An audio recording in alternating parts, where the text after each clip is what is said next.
Chapter 383. The Wei family and the Kai family were both wealthy and powerful families of Nantian City. The Wei family ranked second, and the Kai family ranked third. The two families were about the same in terms of power, but the Wei family was better at accumulating wealth.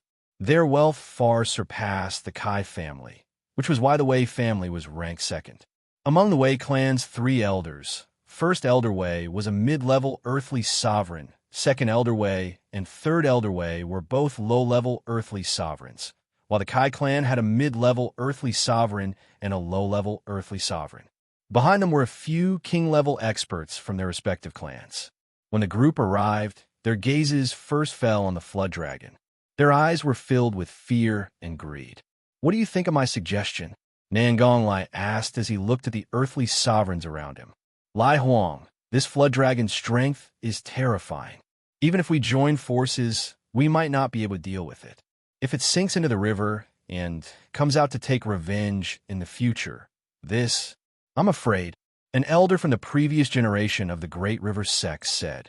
Actually, the Great River sect didn't want to get rid of this flood dragon right now. It would be best to wait for it to wreak havoc in the Dragon Sea Pavilion. That way, it would be much easier for the Great River sect to deal with the Dragon Sea Pavilion. "Jiang Taosheng, don't make it sound so dignified. You just want to use it to deal with our Dragon Sea Pavilion," snorted the previous generation Dragon Sea Pavilion elder Longhe. "Bullshit. This flood dragon is already at the 6th tier. If the Dong family's patriarch doesn't appear, then who among us can stop it?" shouted the previous Great River sect elder. "Enough. Who doesn't want to join forces to kill the flood dragon? Get away from this emperor," Nangong Lai said indifferently. Although his tone wasn't heavy, it revealed an irresistible dignity. As soon as his words fell, the rogue cultivators and mercenaries retreated. All of them were only at the king rank, so even if they participated, it would be absolutely impossible for them to obtain the slightest benefit in the end. So, it was better to retreat now and see if they could take advantage of the situation once it was over. They were all experienced people and were very familiar with this kind of thing. The people from the Great River sect didn't look too good. After hesitating for a moment, they decided to stay. If they didn't stay, then they wouldn't get a share of the benefits of the flood dragon. "Why are you still here? Get lost," Nangong Lai shouted. His voice was like a clap of thunder, causing the rogue cultivators and mercenaries to almost fall from the sky. They didn't dare to have any other thoughts and quickly left with their tails between their legs. Nangong Lai turned his gaze to Ling Xiao, who had been hovering above the flood dragon, and asked in surprise, "Little brother, do you also want to share?" He was somewhat interested in Ling Xiao.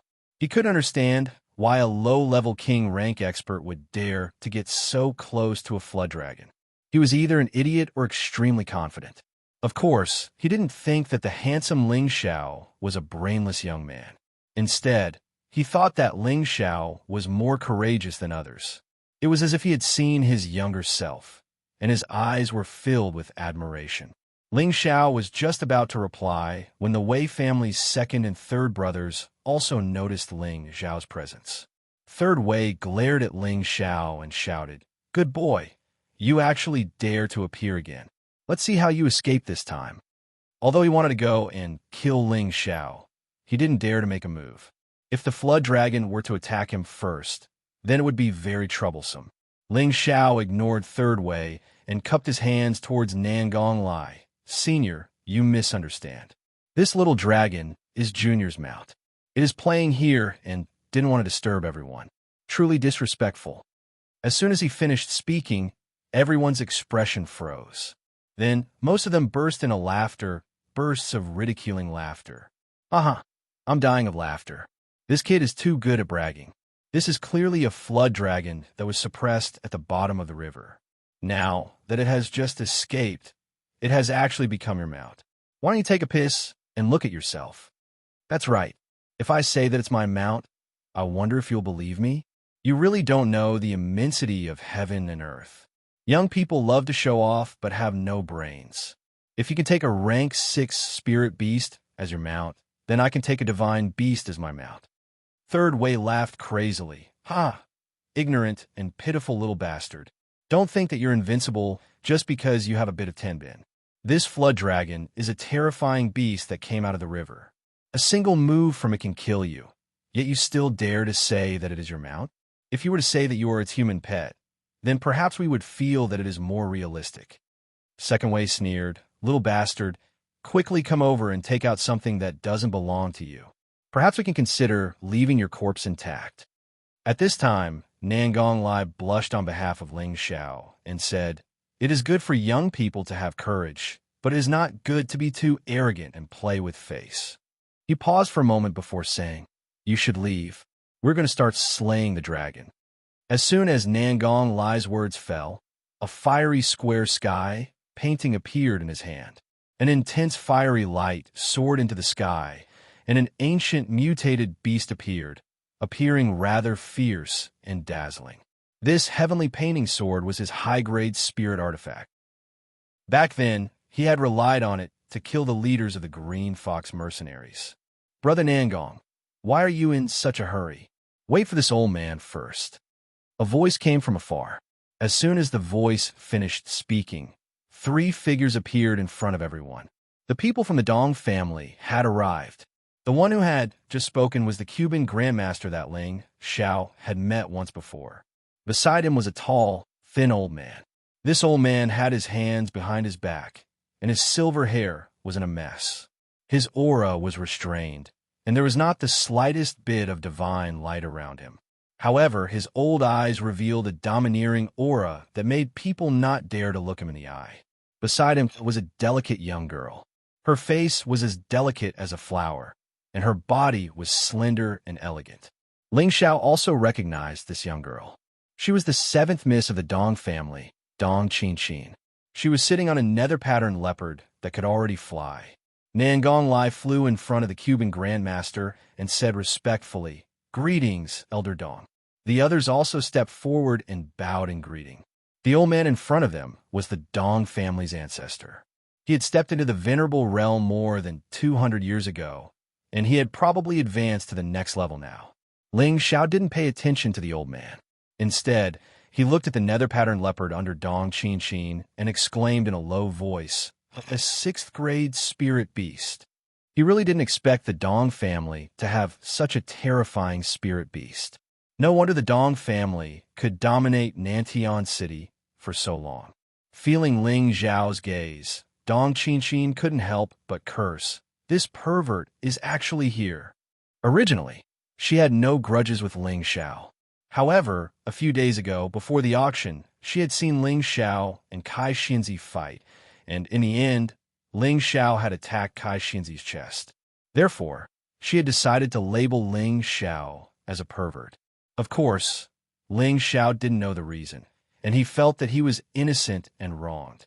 Guba also saw Ling Xiao and said happily, "Hey kid, what are you doing over there? Are you trying to tame a flood dragon?" Ling Xiao respected Guba very much, so he cupped his hands and said, "Senior, this is my mount." Hearing these words, Guba was also stunned. Dong Xianxia laughed disdainfully and said, "Shameless pervert." The Dong family's ancestor only glanced at him briefly before looking back at the flood dragon. Guba came back to his senses and asked, "Kid, are you sure this is really your mount?" Before Ling Xiao could speak, Wei Laosan said, "Grandmaster Guba, don't be fooled by that bastard. If this flood dragon is his mount, I'm afraid he'll say that Longtao River is his home." The Wei family had already found out that Guba's previous protector, Ling Xiao, had only done so out of admiration for him. That was why he dared to stir up trouble. Ling Xiao glared at Wei Laosan and frowned, then shouted at the flood dragon, "Little dragon, get up here." Boom! The blue flood dragon was tired of playing, and when it heard Ling Xiao's call, it quickly soared out of the river. The momentum of the dragon leaping into the sea caused everyone to retreat in panic. Only the 3 from the Dong family, Nangong Lai, and the Earth Sovereign experts remained where they were. "Kill them." Ling Xiao jumped onto the dragon's back and pointed at the 3 from the Wei family. Roar! The purple flood dragon had evolved into a flood dragon, and its primitive bloodthirsty nature was thoroughly stimulated. When it heard Ling Xiao's order, It immediately opened its bloody mouth and roared at the three from the Wei family. Dragons' divine ability, Dragon Roar. The earth-shattering dragon roar shook everyone to the point of being absent-minded, and the weaker king stage experts were shaken to the point of falling into the river. The three from the Wei family, who bore the brunt of the dragon's roar, were shaken to the point of bleeding from their ears and noses.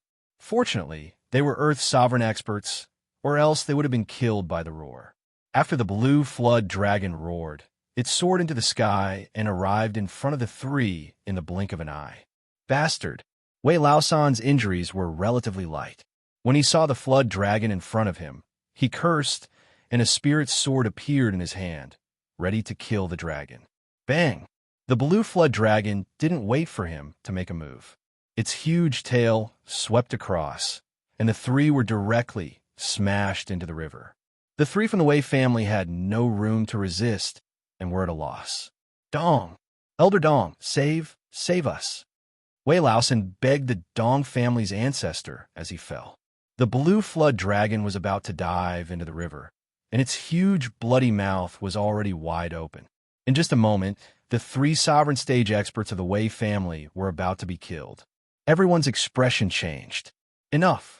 You have to torture people, the Dong family's ancestor said calmly, and in the blink of an eye, he stood in front of the blue flood dragon. The blue flood dragon's murderous nature was aroused. Without Ling Zhao's instruction, it wouldn't stop and directly bit towards the Dong family's ancestor. Xiaolong, stop right there, Ling Zhao shouted hastily. Unfortunately, the blue flood dragon's speed was too fast, and it couldn't stop. Great-grandfather, be careful, Dong Qin, who was not far away, warned the Dong family's ancestor. At the same time, she wanted the hell-patterned leopard to help. Don't worry, he can handle it, Guba said confidently. Nangong Lai narrowed his eyes and stared at the man and the beast. Oh no, Ling Zhao exclaimed at his heart. Come on, I haven't moved my body for a long time. Today, I'll play with you. The Dong family's ancestor's eyes flashed, and he slowly stretched out his withered hand. The area within 100 meters seemed to be under his control, and a powerful force pushed towards the blue flood dragon. Chapter 384. One square, one world, referred to a small world within a 50-kilometer radius, and a large world beyond that. One square, one world was a unique offensive technique that celestial masters had comprehended. This was a celestial master's understanding of spiritual energy and nature, which allowed them to form their own unique small square world. This small square world would become their elemental and offensive world, and they would be the strongest ruler within it. The Dong family's patriarch cultivated both the earth and lightning attributes, and the energy condensed from this small square world was like a mountain crashing down, thunder and lightning flashing. The blue flood dragon Tinbin used its divine ability again, and the dragon roared, shattering the mountains and dispersing the lightning. Good. I didn't expect you to be at the late 6th stage. I'll fight you with all my strength. The Dong family's patriarch wasn't discouraged by the destruction of his small square world. After praising Tinbin, he continued to attack with the energy of his small square world. 3 mountains crashed towards the blue flood dragon with the power to move mountains and fill seas. This time, the Dong family's patriarch went all out, and the power of his attack made Ling Zhao, who was sitting on the dragon's back, panic-stricken. He felt as if he could see the 3 huge mountains crashing towards him, which made him feel suffocated and uncomfortable. If it weren't for his strong willpower, he would have been scared out of his wits. Ugh!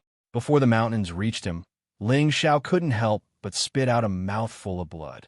The blue flood dragon wasn't afraid. Instead, it became even more ferocious, and its huge tail smashed towards the 3 mountains like a magnificent army. Rumble! The flood dragon's body was so terrifying that even the mountains were sent flying far away, without being harmed in the slightest. The Dong family's patriarch took advantage of this opportunity to unleash several bucket-sized lightning bolts towards the dragon's back. The blue flood dragon roared as it was electrocuted, and its huge body crashed towards the Dong family's patriarch. An incomparably huge mountain formed in front of the Dong family's patriarch to block the blue flood dragon's attack.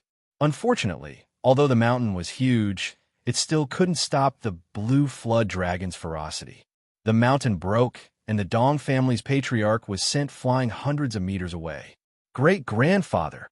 Dong Xianxia cried out, and then shouted to the hell-patterned leopard, "Go kill that flood dragon and that pervert." The hell-patterned leopard growled and pounced towards the blue flood dragon. The dark-patterned leopard had yet to arrive, but the blue flood dragon had already coiled its body dozens of meters long and was glaring at it coldly. A supreme dragon aura was released from it. The dark-patterned leopard was so intimidated by the dragon aura that it stopped in its tracks. It kept roaring as if it was resisting its will to submit. "Leopard, come back!" The patriarch of the Dong family had returned to his original spot, and he called out to the nether-patterned leopard. As the Dong clan's patriarch's mount, the nether-patterned leopard didn't resist at all. It immediately turned around and returned to the Dong clan's patriarch. "Great-grandfather, are you all right?" Dong Xianxia asked the old man with concern. The Dong family's patriarch wiped the blood from the corner of his mouth and said, "The flood dragon is indeed terrifying. I'm not its match." As soon as the words left the mouth of the patriarch of the Dong clan, everyone looked at Ling Xiao with fear in their eyes. Complicated expressions could be seen on their faces, and their hearts were filled with bitterness. Just a moment ago, they were mocking Ling Xiao for being an idiot. Now it was obvious who was the idiot. Sitting on the dragon's back, Ling Xiao asked the patriarch of the Dong clan, "Senior, are you all right?" Although the Dong family's patriarch had admitted defeat, Lu Shang felt that the old man didn't want to fight to the death. Ling Xiao respected Gu Ba, and he didn't want to make enemies. Naturally, he was more polite to the Dong family's patriarch. "I'm fine. My old bones are still strong," the Dong family's patriarch replied. Gu Ba laughed. "Old man, this is the kid I told you I wanted to take as a disciple. It's a pity that he doesn't like me." The Dong clan patriarch was taken aback for a moment, then looked at Ling Xiao and said, "This kid has delicate features, full of spirit, and a hint of softness in his toughness. He is indeed a rare young genius." Gu Ba chuckled. "Someone I like can't be too bad." He paused for a moment, then lowered his voice. "What do you think about letting little Seven follow him?" Gu Ba didn't use his secret ear, so Dong Xianxia heard him clearly. "Grandpa Gu, who knows a pervert like him? I'll pull off your beard if you keep talking nonsense." Dong Xianxia glared at Gu Ba. Gu Ba quickly covered his chin, looking very comical. He was afraid that Dong Xianxia would really do that. Just kidding, just kidding." Gu Ba laughed dryly. "They really are a good match." "Grandpa Gu." Dong Xianxia rode on the netherworld patterned leopard and pounced towards Gu Ba. On the other side, Ling Xiao looked at the people from the Great River sect. The dozen people from the Great River sect were so frightened by Ling Xiao's gaze that they retreated. They weren't afraid of Ling Xiao, but Ling Xiao's blue flood dragon. The three Earth sovereigns from the Wei family had been heavily injured in an instant. If it weren't for the Dong family's ancestor, they would have died on the spot. "You didn't believe that it was my mount?" Ling Xiao asked indifferently. Jiang Wuxing waved his hands. "Little brother, you misunderstood. Of course we believed you." He still couldn't believe it and felt like he was dreaming. This was the legendary dragon that was suppressed in the Dragon Wave River. How could it have become this young man's mount? This was too illogical. Ling Xiao shifted his gaze to the elder standing behind Jiang Wuxing. "Did you just say that I'm a brainless person who likes to show off?" The elder waved his hands and laughed dryly. Definitely not me. You must have misheard." He then pointed at the people from the Dragon Sea Pavilion. "It was them, they were the ones who scolded you." Long Haitian scolded. "How shameless can you be? We didn't even say anything." "That's right, you bastard from the Great River sect. Little brother, they were the ones who scolded you.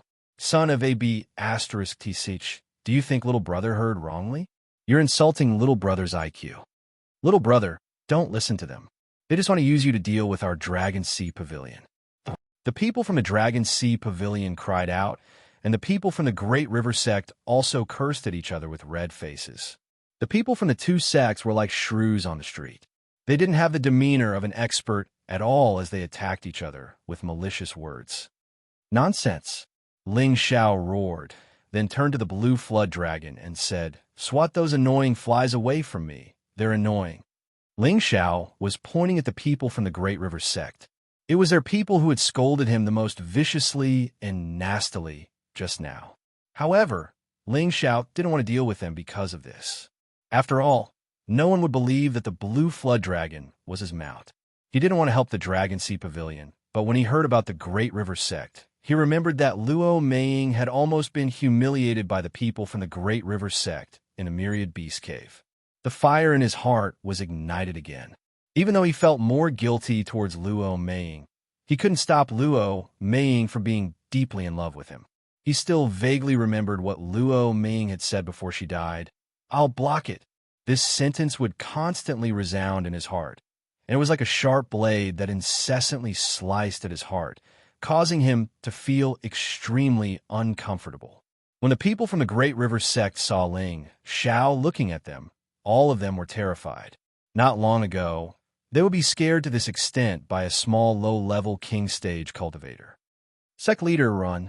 I'll block it," one of the elders from the Great River sect shouted. Instead of retreating, he charged at the blue flood dragon. "Quick, quick, everyone run." Jiang Wuxing's face was ashen as he shouted and immediately turned tail to run. The blue flood dragon was so powerful that even an Earth's sovereign stage cultivator couldn't withstand a single blow. If he stayed, he would only increase the number of casualties. The elders from the Great River sect had long since made preparations to escape. Following Jiang Wuxing's words, they ran as fast as he did. As for the remaining 3 elders from the Great River sect, they didn't run. Obviously, they were covering for their juniors so that they could escape. "All of you run. Let me block it." The elder who had blocked the blue flood dragon first shouted, a look of determination on his face. Then, he sucked in a mouthful of spiritual energy, and the surrounding spiritual energy gathered around him. "No!" The 3 elders from the Great River sect cried out in unison. They already knew what he was going to do. "Retreat." The Dong family's patriarch snorted and raised a mountain in front of Gu Ba and Dong Qinqin. The 3 of them retreated at the same time. "Die, brat." The elder from the Great River sect pounced at Ling Xiao and the blue flood dragon. He actually chose to self-detonate. Even if he couldn't kill the blue flood dragon, he could still kill Ling Xiao. As long as Ling Xiao died, the blue flood dragon would naturally die as well. You want to self-detonate? You don't have the ability." Ling Xiao snorted coldly as he drew out a steady stream of psychic energy from his spiritual sea. Invisible and formless, the sword light was like the wind. Just as the elder from the Great River sect was about to self-detonate, his mind froze, and he fell into a momentary daze. No one understood what was going on. The blue flood dragon was already in front of him, its giant claws smashing down on his head. Uffed. The head of the previous generation Great River sect elder was smashed into smithereens, his brain and blood splattering everywhere. "Old Sheng, you little bastard, will fight you to the death." The 3 elders from the Great River sect were enraged. At the same time, the high-grade profound level weapons that made them famous appeared in their hands, and they attacked Ling Xiao. Waves of terrifying spiritual energy attacks were aimed at Ling Xiao. The blue flood dragon roared, and the Tenbin dragon's divine ability appeared again. The earth shook, and the river water surged. The 3 elders coughed up mouthfuls of blood.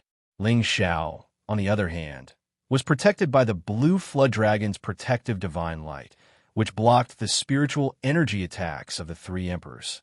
The blue flood dragon unleashed its ferocious might, and once again pounced on the 3 elders from the Great River sect. The dragon's tail swept out, and the bodies of the 3 elders couldn't withstand a single blow.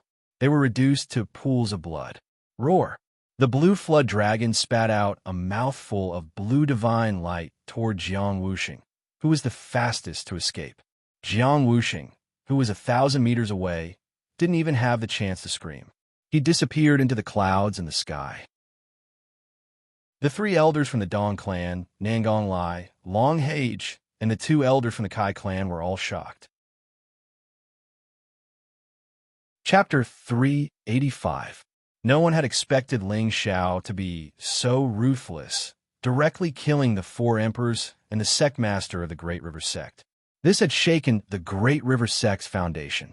If the Dragon Sea Pavilion took advantage of this opportunity to attack the Great River Sect, then the Great River Sect would definitely disappear in the annals of history. Ling Xiao didn't continue to chase after the others after letting the blue flood dragon kill them. Since he had already vented his anger, he could let the others go. He knew that the Dragon Sea Pavilion wouldn't let them go. When he was here, the Dragon Sea Pavilion had been polite to him, so he had helped them out. Little dragon, turn small. It'll scare the others. Ling Xiao touched the dragon's body. The blue flood dragon understood Ling Xiao's intentions and immediately shrank into a miniature version of a small flood dragon. It wrapped itself around Ling Xiao's waist and refused to return to the spirit beast bracer. Seniors, Ling Xiao is deeply apologetic for any of your worries. Ling Xiao bowed slightly. He didn't expect the blue flood dragon's appearance to cause such panic, so he was quite embarrassed. He muttered to himself, "Didn't they say that I could ride on spirit beasts? Why is there such a big commotion when I just let the little dragon appear? It seems like I can't keep a low profile. Brat, how did you manage to subdue the flood dragon suppressed at the bottom of the river?" Guba asked as he approached Ling Xiao. He looked at the little dragon on Ling Xiao's waist and was quite fearful. Ling Xiao rubbed his hair and laughed dryly. "Senior, this might be because I'm a good person. It followed me for no reason." Since they all thought it was a flood dragon, Ling Xiao could only make the best of it. In any case, he had already killed the 8th grade, 9-headed dragon snake at the bottom of the river. Nothing would happen in the future. How shameless! Dong Qianxia said disdainfully after hearing Ling Xiao's narcissistic words. "I also think that you have a good character. Otherwise, why would such a strong creature stay by your side? You're really to this old man's liking." Guba praised him, then lowered his voice and said to Ling Xiao, "I say, what do you think of my Xiao Qi? She's the most beautiful flower in Nantian City. She has the looks, the figure." Before he could finish his words, Dong Qianxia had already ordered the hell-patterned leopard to pounce forward. Cuba squealed and ran away, not forgetting to add, "The only bad thing about her is that she's too hot-tempered. Grandpa Gu, I'll definitely pluck off your beard." Dong Qianxia angrily shouted. Ling Xiao looked at the two clowns and chuckled. He then turned to the Dong clan's patriarch, Nangong Lai, and the rest of the Dragon Sea Pavilion. "Seniors, sorry for the disturbance. Junior will take his leave now. Little brother, why are you in such a hurry? Our Dragon Sea Pavilion isn't far from here. We're very grateful that you've subdued the flood dragon and removed a huge threat to the Dragonwave River. Why don't you come to our Dragon Sea Pavilion for a few days before leaving?" Long Haitian invited him. Such a young talent. If they didn't curry favor with him now, when would they be able to? Not to mention, this young man had helped them eradicate a formidable enemy of many years. The remaining remnants of the Great River Sect were no longer a threat.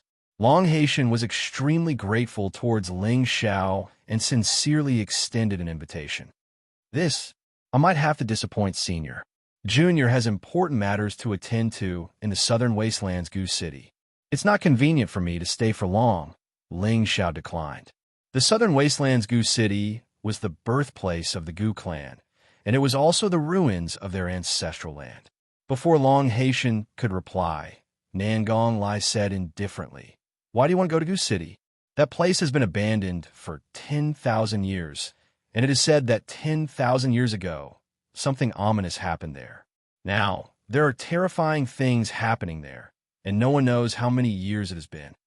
Nangong Lai was from the southern wasteland, so he had some understanding of the southern wasteland affairs. "I have my own difficulties, but I have to go," Ling Xiao replied. "Since that's the case, then rest for a day at the Dragon Sea Pavilion. I'll take you to Gu City tomorrow," Nangong Lai said. Ling Xiao hesitated, not knowing how to respond. Guba returned to Ling Xiao and said, "Brat, you're in luck. Brother Lai is famous for keeping strangers away from him. It's your luck that he invited you along. No one is more familiar with the southern wasteland than him." Ling Xiao pondered for a moment before replying, "Then I'll have to trouble Senior." In any case, he still had to wait for the Demon Emperor and Xianxia to arrive, so he might as well go to the Dragon Sea Pavilion to rest and understand the situation before setting off. Long Haitian and 3 elders from the previous generation of the Dragon Sea Pavilion invited the Dong family's ancestor and Master Guba into the pavilion. The two hesitated for a moment, but they still decided to give the Dragon Sea Pavilion face. After all, the Dragon Sea Pavilion would definitely rule the Dragon Wave River in the future. Although the Dong family was powerful, it was still necessary to maintain a good relationship with them. As for the 2 elders from the Kai family, they also shamelessly followed them. This was a good opportunity to establish a good relationship with the Dong family. At the same time, they could also establish a good relationship with the Dragon Sea Pavilion, Nangong Lai, and that young man. This was very important to the Kai family. After Ling Xiao sent a sound transmission to the Demon Emperor, he entered the Dragon Sea Pavilion with Long Haitian and the others. The Dragon Sea Pavilion was constructed by a river, and it was surrounded by beautiful mountains and rivers. The buildings were magnificent and grand. The mountains were verdant, the springs flowed, spirit birds flew about, and spirit energy was abundant. When looked at from afar, it was like a beautiful and elegant painting that caused one's state of mind to relax. Long Haitian led the group to the Dragon Sea Pavilion, which was the highest symbol of the Dragon Sea Pavilion. The Dragon Sea Pavilion was located on the highest mountain beside the river. The pillars and walls of the palace were mainly carved with pictures of dragons and phoenixes. The carvings were very detailed, and they looked very lifelike. A huge dragon was coiled above the palace, giving off a very intimidating and domineering feeling. When they arrived at the top of the Dragon Sea Pavilion and looked down, the Dragon Wave River looked like a huge dragon lying on the ground. The waves of the river surged, corresponding to the Dragon Sea Pavilion. One couldn't help but sigh at how talented the architect of the Dragon Sea Pavilion was. He had actually built this place according to the local conditions, and it really lived up to the name of the Dragon Sea Pavilion. No wonder there's this saying, "See the real dragon in the Dragon Sea Pavilion." It really is true, Nangong Lai praised as he looked down at the Dragon Wave River. The Dong family's patriarch also said, "This is the way of nature. Looking at it every day is better than a month of cultivation. It's a pity that you've wasted it." "Elder Dong, you're right." Long Haitian bowed slightly. He muttered to himself, "I've been looking at this river for almost 100 years, and I still haven't realized that I've gained 1,000 years of cultivation." However, just as everyone was about to enter the Dragon Sea Pavilion, they discovered that Ling Xiao hadn't followed them. "Ling!" Long Haitian wanted to call out to Ling Xiao. "Don't disturb him." The Dong family's patriarch stopped him. Ling Xiao stared blankly at the river that looked like a huge dragon. The torrential river water seemed to flow eastward endlessly, and the waves whistled and splashed endlessly. It was like a flood dragon soaring into the sky, or like an expert's all-out attack, overturning the river and overturning the sea. Ling Xiao fell into an indescribable state. He felt like he was a small boat, drifting with the wind, rising with the waves, moving with the momentum, and stopping with the water. That mysterious feeling seemed to be constantly lingering in his heart. The group of elders behind Ling Xiao didn't dare to say anything because they already knew what kind of state Ling Xiao was in. This was the legendary state of being one with the heavens.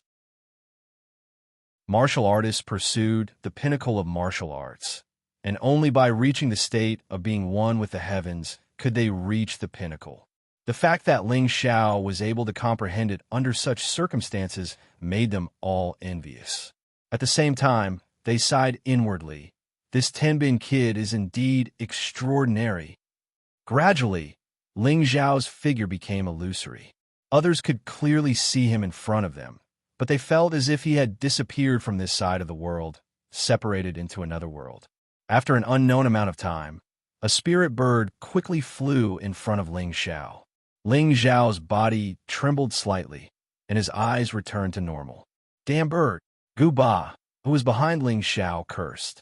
Then, he made a grabbing motion, and the spirit bird flew into his hand. Grandmaster Gu, please stop!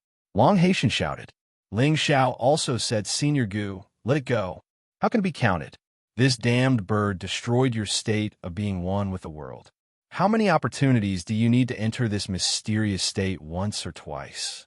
Damn it! Guba angrily complained on Ling Xiao's behalf.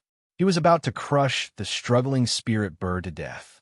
Ling Xiao stopped him again. If I hadn't come to the Dragon Pavilion, I wouldn't have comprehended the Tao. Ling Xiao has already benefited a lot. So how can I be so greedy? Senior Gu, please let it go. That's right. Opportunities are hard to find. If you get them, you'll be lucky. If you don't, you won't lose anything. The Dong family's patriarch gave Ling Xiao a patronizing look. Before, he had only paid attention to Ling Xiao because of the flood dragon. Now, he was finally starting to take Ling Xiao seriously. Little Fei Fei, where are you? A clear and melodious voice came from not far away. The crowd looked toward the source of the voice and saw a beautiful woman looking around as if she was looking for something. When she saw Long Haitian and the others, she asked Long Haitian, Daddy, have you seen little Fei Fei? Long Haitian rebuked, Tong, or don't be rude. Hurry up and greet the seniors. This woman was Long Haitian's daughter, Long Ruodong. Long Ruodong rarely saw her father so serious, and she knew that the people in front of her were definitely important. She immediately went up and bowed to them. Fei Fei, you're here?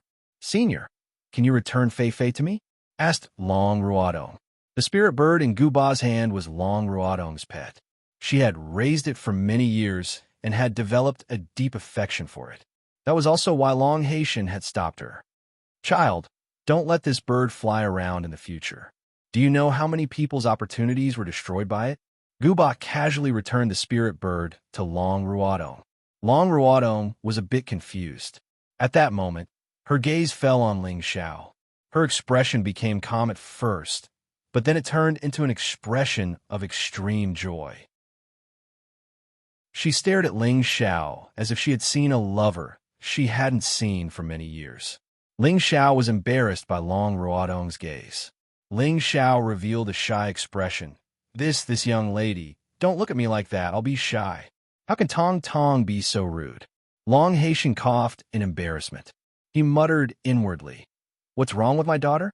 Even if you like him, you can't act like this. Chapter 386. Suddenly, Long Ruodong bowed to Ling Xiao and said, Benefactor, please accept this little girl's bow. Ling Xiao was startled by Long Ruodong's action. He quickly retreated and said, Young Lady Long, did you recognize the wrong person? Everyone looked at Long Ruodong's performance in a daze and secretly exclaimed in their hearts, Today, I've learned something new. It turns out that women can be so crazy when chasing men nowadays. They all thought that Long Ruodong was trying to strike up a conversation with Ling Xiao and wanted to get familiar with Ling Xiao so that she could pursue him. They were also wondering if this was Long Haitian's idea to let his daughter keep Ling Xiao. Their Dragon Sea Pavilion would have a great help, and becoming an 8th grade sect would be just around the corner. Actually, Ling Xiao already had some idea in his heart. He suspected that this girl was one of the 3 girls that he had saved in the Nest of Beasts. Previously, in the Nest of Beasts, when the Great River sect was chasing the Dragon Sea Pavilion people, Luo Ming had lent a helping hand and almost caused herself to be consigned to eternal damnation. Ling Xiao had no choice but to save her, killing the Great River sect people and saving Luo Ming.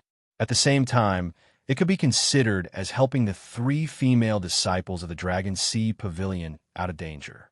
At that time, Ling Xiao did not pay much attention to the appearance of the Dragon Sea Pavilion girls, so he did not recognize Long Ruodong. Long Ruodong's following words confirmed Ling Xiao's thoughts. Benefactor, don't you remember saving me in the Nest of Beasts?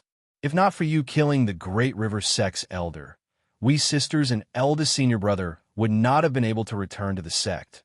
Long Ruodong said with a hidden bitterness. Since Ling Xiao killed the great river sect's King Jia and saved them with his spirit master strength, Long Ruodong had deeply remembered Ling Xiao's appearance in her heart. If not for Ling Xiao, they might have been humiliated to death by the great river sect people. How could she forget the handsome young man who had saved them at the most crucial moment? Ling Xiao's heroic appearance was accidentally branded into the depths of Long Ruodong's heart. Long Ruodong always knew that Ling Xiao was a person of Purple Heaven sect.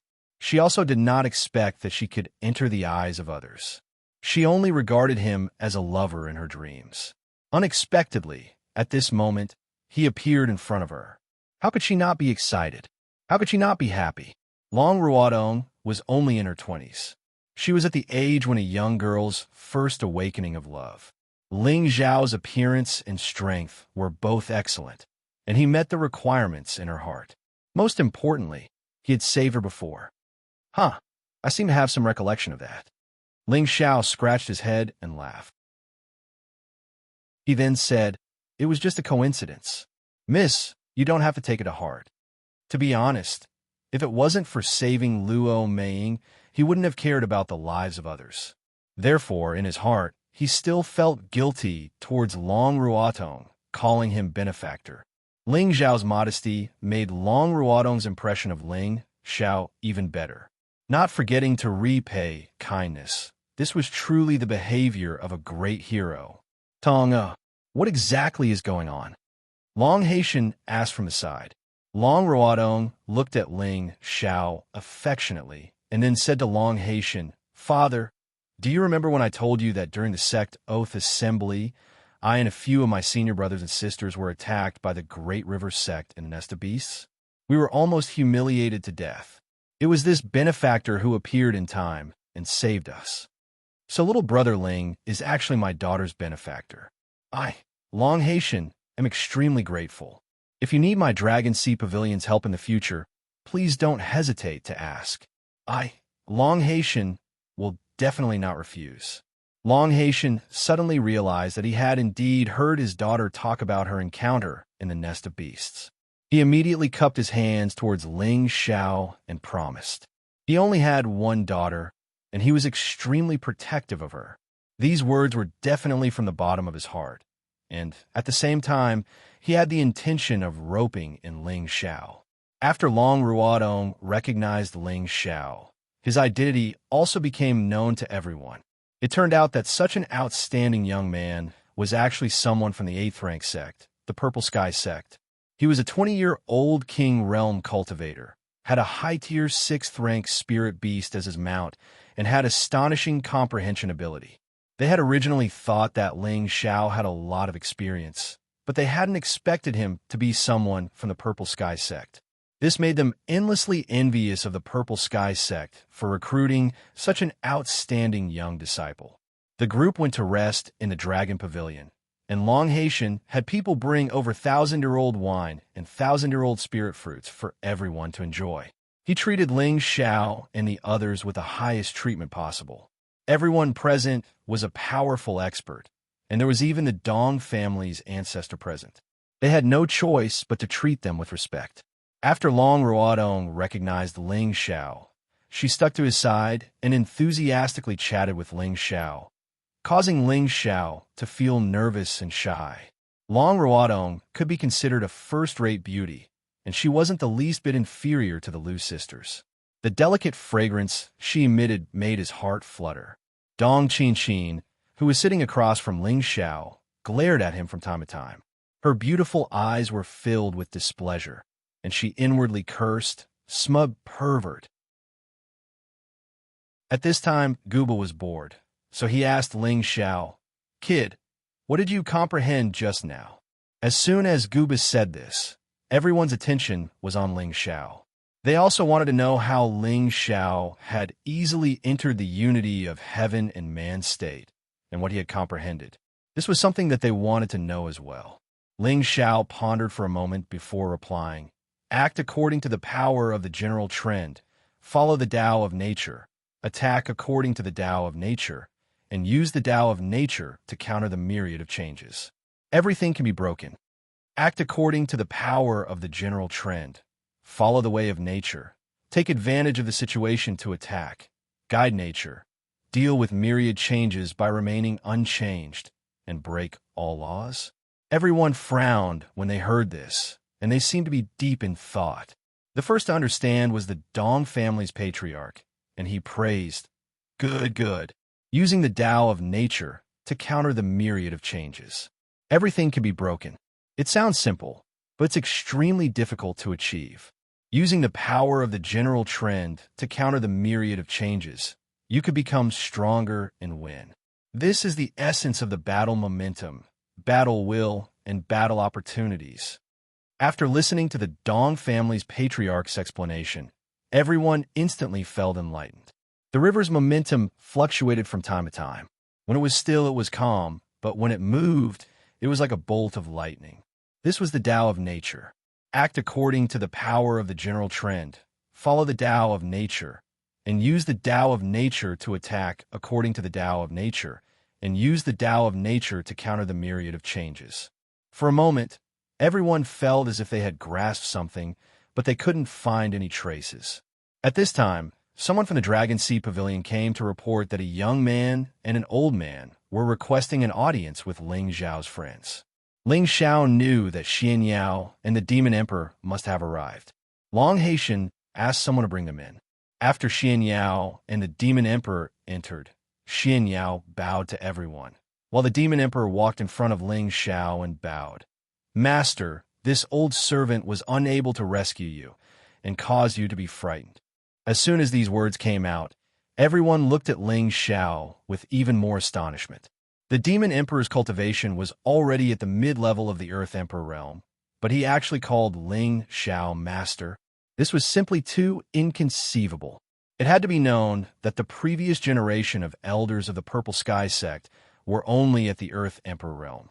Even if Ling Xiao was the most outstanding disciple in the Purple Sky sect, he shouldn't have an Earth Emperor realm servant, right? In the Northwest, any Earth Emperor realm expert was in existence at the peak. They had lofty dignity and status, so how could they be willing to be slaves?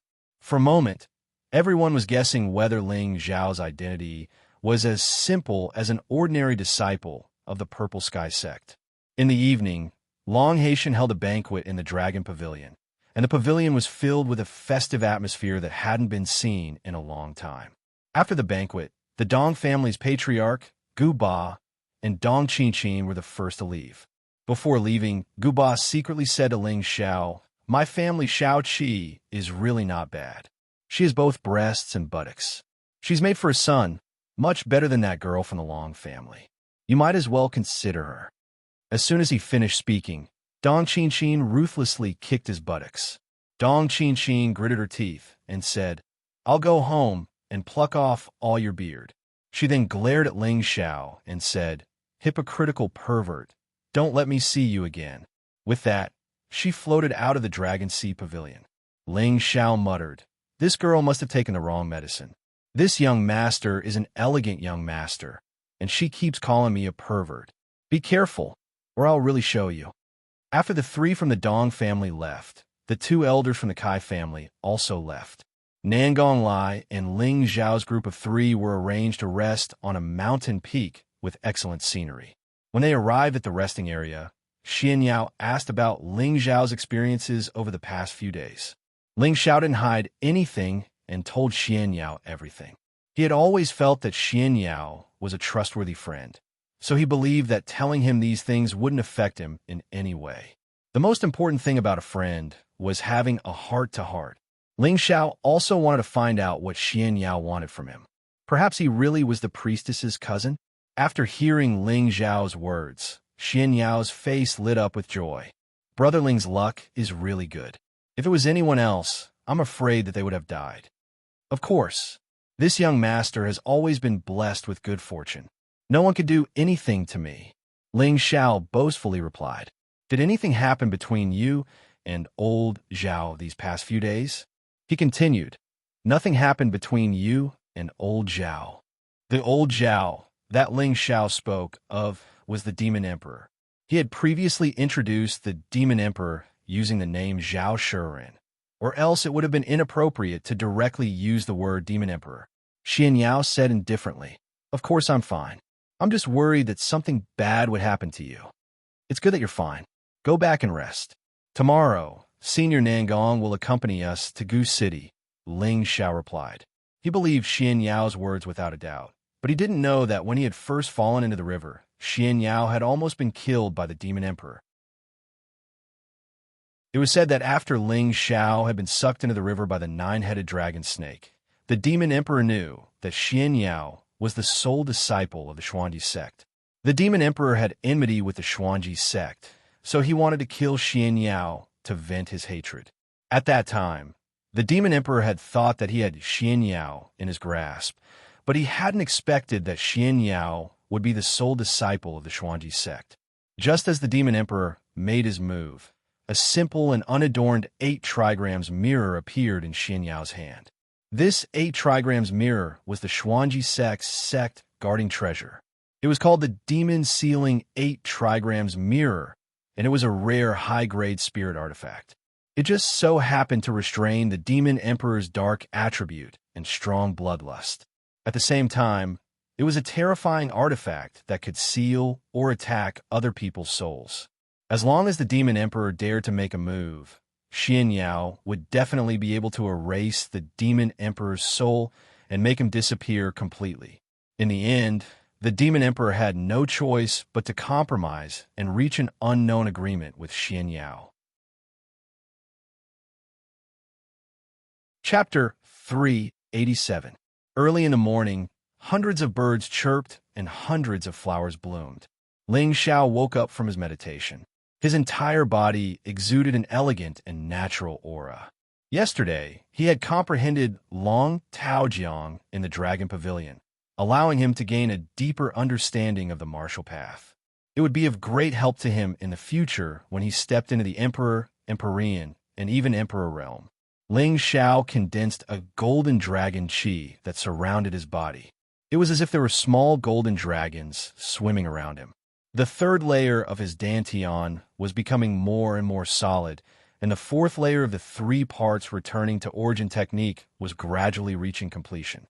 As long as he accumulated enough energy, he would be able to break into the 5th layer, the spirit transformation realm. Now that the ancient Emperor Divine art has begun to take effect, once I find the Heaven Gu Divine art and absorb the blood essence of the 9-headed dragon snake, I'll definitely be able to reach the next level. The 3 parts returning to origin technique has also reached a bottleneck. When I break through, it'll be the day I advance, muttered Ling Xiao. After coming out of the secret territory, he had been constantly on the road, and he had encountered a lot of things, so he didn't have much time to meditate and cultivate. He could only hope to go to Gu City as soon as possible to see if he could find the Heaven Gu Divine technique before returning to concentrate on his cultivation. However, even if he didn't meditate, the 3 parts returning to origin technique would automatically circulate every day and night, slowly increasing his spiritual energy. This was also why the 3 parts returning to origin technique was so monstrous. "Young master, Miss Long has come to visit." The Demon Emperor's respectful voice rang out from outside the door. The Demon Emperor had always called Ling Xiao master, but Ling Xiao wasn't used to it, so he had asked him to change the way he addressed him. Ling Xiao simply tidied up and walked out of the room. He saw Long Ruodong wearing a green satin robe with a green belt around her waist. Her exquisite body was vividly displayed. She was perfect and moving. Her face was like a flower, and her bashful appearance made people feel pity for her. Ling Xiao compared her to his women, but she wasn't inferior to them. Only Yun Mingqi and the priestess could surpass her beauty. "Good morning, big brother Ling." Long Ruodong called out happily when she saw Ling Xiao. "Good morning, Miss Long. What can I do for you?" Ling Xiao replied, "Big brother Ling, I've already called you that. Why are you still calling me Miss Long? Are you not treating me as a friend?" Long Ruodong wrinkled her nose and said with slight dissatisfaction. Ling Xiao rubbed his nose and said, Then I'll call you little sister Long. Who is your younger sister?" "You can call me Ruodong or Tong Tong." Long Ruodong glared at him and said. Ling Xiao smiled bitterly to himself. What's so bad about being my sister? Really? By the way, why are you looking for me so early in the morning? Ling Xiao changed the topic and asked. I'm here to bring big brother Ling Xiao around to experience the scenery of our Dragon Sea Pavilion. Long Ruodong took a step forward and said to Ling Xiao. Smelling the intoxicating fragrance, Ling Xiao couldn't help but take a step back. Thinking back to a few days ago, he was even willing to let go of the Lu sisters, so he naturally wouldn't have any thoughts about Long Ruodong. He knew that the most important thing right now was to do, and it wasn't appropriate for him to have fun with other women. Ruodong, I think it's better to forget about it. I'll have to say goodbye to Senior Nangong in a bit. Let's wait until we have time to enjoy the scenery of the Dragon Sea Pavilion. Ling Xiao tactfully declined. My father said that Senior Nangong has something to do at the last minute, so he asked you to wait for him for a day before returning. You still have one day, so let Ruodong do her duty as a host. Otherwise, my father will scold me for being insensible. Long Ruodong said weakly, her beautiful eyes filled with anticipation. Ling Xiao didn't know that Nangong Lai had something to do, and seeing Long Ruodong's enthusiasm, he could only reluctantly agree. He instructed the Demon Emperor to pass on a message to Xianxia, and then he and Long Ruodong went sightseeing. The territory the Dragon Sea Pavilion occupied might not be as large as the Purple Sky sect, but the scenery here was much more pleasant and beautiful.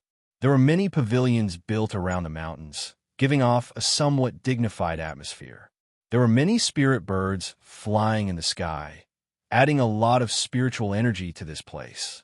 There were also low-level spirit trees, spirit flowers, and spirit grasses everywhere, making people feel extremely comfortable. Beside Ling Xiao, there were beauties whispering to him from time to time, which made him feel extremely relaxed. Ever since he had come to this world and stepped onto the path of cultivation, it was rare for him to have such a leisure time. He couldn't help thinking about his family and lover in Meteor City. He didn't know if they were still doing well. Inexplicably, Ling Xiao had an urge to return to Meteor City to see his parents, to see Yushi, Dai Qing Shuang. What is Brother Ling thinking about? Is our Dragon Sea Pavilion more imposing than your Purple Sky sect? Long Ruodong, who was at the side, saw that Ling Xiao was absent-minded and asked in a slightly displeased manner. She was the dignified daughter of the Dragon Sea Pavilion's pavilion master, with a pampered status and unparalleled beauty. She had countless senior and junior brothers pursuing her. She had always been an extremely arrogant woman, but in front of Ling Xiao, she couldn't find any reason to be confident. She was by his side, but he actually wasn't satisfied. It was really a blow to her. At the same time, it also made her feel that Ling Xiao was different from other men. Perhaps this kind of man was more suitable for what she wanted. Not at all. Your pavilion's architecture is unique and has a different flavor to it. Flowers, plants, and trees grow together, and there's the Longtao River as the foundation. Although it can't be said to be a paradise on Earth, it's a rarely seen landscape of mountains and rivers. Ling Xiao exclaimed in admiration. These words came from his heart. The scenery of the Dragon Sea Pavilion's mountain region was indeed fascinating. The two of them walked through mountain paths, waterfalls, spirit springs, flowers, and grass before arriving at the Dragon Sea Pavilion's Dragon Roar Peak. The Dragon Roar Peak was adjacent to the Dragon Sea Pavilion, and it was one of the 4 main peaks of the Dragon Sea Pavilion. It was a place where the younger generation gathered to cultivate. Although the Dragon Sea Pavilion was a 9th grade sect, its disciples were not few in number.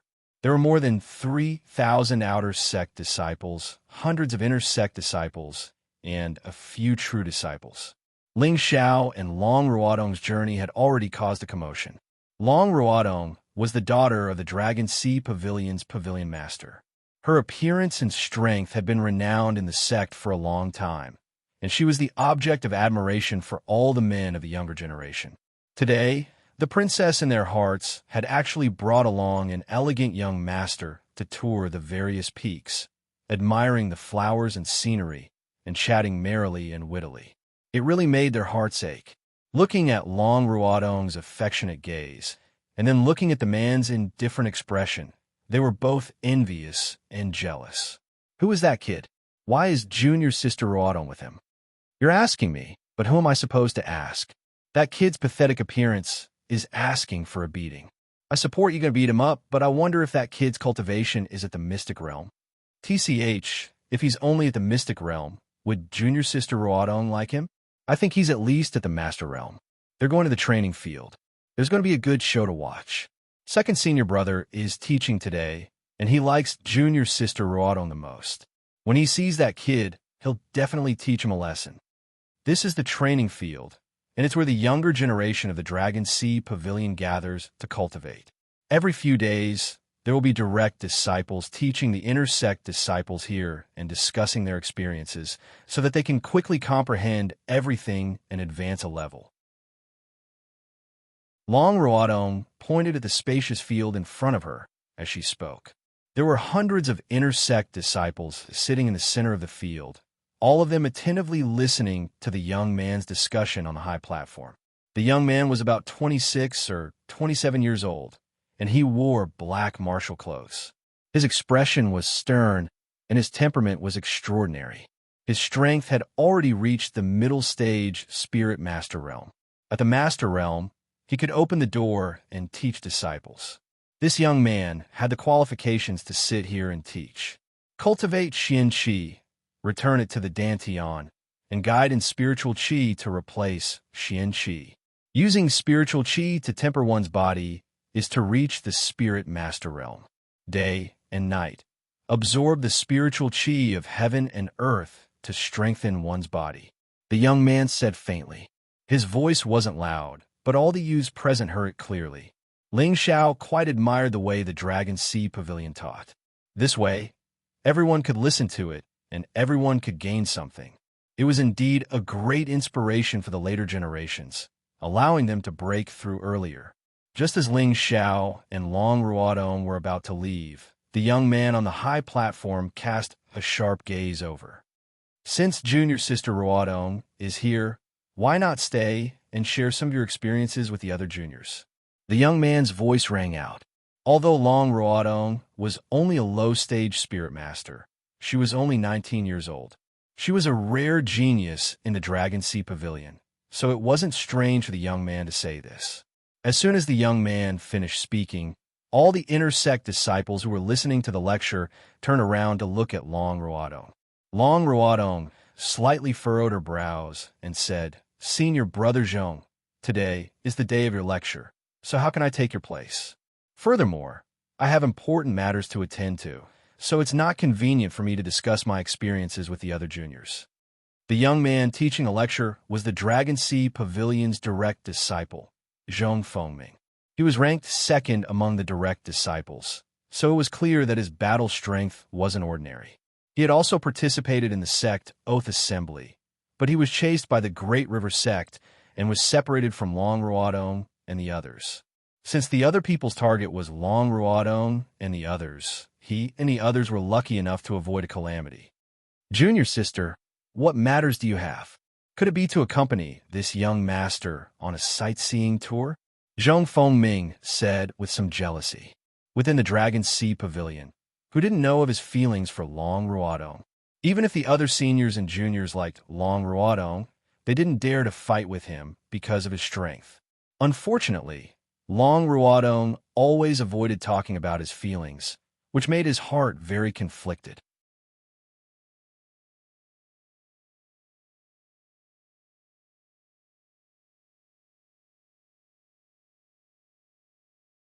Chapter 388. Everyone knew that Zhong Fengming liked Long Ruodong, but now she was accompanying another young man on a sightseeing tour. Moreover, she treated it as a top priority. This caused jealousy and anger to rise in his heart. Why did she have to be so good to an outsider? Could it be that she fell in love with this guy just because he was a bit more handsome and had fairer skin? Zhong Fengming wanted to let Long Ruodong know that this kind of man was just a facade. In reality, he was just a useless coward. Zhong Fengming jumped up from the platform and arrived in front of Long Ruodong and Ling Xiao. He coldly looked at Ling Xiao and then at Long Ruodong. Junior sister, may I know where this honored guest is from? When he said this, he emphasized the word honored guest, and his eyes were filled with extreme disdain. Long Ruodong was extremely angry at Zhong Fengming's rudeness. Senior brother Zhong, please pay attention to your etiquette. Don't lose the image of our Dragon Sea Pavilion. Ruodong, it seems like your senior brother doesn't like me. Take me somewhere else, Ling Xiao said indifferently. Ling Xiao usually didn't respond to this kind of rude provocation. Once he did, it would be quite profound. He decided to give the Dragon Sea Pavilion some face. Shut up. Is Ruodong something you can call? Zhong Fengming heard Ling Xiao call Long Ruodong so intimately and immediately shouted at Ling Xiao. He clenched his fists and his eyes were filled with anger. Immediately, the inner disciples of the Dragon Sea Pavilion all gathered over. Their eyes were filled with excitement, as if they wanted to see their second senior brother teach that handsome young man a lesson. Long Ruodong stood in front of Ling Xiao and shouted, Senior brother Zhong, apologize to big brother Ling immediately. Otherwise, you'll be punished. Junior sister, you actually want me to apologize to an outsider? That's impossible. Zhong Fengming looked at Long Ruodong in disbelief. He then said, Junior sister, don't tell me that I don't understand your feelings. Senior apprentice brother Zhong, that's enough. I've already told you before that I don't like you. Hurry up and apologize to big brother Ling. Long Ruodong glared at Zhong Fengming. She had long known of Zhong Fengming's feelings for her, but she didn't like Zhong Fengming's personality. He was too full of himself and was extremely scheming. She felt that he was only pursuing her for the position of the future pavilion master. Ling Xiao was her savior and the first man to make her heart beat faster. She really couldn't stand Zhong Fengming treating Ling Xiao like this. Furthermore, how could Ling Xiao be so powerful? Her father had told her last night that no one in the Dragon Sea Pavilion could afford to offend him. One could imagine how terrifying Ling Xiao was. She wanted Zhong Fengming to apologize because she hoped that Zhong Fengming would be tactful and not ask for a snub. Unfortunately, Zhong Fengming didn't know any of this. In his eyes, Tian Bin was only a low-level soul master. Tian Bin was okay, but for a mid-level soul master like him, he was far from being good enough. How could he apologize to someone weaker than him? Even if this brat really did have some background, he decided to teach him a lesson. Forget it. Let's go. Ling Xiao shook his head. Wait, I don't care who you are or where you come from. Leave my junior apprentice sister immediately. Otherwise, don't blame me for being impolite. Zhong Fengming shouted at Ling Xiao. His eyes were filled with strong, killing intent. Ling Xiao furrowed his brows and coldly said, Keep your ignorant provocation. I won't bicker with you for Pavilion Master Long's sake. Big brother Ling, let's go. I'll have his master teach him a lesson.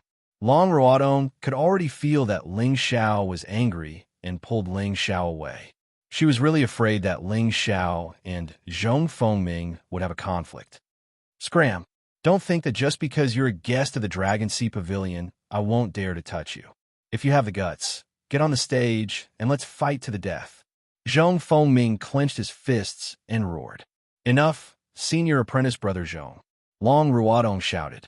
Before she could finish, Ling Xiao interrupted her and said, Ruodong, ignore him. Some people are just cheap wretches. They need to be taught a lesson to remember. Big brother Ling, you have to be lenient. Long Ruodong was worried. She had seen Ling Xiao's methods before. He could even kill a king, let alone a middle spirit master like Zhong Fengming. Come, let's go to the stage to see who's the real deal. If you lose, then stay away from my junior apprentice sister. Don't bother her anymore. Zhong Fengming endured the urge to go berserk. The more he looked at Long Ruodong, the more he felt that she cared for that brat. That jealous anger made him go crazy. I'll definitely make you leave the stage lying down. Zhong Fengming made a firm resolution in his heart. There's no need to go to the stage to deal with a small character like you. Ling Xiao looked at Zhong Fengming with extreme disdain. He then turned to Long Ruodong and said, Ruodong, Cover your ears and move further away. Don't hurt yourself. Long Ruodong didn't understand what Ling Xiao meant, but she still did as he said. How dare you look down on me? I'll let you know what it means to say that there is always someone better than you out there. Zhong Fengming said coldly. His entire body turned into a shadow as he charged towards Ling Xiao.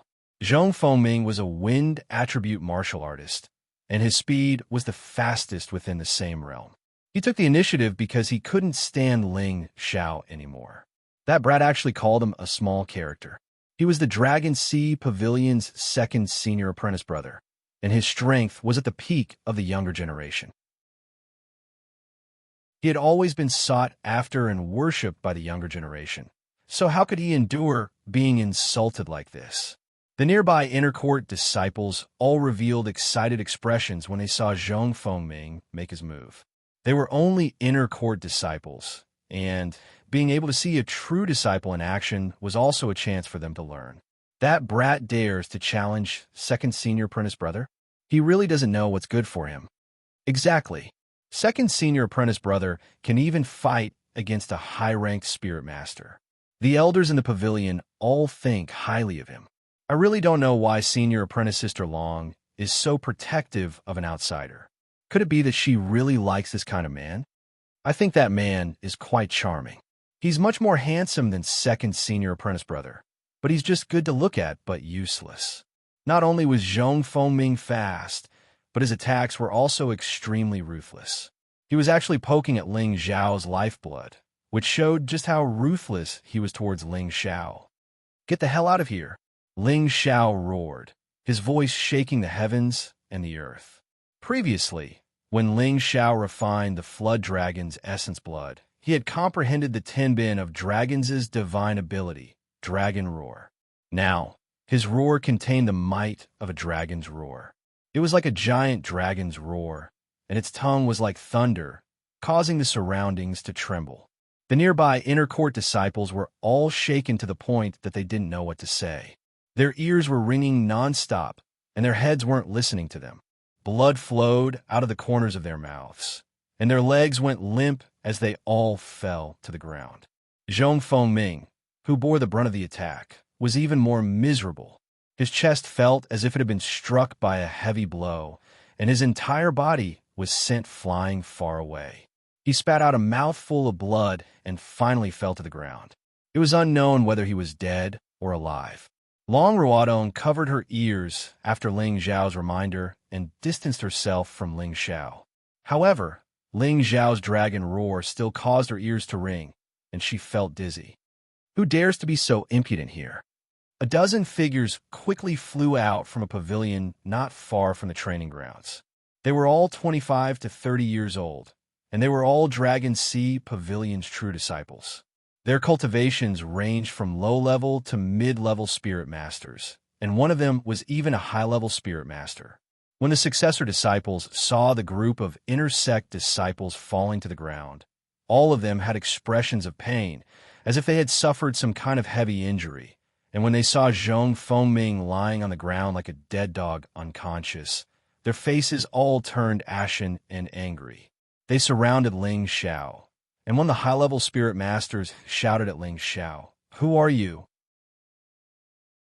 How dare you come to my Dragon Sea Pavilion and behave atrociously? Eldest senior brother, why are you being so polite with him? Look at him. He's probably from the Great River sect. Kill him first. You dare to injure my inner court disciples and plot against my second senior brother? Don't even think about leaving here today. Everyone, let's kill him together." Ling Xiao looked around at the Dragon Sea Pavilion's true disciples who were rubbing their fists and smiled faintly. Is this how your Dragon Sea Pavilion treats its guests? Guest? You dare to injure people in my pavilion and call yourself a guest of the Dragon Sea Pavilion? What a joke. A true disciple shouted. Would you believe me if I said that I was forced to do so? Ling Xiao spread his hands and said, Your words are a bit dramatic. No matter why you injured people, I advise you to obediently surrender and wait for your punishment. Otherwise, the only path left for you is death, said the High Spirit Master. Ling Xiao knew that no matter how he explained, they wouldn't listen, So he walked over to Long Ruodong and said, "Whether or not I'm telling the truth, you can ask Ruodong. How dare you? Don't you dare harm my junior sister." The High Spirit Master thought that Ling Xiao wanted to kidnap Long Ruodong and shouted. The long sword on his back flew out and stabbed towards Ling Xiao's back. The other true disciples didn't mind. Since this person dared to come here, his strength was definitely not ordinary. They needed to work together to capture him. "You guys are really boring." Ling Xiao turned around, and an incomparably powerful king rank aura swept out from him. The dark protection force that was suffused with golden dragons blocked all of the attacks. The High Spirit Master and the group of true disciples were shocked by Ling Xiao's aura and stopped. They looked at Ling Xiao in shock. They had never thought that someone so young would already be a king-level existence. No wonder he dared to provoke them. Their hearts went cold. Today, the elders on Dragon Roar Peak had all left the sect. Without a king-level expert to resist, the only path left for them was death. Ling Xiao had no intention of making things difficult for them. He withdrew his aura and flashed over to Long Ruodong's side. He lightly touched the back of her neck, and she instantly regained consciousness. Big brother Ling, are you all right?" Long Ruodong asked with concern. "I'm fine. You go and explain to them. I'll go back first." Ling Xiao had already lost the mood to have fun. He pointed at the true disciple of the Dragon Sea Pavilion and said. After that, he turned and flew back to the mountain peak where he was resting. The Dragon Sea Pavilion true disciples were all dumbfounded.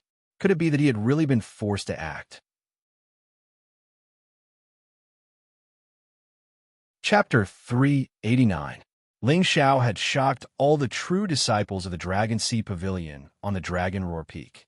For a moment, the younger generation of disciples finally knew that Ling Xiao was one of the distinguished guests invited by their pavilion master at the Dragon Pavilion yesterday. No wonder he had such strength. Otherwise, how could the pavilion master treat him as a distinguished guest? At the same time, they clearly understood what Zhong Fengming meant when he said, "There is always a higher mountain and a higher sky." In the afternoon, a shocking news spread throughout the northwest and the southern wasteland. The Great River sect had been destroyed by the Dragon Sea Pavilion, and the upper reaches of the Longtao River were now under their control. The moment the Great River sect's emperor and sect master were killed by Ling Xiao's blue dragon, it meant that the Great River sect would no longer exist. However, no one had expected the Dragon Sea Pavilion to act so quickly. It was said that the Dragon Sea Pavilion had even invited the Emperor of Mercenaries, Nangong Lai, to kill an old monster who had been in closed-door training for many years. Otherwise, it would not have been so easy for the Dragon Sea Pavilion to take down the Great River sect. In addition to hunting spirit beasts and searching for spirit herbs to survive, mercenary groups would also accept submissions issued by others. As long as there was enough money, even if they were asked to kill, they would gladly accept it. The premise was that they had the ability to complete the mission. For a mercenary like Nangong Lai, it was extremely difficult to ask him to help. Sometimes, even if you had enough money, he might not help you. However, this time, Nangong Lai had chosen to help. Many people felt that it was inconceivable. At the same time, they were all thinking, when did the Dragon Sea Pavilion get involved with the raging Inferno mercenary group? Just as everyone was talking about it, Nangong Lai, Ling Xiao, Xianxia, and the Demon Emperor were preparing to leave the Dragon Sea Pavilion for the southern wasteland. Long Haitian and all the elders of the previous generation came out to send them off. This was the first time the Dragon Sea Pavilion had received such treatment. "Master Nangong, if you have time in the future, please come visit us. We will welcome you with open arms," Long Haitian said cheerfully. He then turned to Ling Xiao and said, "Brother Ling, I already know about what happened yesterday. I am truly sorry, but I will definitely punish that brat severely." "You're too polite, Pavilion Master Long. It was just a small matter." Ling Xiao waved his hand. "All right, let's go." Nangong Lai did not want to delay and urged. Ling Xiao cupped his hands towards Long Haitian and the group of old men before leaving with Nangong Lai. A delicate voice called out from behind the crowd, "Brother Ling, wait a moment." Ling Xiao didn't need to turn his head to know who was calling him. Long Ruodong separated the crowd and handed a small ornament to Ling Xiao. Big brother Ling, this is my gift to you. Thank you for saving my life. After Long Ruodong placed the things in Ling Xiao's hands, her beautiful eyes looked at him emotionally. Then she turned around and disappeared into the crowd. Ling Xiao clutched the exquisite pouch in his hand, turned around, and left with Nangong Lai. After flying past the south side of the Dragon Wave River, it would be the territory under the jurisdiction of the Southern Wasteland. The area of the Southern Wasteland was much larger than the Northwest. However, it was mainly inhabited by spiritual beasts, and humans only occupied 1/5 of the area. Currently, the Southern Wasteland was divided into 8 major powers: 1 sect, 2 alliances, 3 clans, and 4 families. The first sect was the only sect in the Southern Wasteland, the Demon Shadow sect. Their forces were spread all over the Southern Wasteland, and they were the strongest existence in the Southern Wasteland. Almost all of them cultivated the dark attribute, and they were extremely arrogant. They were viewed as evil by the people of the righteous path, and they were not allowed to exist in this world. However, in the Southern Wasteland, not many people dared to oppose them. Only the 2 alliances were able to contend against them. The 2 alliances were the Beast Alliance and the Deity Alliance. The Beast Alliance was an alliance led by the Beastmen tribes in the Southern Wasteland. Their leader was a rank 6 beast tamer, and there was no lack of rank 4 and 5 beast tamers in the alliance. Their cultivation might not be particularly powerful, but they were able to communicate with and get close to spirit beasts. The number of spirit beasts they had tamed from rank 3 to rank 5 were countless, and their leader even had 5 rank 6 spirit beasts by his side. With this, they became the second strongest force in the Southern Wasteland. The Deity Alliance was an alliance that propagated sectarianism and believed in religious rituals. They were the best at bewitching people, propagating the belief of pacifism, and promoting the equality of commoners and warriors. It did not matter whether you were strong or not, as long as your mind was not firm enough. Once you were influenced by them, you would become their most loyal believer. They had no less than 1 million believers in the Southern Wasteland, and they were the divine religion in the eyes of the commoners. The 3 races referred to the barbarian race, the puppet race, and the cannibal race. The barbarian race was the oldest race in the Southern Wasteland. They had the bloodline of the barbarian race, and their Timbin was known for its strength. No matter how strong you were, only by competing with your strength could you convince others with your strength. This was the true warrior of the barbarian race. It was said that when the barbarian king was young, he used his arm strength to lift a huge elephant weighing 5,000 jin and became the genius of the barbarian race. Later on, he became the king of the barbarian race. The puppet race was a race that could use the puppet ancestral curse. The ancestral curse they used could cause people to hallucinate and cause them to lose their minds. At the peak of the puppet race, it was said that they could even control emperor-level experts. This showed how terrifying the puppet race was.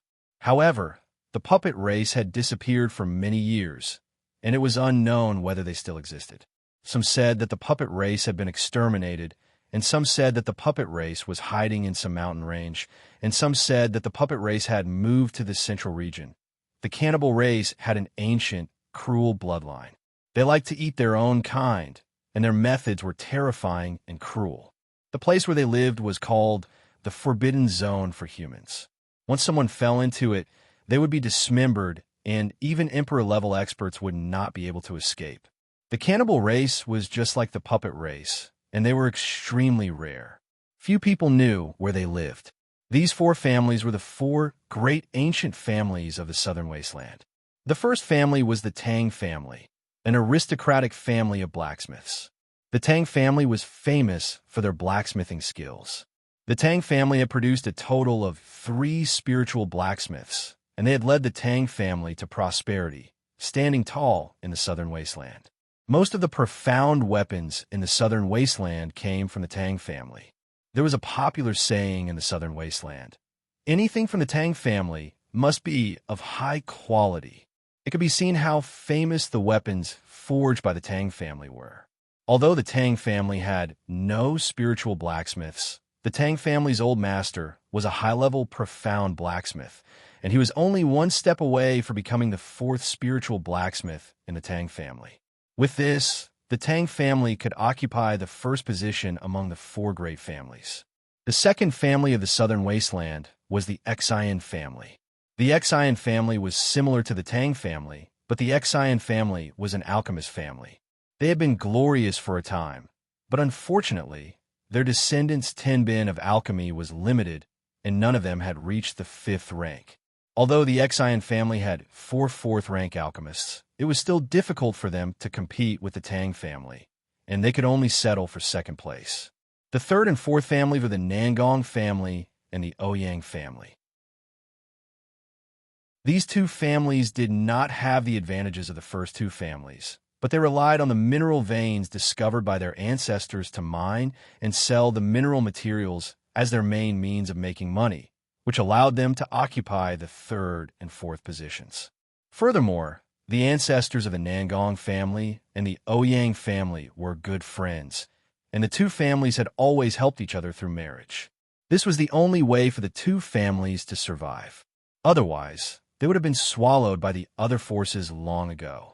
Other than the one sect, two alliances, three families, and four families, there were also countless forces of various sizes. Although they were not as terrifying as the major forces, they were still difficult to deal with. 200 years ago, the Demon Shadow sect, one of the 8 great powers in the southern wasteland, attempted to invade the northwest region. After being surrounded by many sects in the northwest region, they had been holed up for many years. It could be said that they were divided internally and were not united at all. The Beast Alliance guarded their own territory and rarely expanded outwards. Currently, the Deity Alliance was the strongest. Their religion had bewitched many people's hearts. The barbarian race was next in line with a bloodline of strength, and they had won the hearts of the people because of their pure bloodline in the southern wasteland. The puppet race had disappeared for a long time, and the man-eating race was very elusive. In the vast southern wasteland, there was no standard division of regions. All the major forces were suspicious of each other, and it was hard for them to reach a consensus. This caused many places to be filled with roving bandits, robbing caravans, and occupying the mountains. Other than that, the southern wasteland was the most primitive place for spirit beasts to live. It occupied 4/5 of the southern wasteland, and it could be seen how many rare beasts lived there. Many spirit beasts would occasionally appear and attack some villages or tribes. If one wanted to survive in this land, it would be hard to do so without some survival knowledge and some strength. 10,000 years ago, the southern wasteland had a glorious era. At that time, there were no divisions of forces. There were only 4 overlords: the Gu race, the Beast race, the Puppet race, and the Barbarian race. Among these 4 races, the Gu race was the most powerful. The history of the Gu race was much longer than the other 3 races, and they were even more mysterious. It could be said that they had lived in this land since the beginning of the human race. They raised, ate, and controlled Gu for a living. The Gu race was famous for being united, harmonious, and hospitable. However, their way of doing things was somewhat different from ordinary people, making people uncomfortable. Once they couldn't make friends with them, they would turn hostile and become enemies. Their vengeful character was famous for being terrifying. There was once a saying in the southern wasteland, "Rather provoke a beast than offend the Gu race." This showed how terrifying the deterrence of the Gu race was. However, for some reason, the once powerful Gu race was annihilated by the central region's major sects more than 10,000 years ago, destroying their foundation and exterminating their race. From then on, the Gu race disappeared from the southern wasteland. Only a small portion of the Gu race wandered in the northwest, occupying the present Guzhai city to flourish. However, the Gu race there could no longer reproduce the former glory of the Gu race. Now that the Gu race had become history, the Guzhai city they built still existed, but it had become the forbidden land of the southern wasteland.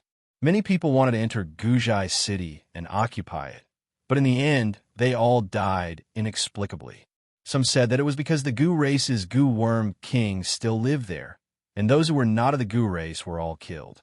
Others said that it was a curse cast by the Gu race. Those who did not belong to the Gu race would die if they forcibly occupied this place. Although the Gu race had disappeared, Guzhai city was still there, and the prestige of the Gu race was still there. Part of the information about the southern wasteland was said by Xianxia, and the other part was explained by Nangong Lai. The group left the Dragon Sea Pavilion and arrived at the first stop of the southern wasteland, one of the barbarian tribes, the Tai Lei tribe. Chapter 390. After Nangong Lai, Ling Xiao, Xianxia, and the Demon Lord left the Dragon Sea Pavilion, they immediately set off for the southern wasteland. Due to the fact that the journey to Gu City was extremely far, he had to find a teleportation array in order to shorten the time he took to travel. Otherwise, he would probably waste a lot of time going back and forth, and finding the Heaven Gu Divine technique would probably take an indefinite amount of time. With Nangong Lai, the king of mercenaries, leading the way, Ling Xiao avoided a lot of detours. He knew which path to take to avoid unnecessary troubles and obstacles. Among the four, only Xianxia was a high-level soul master. Ling Xiao wanted to let the dragon fly with Xianxia, who knew that the dragon would not let Xianxia get close, not even Nangong Lai or the Demon Lord.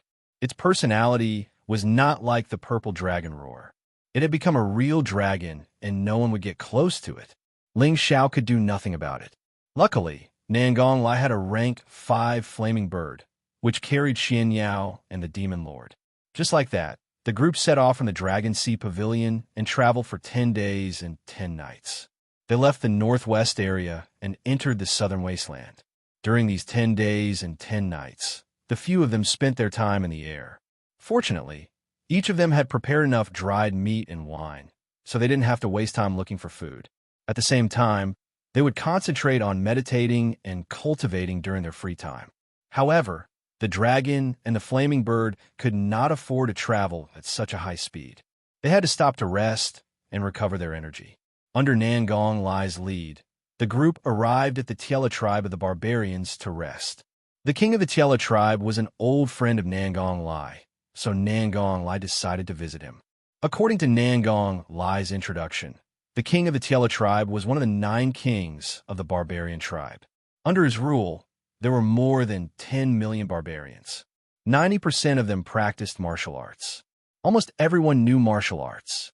Nangong Lai knew where the center of the Tiela tribe was, so he went there directly.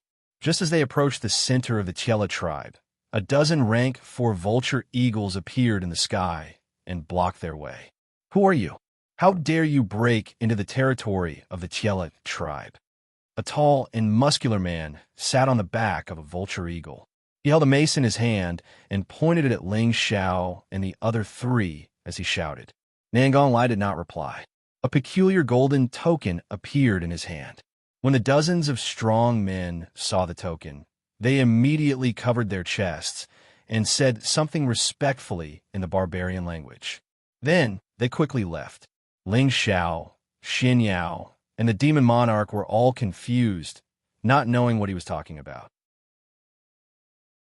Nangong Lai explained, "This is the token that King Tai Lei gave me. Seeing the token is like seeing King Tai Lei. They're going to report now, and King Tai Lei will personally come out to welcome us." Sure enough, after a while, the team of vulture eagles reappeared. In the middle of the team, there was a man riding on a 5th-rank golden feathered eagle. The golden feathered eagle is the overlord of the sky. Its pair of eagle eyes are sharp and threatening.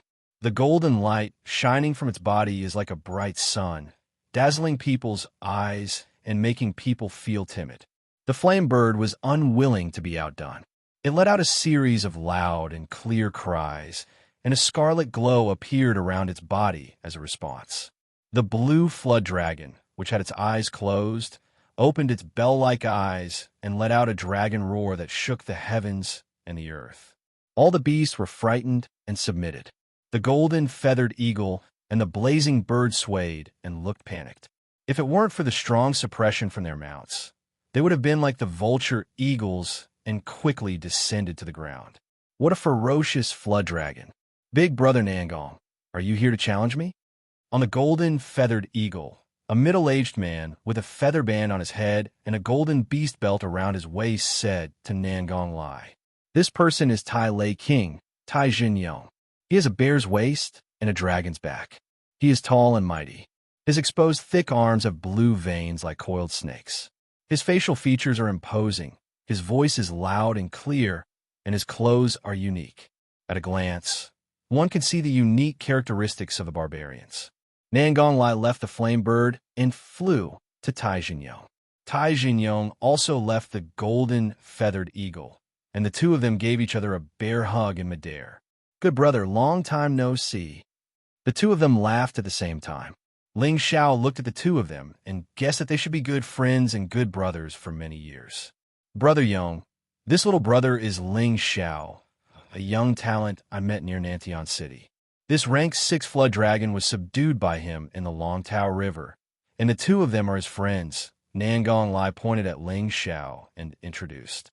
When Tai Jinyong's eagle-like eyes fell on Ling Xiao felt as if his whole body was being seen through, and he felt a little flustered. Ling Xiao let out a light breath and cursed in his heart, "F***CK. I'm not interested in old men." Ling Xiao had always been a person who could be persuaded by reason, but not cowed by force.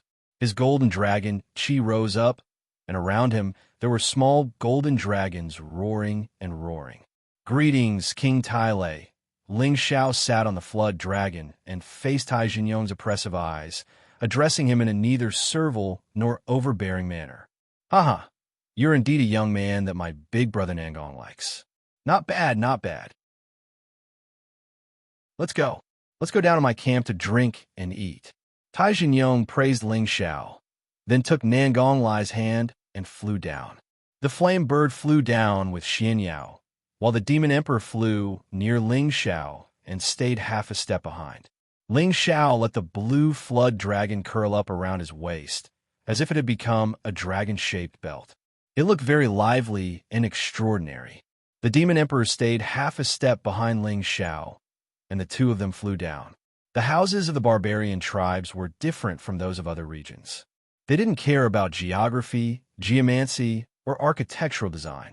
Their houses were all built on the trunks of towering trees, using thousand-year-old trees as pillars and thousand-year-old bark as tiles. It was simple and crude, but it didn't lose its natural and primitive feel. As soon as Ling Xiao and the others landed, hundreds of burly young men with golden spears in their hands greeted them in a solemn formation. They all shouted in a barbarian language that Ling Xiao didn't understand. Xianxia waved his white paper fan and praised, "What an exotic style. It's a different kind of flavor. Why don't you stay here and enjoy yourself? I'll pick you up when I return?" Ling Xiao asked. Xianxia smiled and asked, "Brother Ling, do you think I'll be a burden to you?" "That's right. You're just a burden right now. I don't know what you can do," Ling Xiao replied. Ling Xiao already understood the situation in the southern wasteland, and he knew that this trip would be filled with danger. He didn't know when he would run into danger, and he was afraid that he wouldn't have time to take care of Xianxia. Thus, it was better to stop him from traveling. Ling Xiao did this for his own good. Xianxia deliberately mystified him, saying, "Brother Ling, you have to bring me along on this trip. Only I know where your destiny lies. If Brother Ling thinks that I'm a burden to you, then with your methods, it won't be difficult for me to increase my strength." Ling Xiao smiled bitterly when he saw Xianxiao's insistence, but he didn't say anything else. Ever since Xianxia could predict that he would have a romantic calamity, Ling Xiao felt that Xianxia was a bit of a swindler. He thought that Xianxia might be able to bring him some surprises. However, now that Xianxia had mentioned it, he thought that it wouldn't be difficult to use pills to help Xianxia reach the king stage. Ling Xiao was already a genuine rank 4 alchemist. At the same time, he was confident that as long as he could calm down and refine pills, reaching to rank 5 would definitely be a matter of time. Thinking of this, Ling Xiao decided to first let Xianxia break through to the king stage in the Tai Lei tribe. This would give him the ability to fly, and also give him a better chance of survival. Only then would he not become a burden to him. As he thought about it, Ling Xiao and the others arrived at a rather large house. This house was nearly 100 meters wide and was circular in shape. It was surrounded by thousand-year-old leaves, making it look like a natural greenhouse. It gave people a feeling of being able to see it. When Ling Xiao and the others entered, they were even more surprised by the magnificent furnishings in the house. The floor was covered with golden tiger skin carpets. Stepping on them gave people an incomparably comfortable and wonderful feeling. The surrounding walls were hung with murals created by great masters, adding a sense of harmony to this place. More than a dozen tables and chairs made of thousand-year-old profound stones were placed with rich spirit fruits and fine wine. Bursts of fragrance assailed one's nostrils, stimulating one's appetite. Right above, there was a golden soft couch that was 3 to 4 meters wide.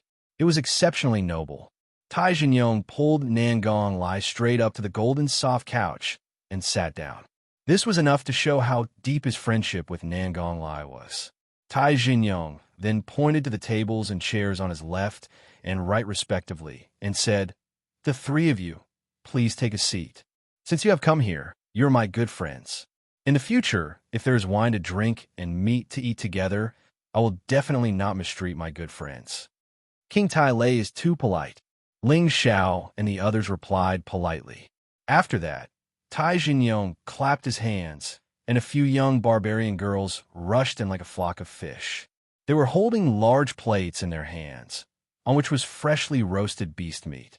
They placed the plates in front of everyone one by one. At the same time, they removed the previous spirit fruits and wine and replaced them with new ones. Under Tai Xingyong's enthusiasm, Ling Xiao and the others ate and drank to their heart's content. Ling Xiao was even more infected by Tai Xingyong's heroic spirit and enthusiasm. His impression of the barbarians increased a bit. After drinking for 30 minutes, Tai Xingyong had people arrange a place for Ling Xiao and the others to stay. He and Nangong Lai wanted to sleep on the same bed and seemed to have endless things to talk about. The three of them were arranged to rest in a spacious house with barbarian girls serving them. Because Ling Xiao and Xianxia were extremely handsome, the barbarian girls secretly looked at them with enchanting gazes. Xianxia seemed to be very happy about this and allowed the girls beside him to serve him.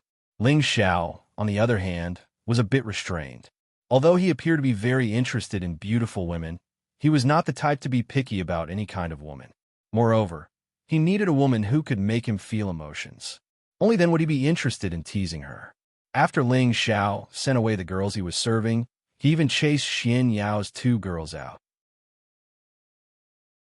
"I say, Brother Ling, since you have a romantic encounter, shouldn't you let your brother enjoy some romantic pleasure?" Xianxia said unhappily.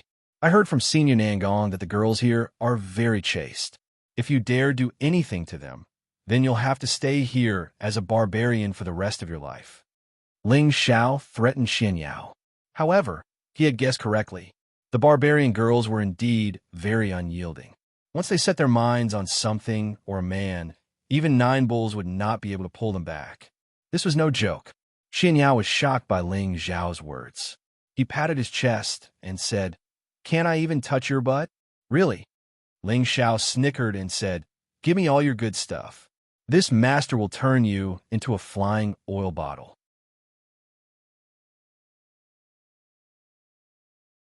Chapter 391.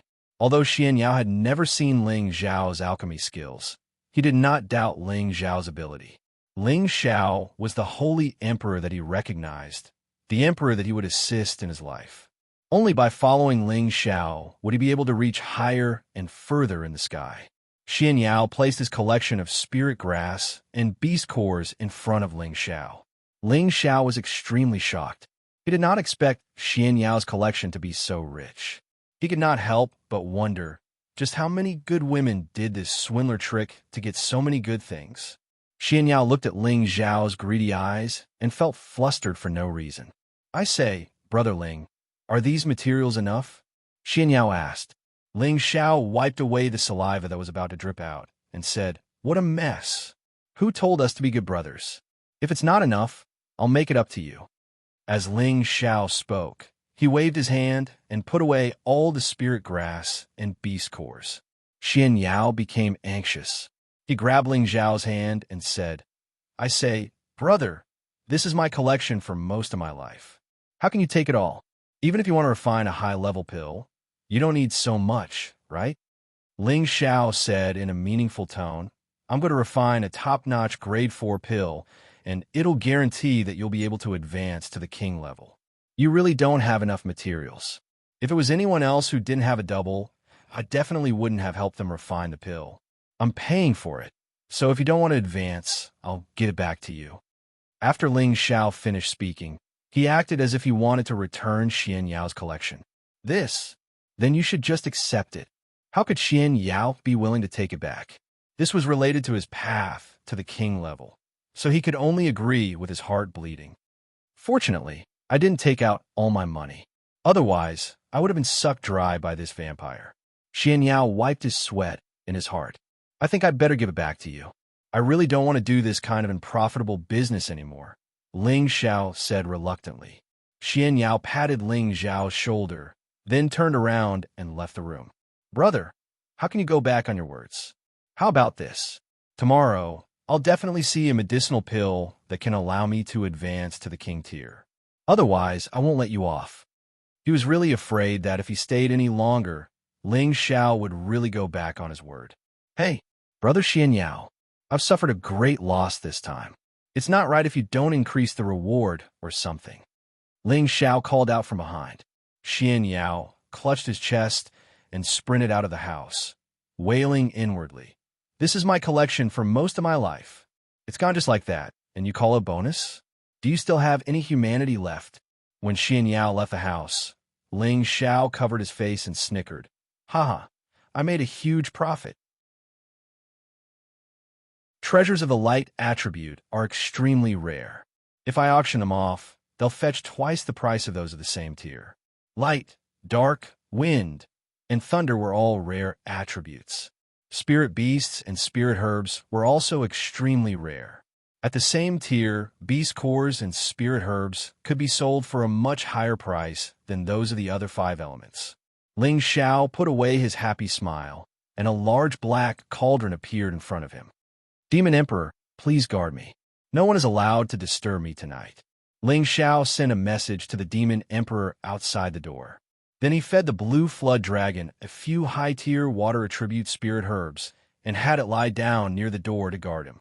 Next, he set up a soundproof barrier around himself for 3 meters before preparing to refine the pill. He had to maintain silence while refining. If he failed, a large amount of materials would be wasted. Ling Xiao didn't want to be a wastrel.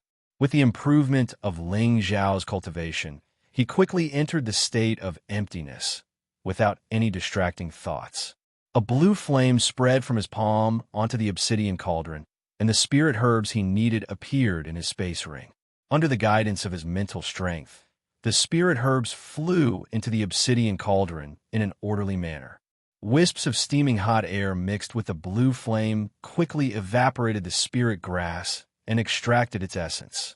The spirit herbs floating above the cauldron rotated continuously, their essence falling into the cauldron like rain. Refining medicine into rain was a difficult realm that could only be achieved by a king level 4th grade alchemist. Ling Xiao could do this when he was only a spirit master, but now he could do it effortlessly. His speed of control was also much faster than before. When all the spirit herbs were extracted, Ling Xiao didn't feel tired at all. He knew that this was all because his mental strength had been raised to a level that ordinary king-level alchemists couldn't reach, which was why he seemed so relaxed. 2 hours later, 2 top 4th grade pills shone brightly in the cauldron. Why are there 2 king-entering pills? Ling Xiao looked at the pills condensed in the cauldron in astonishment. As far as he knew, it wasn't strange to produce 10 pills per cauldron for 1st and 2nd grade pills, 2 pills at most for 3rd grade pills, and only 1 pill per cauldron for 4th grade pills and above. Previously, only 1 pill appeared in all the 4th grade pills he refined. Now that there were 2, he couldn't help but feel puzzled. Did I fail? Or is there a difference between light attribute pills? Ling Xiao guessed. At this moment, Obsidian's image appeared above the cauldron. Obsidian, what's going on? Ling Xiao asked. Master, don't be surprised, this is normal. Obsidian replied. What do you mean? Ling Xiao asked again.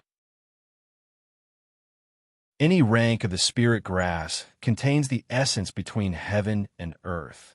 The energy of the beast elixir is the essence of the spirit beast throughout its life. As long as the master doesn't waste their essence in the refining process, it is not surprising that they can be refined into a few elixirs when they are gathered together. For this small 4th grade elixir, it can be condensed at most 10 at a time. Obsidian responded, That's impossible. Then why can I only make one before? Did I waste it when I refined it? Ling Xiao said in disbelief. That's right. It was because Master's realm wasn't high enough, so it's not surprising that you wasted the essence of the spirit herbs. Although I can imprison them in the cauldron, Master can't completely condense them together. So after the pill is formed, a lot of the essence will dissipate because it can't be formed. Obsidian replied, I see. Ling Xiao understood a little. What Obsidian meant was that he couldn't condense all the essences when condensing the pill, causing most of the essence to be lost. Now, with the improvement of his strength and spiritual power, his level of alchemy seemed to be more proficient.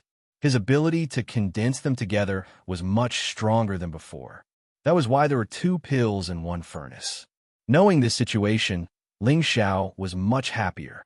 According to his current level, if he wanted to refine a 4th grade pill for others, he could refine 2 pills with 1 set of spirit herbs. Wouldn't that be an extra pill for himself as a reward? What's more, he had to collect additional rewards. In this case, wouldn't he earn more? Obsidian, you said that this 4th grade pill can be refined up to 10 pills at one time? Ling Xiao asked again. Obsidian nodded and said, Yes, Master.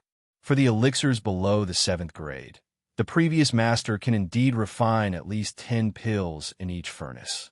Only the holy elixirs up to the 8th grade are condensed less. After listening to this, Ling Xiao opened his mouth wide and was speechless. Oh my God! What rank of alchemist was the previous master? Was he really the legendary divine alchemist? Ling Xiao thought in his heart. Obsidian's words sounded again, interrupting Ling Xiao's fantasy. Master, now that you have reached the king level, you can enter the 2nd level of the medicinal cauldron. Do you want to go in and have a look? The 2nd level of the medicinal cauldron? Ling Xiao returned to his senses and responded. Yes, only when Master reaches the king level can you enter the 2nd level. In the future, you can enter the next level every time you advance a big level. Obsidian responded. Ling Xiao suddenly remembered that when he was recognized by the obsidian cauldron, it did mention a related statement. He had been thinking about other things when he entered the king level, so he forgot about it. Does Master want to go in? Obsidian asked again. Of course, I want to go in. Ling Xiao hurriedly went in. He said in his heart, Only a fool won't go in. After that, Ling Xiao's sea of consciousness seeped into the obsidian cauldron. Ling Xiao had already seen and used the 1st level of the medicinal cauldron. This was a wide space about the size of a city. It could store both living and dead things. He had already placed many things here, including the 9-headed dragon's body. By the way, Obsidian, can I put a living person in here? Ling Xiao asked curiously. Yes, as long as he's willing to come in, Obsidian responded.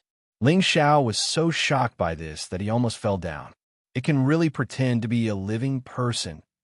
Ling Xiao exclaimed in his heart. The usefulness of this was great. He wanted to take the Ling family out of Meteorite City in the future and let them develop in a more prosperous place. If the whole family moved, there would definitely be a lot of trouble, but the obsidian cauldron had such a characteristic. As long as he put the whole family in it, no matter where he went, it could be brought there. This was much more convenient and less troublesome. Okay, Master, you can enter the 2nd level after crossing this barrier, Obsidian said as he brought Ling Xiao to the barrier of the 1st level. Ling Xiao saw a door-like halo shining in front of him and immediately went in. Aya! Ling Xiao bumped into it, but found that the halo was like a substance, rejecting him outside the door making him dizzy. Obsidian, what the hell is going on? Ling Xiao touched his head angrily and asked Obsidian.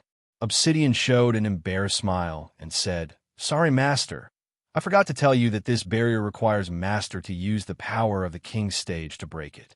I didn't expect Master to be so direct and actually hit it with your head. Obsidian really admires you." Ling Xiao almost fainted when he heard this. Why does this damn cauldron's soul act like a living person, daring to tease this young master? Sooner or later, I will teach you a lesson. Ling Xiao cursed in his heart. Then, Ling Xiao began to bombard the spirit formation gate with all his strength. Golden fists that contained boundless power smashed against the spirit formation gate, causing a series of explosions that shook the spirit formation gate. After several tens of punches, cracks gradually appeared on the spirit formation gate. On the 50th punch, a shocking sound finally rang out. The spirit formation gate had finally been broken.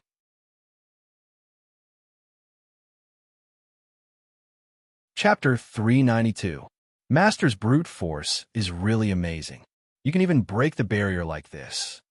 Obsidian said with a surprised expression. Damn, is there any other way to break the barrier if not like this? Just now you said to use the power of the King's stage to break the barrier. Ling Xiao couldn't help but curse. Alchemists pay attention to the power of controlling fire. In fact, Master can use the power of fire to strike with all his strength.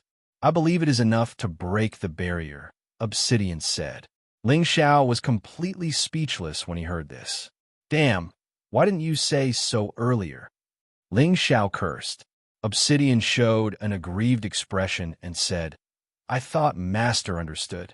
Ling Xiao was completely defeated and staggered toward the second floor. When he was about to step into the barrier, he stopped and asked Obsidian, Is there any other explanation? Tell me in detail. I have to beat around the bush again. There should be no more, Obsidian replied. Are you sure? Yes. Ling Xiao then stepped into the second floor with relief. As soon as he entered the second floor, Ling Xiao was attracted by a large area of spirit flowers, rare herbs, and rare fruits. Bursts of fragrance came to his nose, and the rich spiritual energy of heaven and earth lingered, making people feel refreshed. Ling Xiao quickly rushed in and looked at one of the stone-shaped herbs. This is a mid-tier rank 5 earth stone orchid. Then he looked at another short herb next to it that was as thin as a golden needle, emitting light, and murmured, This is a high-tier rank 5 gold thread. This is a mid-tier rank 5 conch algae. This is a 5-change flower, a high-tier rank 5 spirit flower. Ling Xiao looked at the spirit herbs here while muttering the names of these spirit herbs and spirit flowers. His eyes emitted bursts of colorful light, and then his gaze fell on a tree with 5 gourd-like crystal fruits. Five colored gourd holy fruit. There is even this? Ling Xiao exclaimed. He had risked his life in the den of beasts to obtain a few of them, but there was a mature holy calabash tree here that had already borne 5 of them. How could he not be surprised? Countless spirit beasts and powerful beings had perished for the sake of this holy fruit. It's already ripe. If I don't pick it now, it'll fall off. I can't waste it. Ling Xiao rubbed his hands and was about to pick the spirit fruit. However, when he came into contact with the spiritual fruits, he could not pluck them. Why is it so hard to pick? That's strange. Ling Xiao mumbled and increased his strength. However, he found that no matter how hard he tried, he could not take them off. Ling Xiao's face darkened. Obsidian, what is going on? Obsidian appeared and asked, Master, what's the matter? Why didn't you pick them?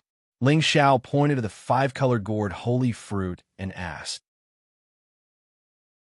Obsidian responded, Master, you don't know that the spirit grass here can only be exchanged but not picked. What does that mean? Ling Xiao asked in confusion. You don't even understand such a simple principle? Obsidian said with slight disdain. Stop talking nonsense and tell me. Ling Xiao's face became more and more unsightly. It means that Master must take out the corresponding level of spirit grass in order to exchange for the spirit grass of the same level here. This is the rules set by the first Master. He said that he can't let the descendants develop the character of reaping without sowing. Obsidian replied, What? What kind of bullshit asterisk T rule is this? Ling Xiao said in a frenzy, Master, are you the kind of person who wants to reap without sowing, as the first master said? Obsidian asked doubtfully, Get the hell out of my way. I'm not that kind of person. I just feel that these holy fruits are ripe, and if I don't pick them, they'll be ruined. That's such a waste. I've always been frugal, and I've always been against waste. I've always cherished the crystallization of flowers and trees. Ling Xiao angrily pounded his chest. Looking at how righteous and indignant he was now, Obsidian was moved by his expression. And he sighed for no reason. I thought Master is the kind of person who wants to reap without sowing like the previous masters. It seems that Obsidian is wrong. Master, you are as great as the first master. If that's the case, shouldn't you let me pluck the holy fruit? Ling Xiaohu said with a cunning look in his eyes. Didn't I say that the spirit grass here can only be exchanged but not picked? It has been growing here for more than 10,000 years, and it hasn't been destroyed. The land here is a 6th grade soil, and the aura is also 6th grade. Master can rest assured that as long as you have the same level of spirit grass planted, you can exchange for any spirit grass of the same or lower level. Obsidian responded. After listening to this, Ling Xiao was completely speechless. He could only guard the mountain, but couldn't eat it. This kind of pain was really unbearable for ordinary people. Ling Xiao's face was downcast as he walked in another direction. Sure enough, this space was full of rank 5 to 6 spirit grass, among which there were many superb spirit grass that Ling Xiao coveted. Unfortunately, he could only sigh with hope. I don't want to look anymore. I'm going to have a heart attack from anger. Ling Xiao shook his head and walked out of the 2nd floor. Master, you came out so soon? Obsidian asked. What else can I do if I don't come out? Is there anything to eat in there? Ling Xiao was extremely displeased. The more he looked at Obsidian, the more he disliked him. This guy was really asking for a beating. Master, if you want to use rank 5 spirit grass, it's easy. As long as you plant those low-level spirit grass inside, they can also grow into high-level spirit grass within a few years. By then, Master can use them, Obsidian suggested. That works too. Ling Xiao responded and asked after a pause. Don't tell me I have to replace it with the spirit grass of the same rank? That's not necessary. Because Master planted it, you can use 1 stalk if you plant 2 stalks, 2 stalks if you plant 4 stalks, and so on. Master can also use half of the spirit grass you planted, Obsidian responded. Damn, I lost half of it directly. This is too unfair, but it's barely acceptable, Ling Xiao scolded in a low voice. According to Obsidian, this method was still feasible. After all, the 2nd floor provided high-grade soil and rich aura, which could indeed effectively promote the growth of spirit grass. Some spirit grass with room for growth could evolve inside. When I have time, I will plant a lot of low-level spirit grass here. Won't I not have to worry about finding spirit grass in the future? Thinking of this, Ling Xiao's mood was much better. There were many high-level spirit grass on the 2nd floor. Although he couldn't use them, if he encountered an urgent need in the future, he just needed to find the spirit grass of the same rank to exchange. Ling Xiao had to admire the wonderful design of this function. As long as the obsidian cauldron existed for a day, these spirit grass would not disappear. If future generations needed spirit grass, they would also have it here as long as they provided the corresponding spirit grass in exchange.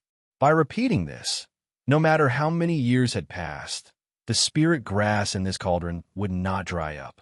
In addition, he could plant spirit grass here, so it would only increase and not decrease. Ling Xiao also had to admire the vision of the first master. It was really not something that ordinary people could see so thoroughly and deeply. Fortunately, Ling Xiao had a lot of collection now. There were not many rank 5 spirit grass, but there were not a few either. He decided to exchange all the spirit grass that he didn't need and had little value. He basically didn't have many rank 6 spirit grass in his hands, so of course, there was no way to exchange. He could only look and sigh for the time being. After Ling Xiao left the cauldron, Obsidian said again, "Master, don't put me in those low-level utensils in the future. It makes me very uncomfortable." Low-level utensils? Ling Xiao was stunned. "It's the gadget you wear on your finger," Obsidian said. Ling Xiao looked at his finger and knew that Obsidian was talking about the space ring. "If I don't put you here, am I supposed to carry you all over the mountain?" Ling Xiao said angrily. "Actually, it's fine if you want me to become like it. Besides, my storage space is many times larger than it. I should be the one to store it," Obsidian said with some resentment.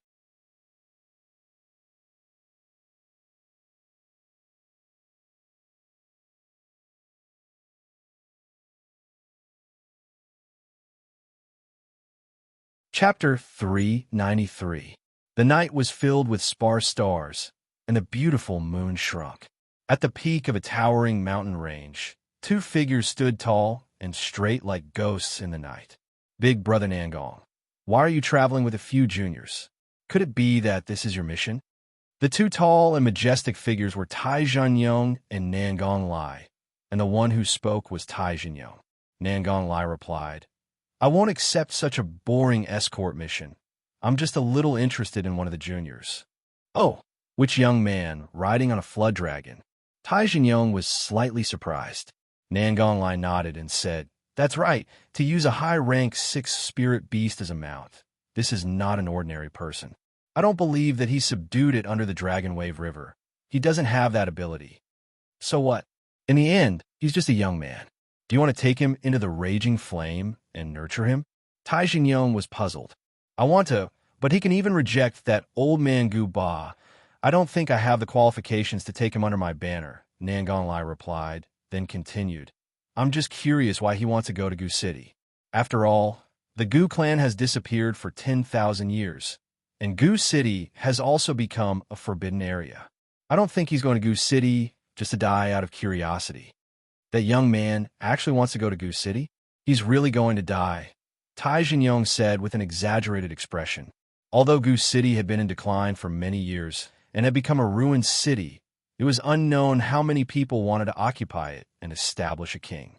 After all, it was once the #1 city in the southern wasteland, and it had a glory that could not be compared to later generations. However, it was now difficult for anyone to take even half a step into Gu City, or else they would only be able to enter and not leave. There was once a powerful rogue Earth Emperor who did not believe in this evil and charged into Gu City alone. In less than 3 days, his companions saw that his jade tube of life had already become dim, and they knew that the rogue Earth Emperor had already died in Gu City. At this point, no one dared to take even half a step closer to Gu City. The mystery of Gu City's forbidden area had existed for tens of thousands of years. No one could figure out what was going on. All kinds of rumors were flying around. "That's exactly what I don't understand. It's a dead end, so why would he go to die?" Nangong Lai sighed softly and then guessed, "Originally, I suspected that he was a descendant of the venomous insect clan, but from his words and actions, it's impossible. The venomous insect clan has always raised venomous insects as beasts, so how could they have other mounts? So I guess he might have already known some way to survive in Gu City, so he came to investigate. I think this is more likely. Even so, so what? Could it be that Big Brother Nangong wants to enter the city with them? That's right. No one has been able to solve this mystery for 10,000 years. I, Nangong Lai, want to go in and give it a try." Nangong Lai's eyes were filled with determination. "Big Brother Nangong, this is just one of your guesses. What if that young man doesn't know any way to survive?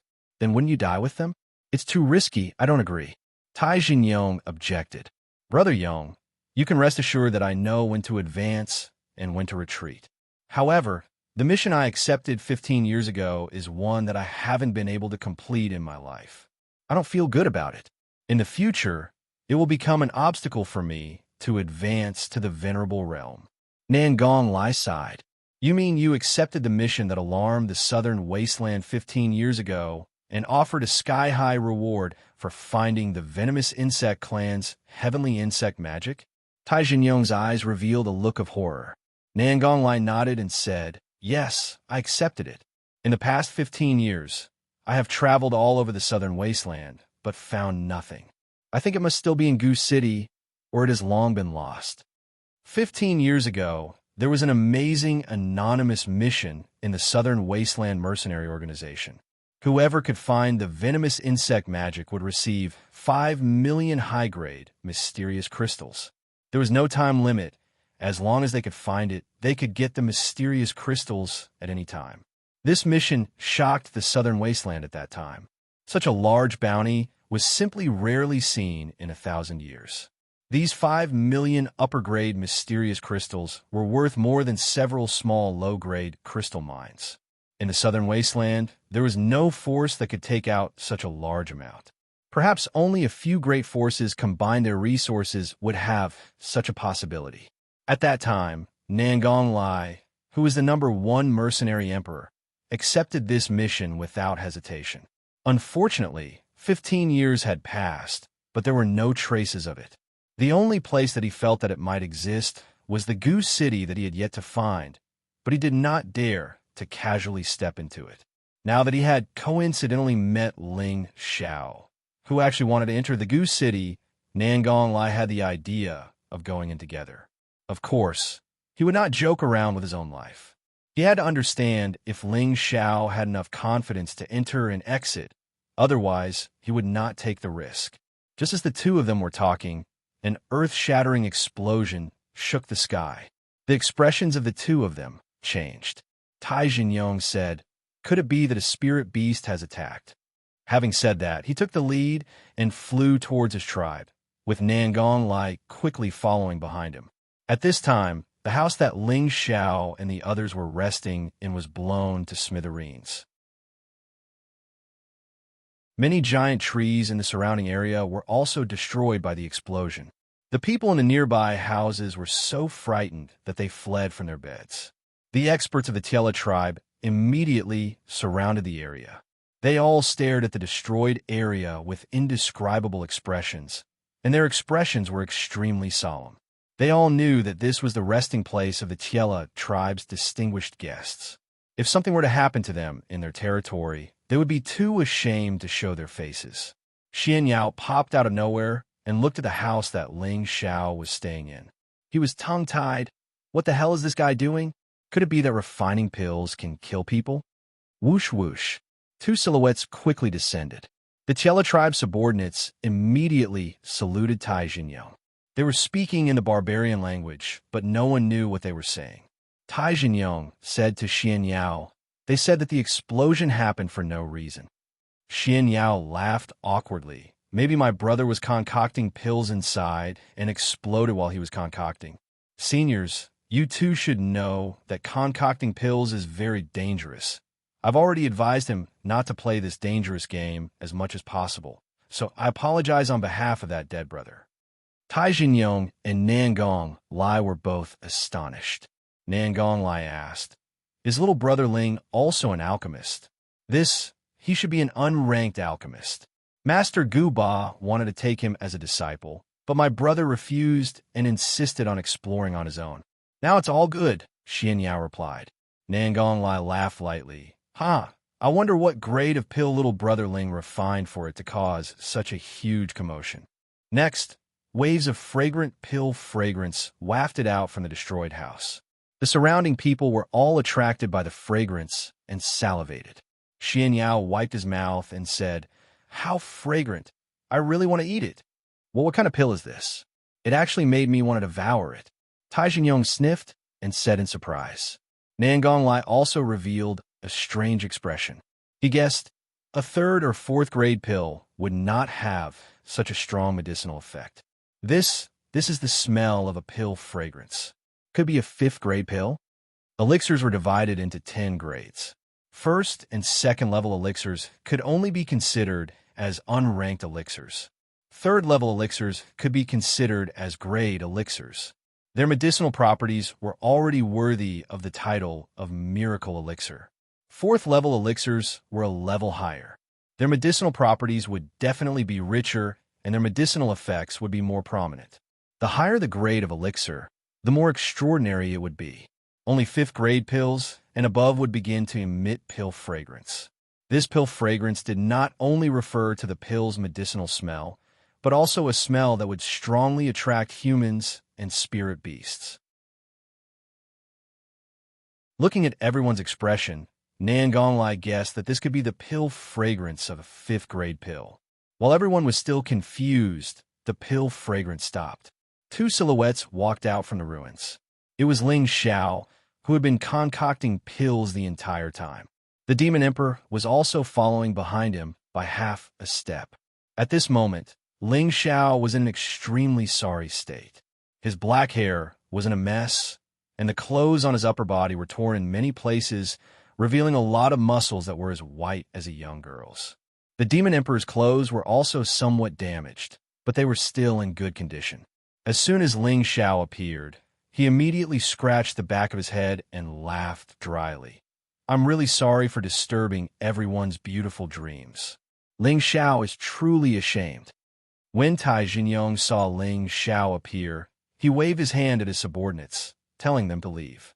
"I say, brother, don't play such a dangerous game if you have nothing to do. I don't want to see a black-haired person die." Xianyao looked at the current Ling Xiao and joked. Ling Xiao pretended to kick Xianyao and said, "Scram to the side." Nan Gonglai laughed and said, "I didn't expect little brother Ling to be a master alchemist. I'm really disrespectful." Tai Xingyong said enthusiastically from the side, "Not bad. Little brother is a real person. To have such a high level of alchemy at such a young age, it's truly worthy of celebration." Ling Xiao was a little embarrassed and said, "Seniors, you're too kind. Can you let me freshen up before you question me? I can't see anyone like this." Ling Xiao was regretful in his heart. He had thought that he could rely on the restrictions he had set up to restrain the effects of the furnace explosion. However, he had never thought that the energy produced by the condensing of the fifth-grade pill would be so great. Not only did it destroy the restrictions he had set up, it almost took his life. If it wasn't for the fact that he cultivated the ancient emperor's divine arts and had a body of iron skin and copper muscles, he would have already gone to see the king of hell. Tai Xingyong ordered his servants to change Ling Xiao's residence and also ordered his servants to help Ling Xiao bathe and change his clothes. By the time Ling Xiao reappeared in Tai Xingyong's tent, it was already early in the morning. At this time, there were no longer the few of them in the tent. There were also a few middle-aged barbarians and two beautiful women. When Ling Xiao walked in, he became the focus of everyone's attention. Ling Xiao knew that his identity as an alchemist could no longer be concealed. He was afraid that it would attract a lot of hard labor and delay his time. However, since things had already come to this, he could only hurry up and get out of here. "Master Ling, come, please have a seat," Tai Xingyong said. At this time, the way he addressed Ling Xiao had already changed, and the enthusiasm on his face was even stronger than yesterday. Nan Gonglai looked at Ling Xiao with even more satisfaction. "King Tai Lei, there's no need to be so polite. Just call me Ling Xiao. I'm not some master," Ling Xiao said modestly.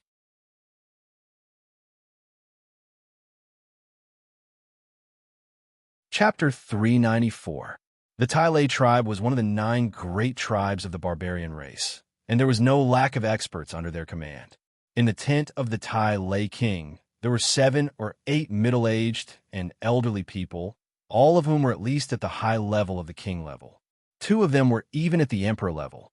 Sitting on the left and right of the Tai Lei king were 2 beautiful women. They were both dressed in gold and silver, with many ornaments on their hands.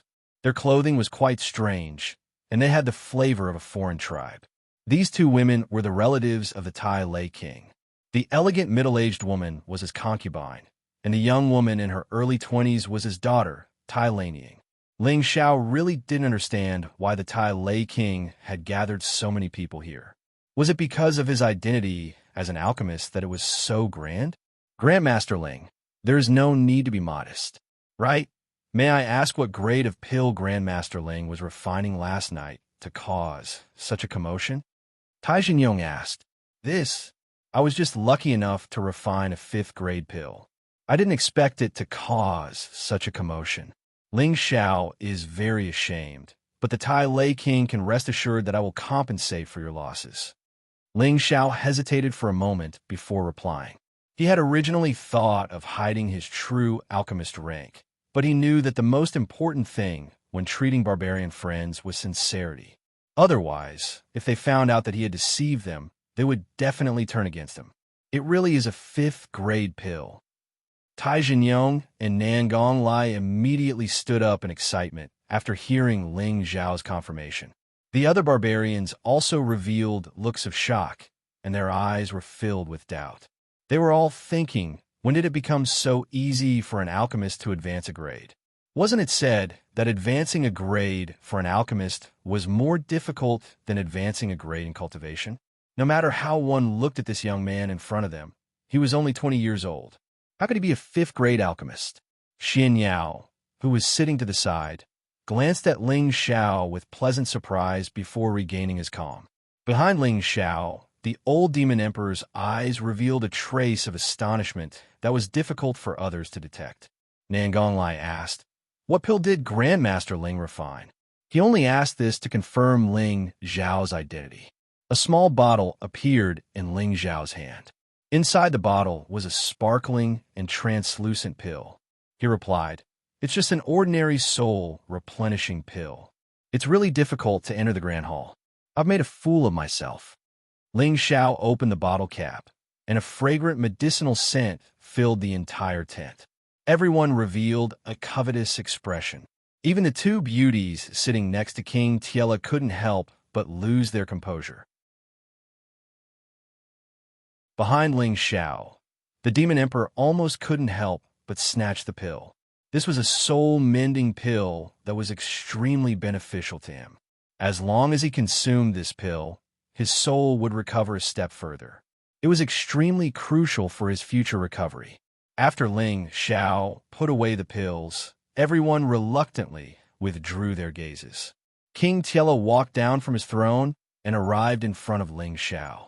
He cupped his hands towards Ling Xiao and sincerely said, "I implore Grandmaster Ling to help my Tiela tribe. I, Tai Jinyong, will be extremely grateful." "King Tiela, what do you mean?" Ling Xiao said in a panic. He exclaimed in his heart, "Trouble is still coming. What headache? My tribe lives by hunting spirit beasts all year round. Although our warriors are brave, they are still lacking when compared to the spirit beasts. Losing our lives and getting injured is a common occurrence. Giving our warriors pills is a necessary preparation.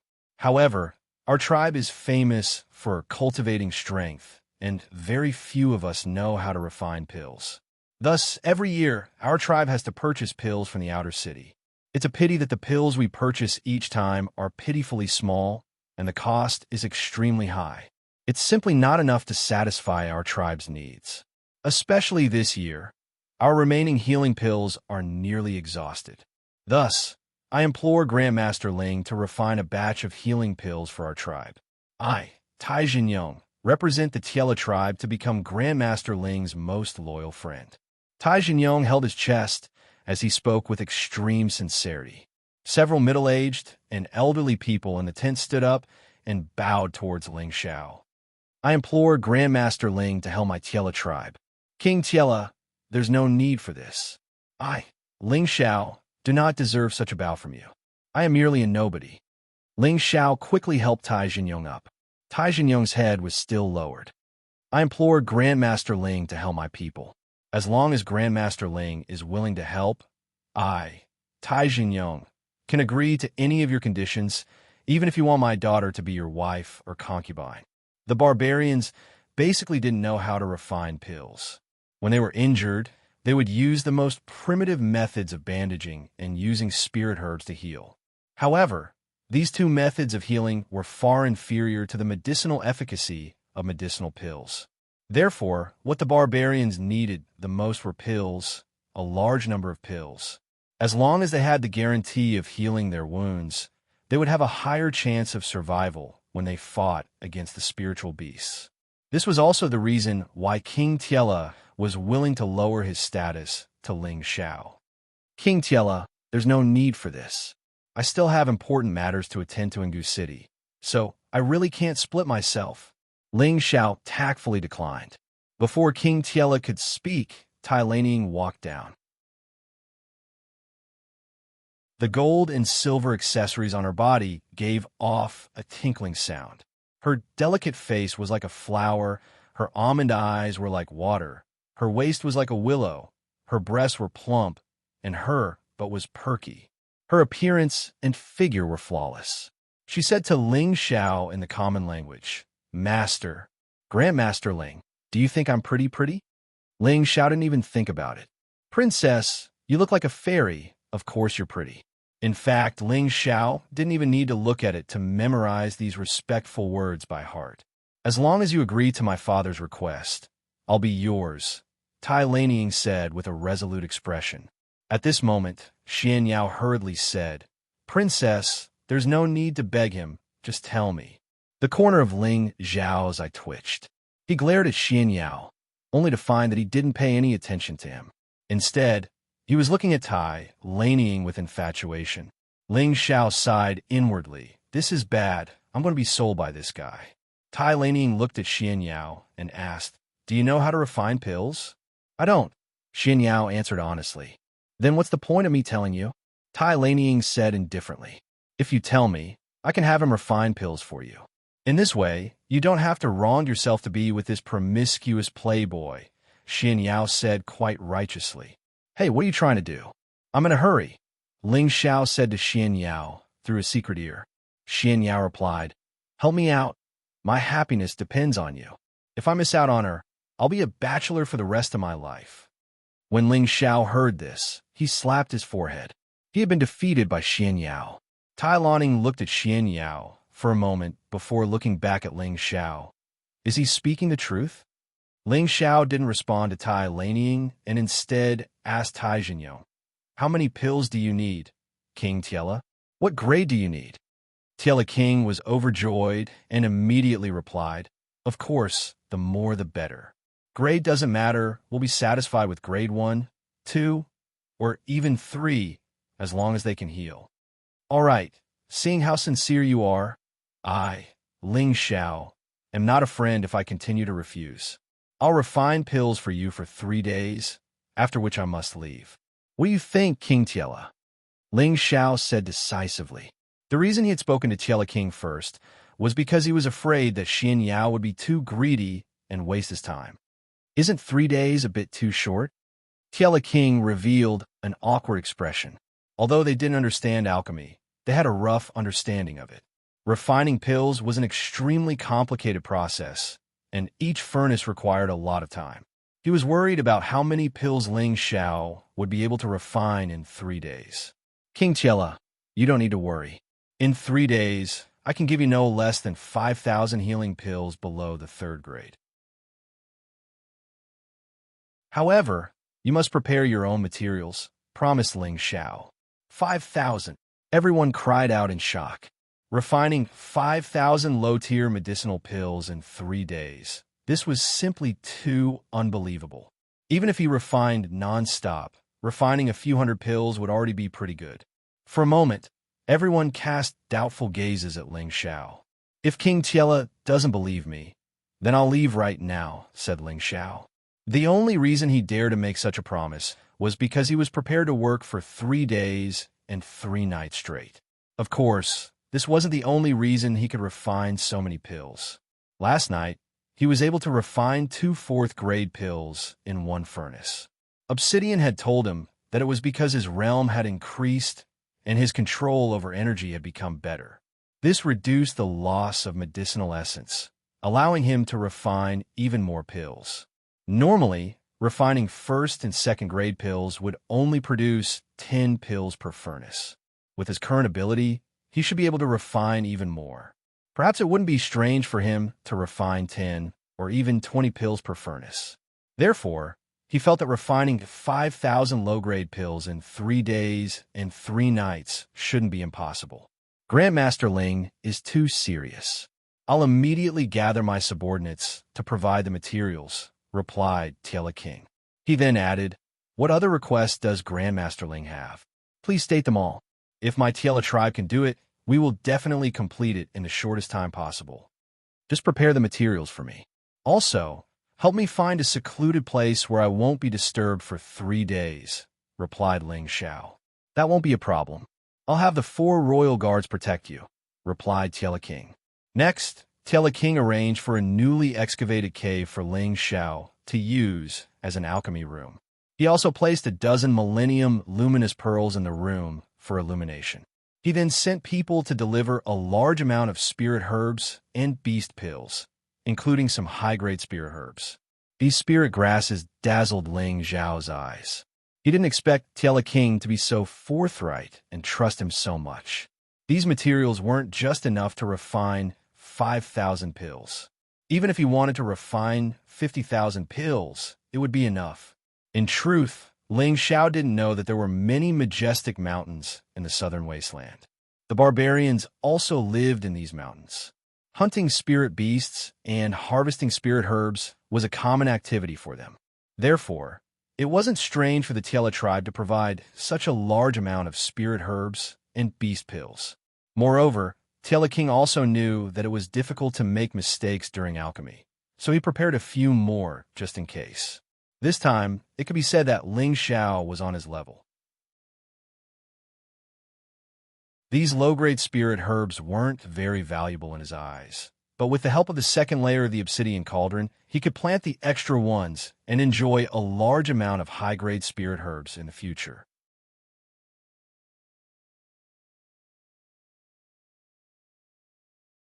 Chapter 395. In a spacious cave, Ling Xiao sat cross-legged on the ground, his palms constantly sending out strong and enchanting blue flames. The blue flames burned on a large black cauldron, and wisps of scorching mist evaporated the spiritual herbs floating above the cauldron, extracting their medicinal essence. Those spiritual herbs withered rapidly, and their essence fell into the cauldron like crystal rainwater. As Ling Xiao's palms moved faster, the spiritual herbs disappeared faster. When a batch of hundreds of spiritual herbs was completely extracted, another hundreds of spiritual herbs flew into Ling Xiao's interspatial ring. These spiritual herbs seemed to be carried by an invisible hand and flew toward the cauldron. This was attraction made by Ling Xiao using his supreme spiritual force. His spiritual force could control boulders weighing thousands of kilograms at most, so it was really effortless for him to control these spiritual herbs that were as light as air. The obsidian cauldron also had the function of magnifying, and according to the cauldron's soul, to refine these low-grade pills, he could directly extract all the spiritual herbs from dozens of furnaces, and then condense them all at once. There was no need to condense them one by one.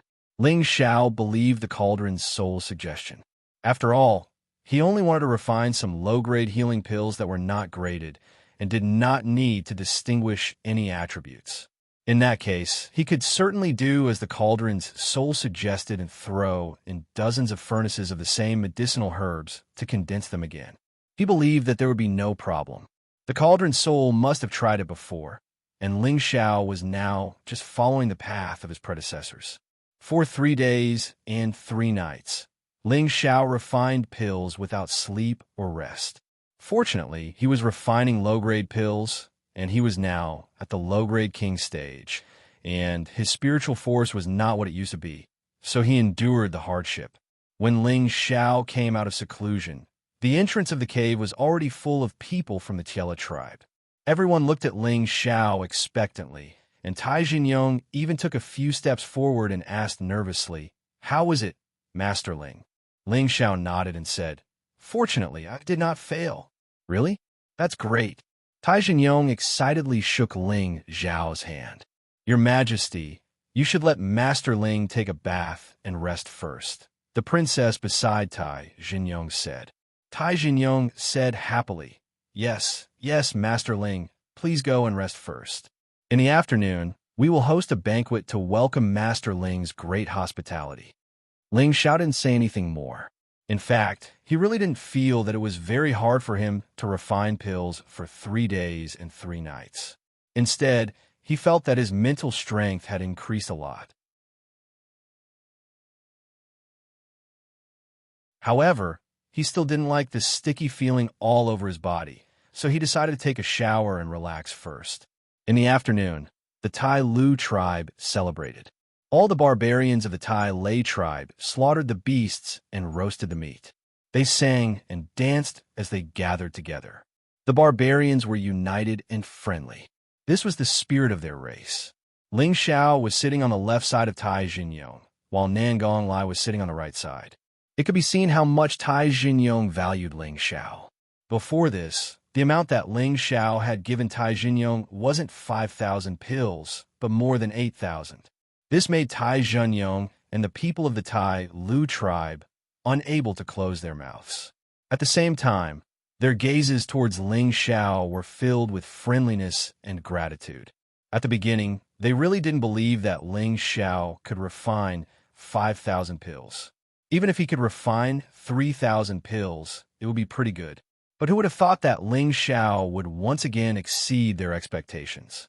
Although these are low-grade pills, to the warriors of their tribe, it meant that there would be fewer casualties this year. It also gave them enough time to purchase pills from all over the place. This would solve the problem of maintaining the supply of pills in the tribe. Ling Xiao's act of righteousness was enough for the Tai Lu tribe to treat him as their benefactor.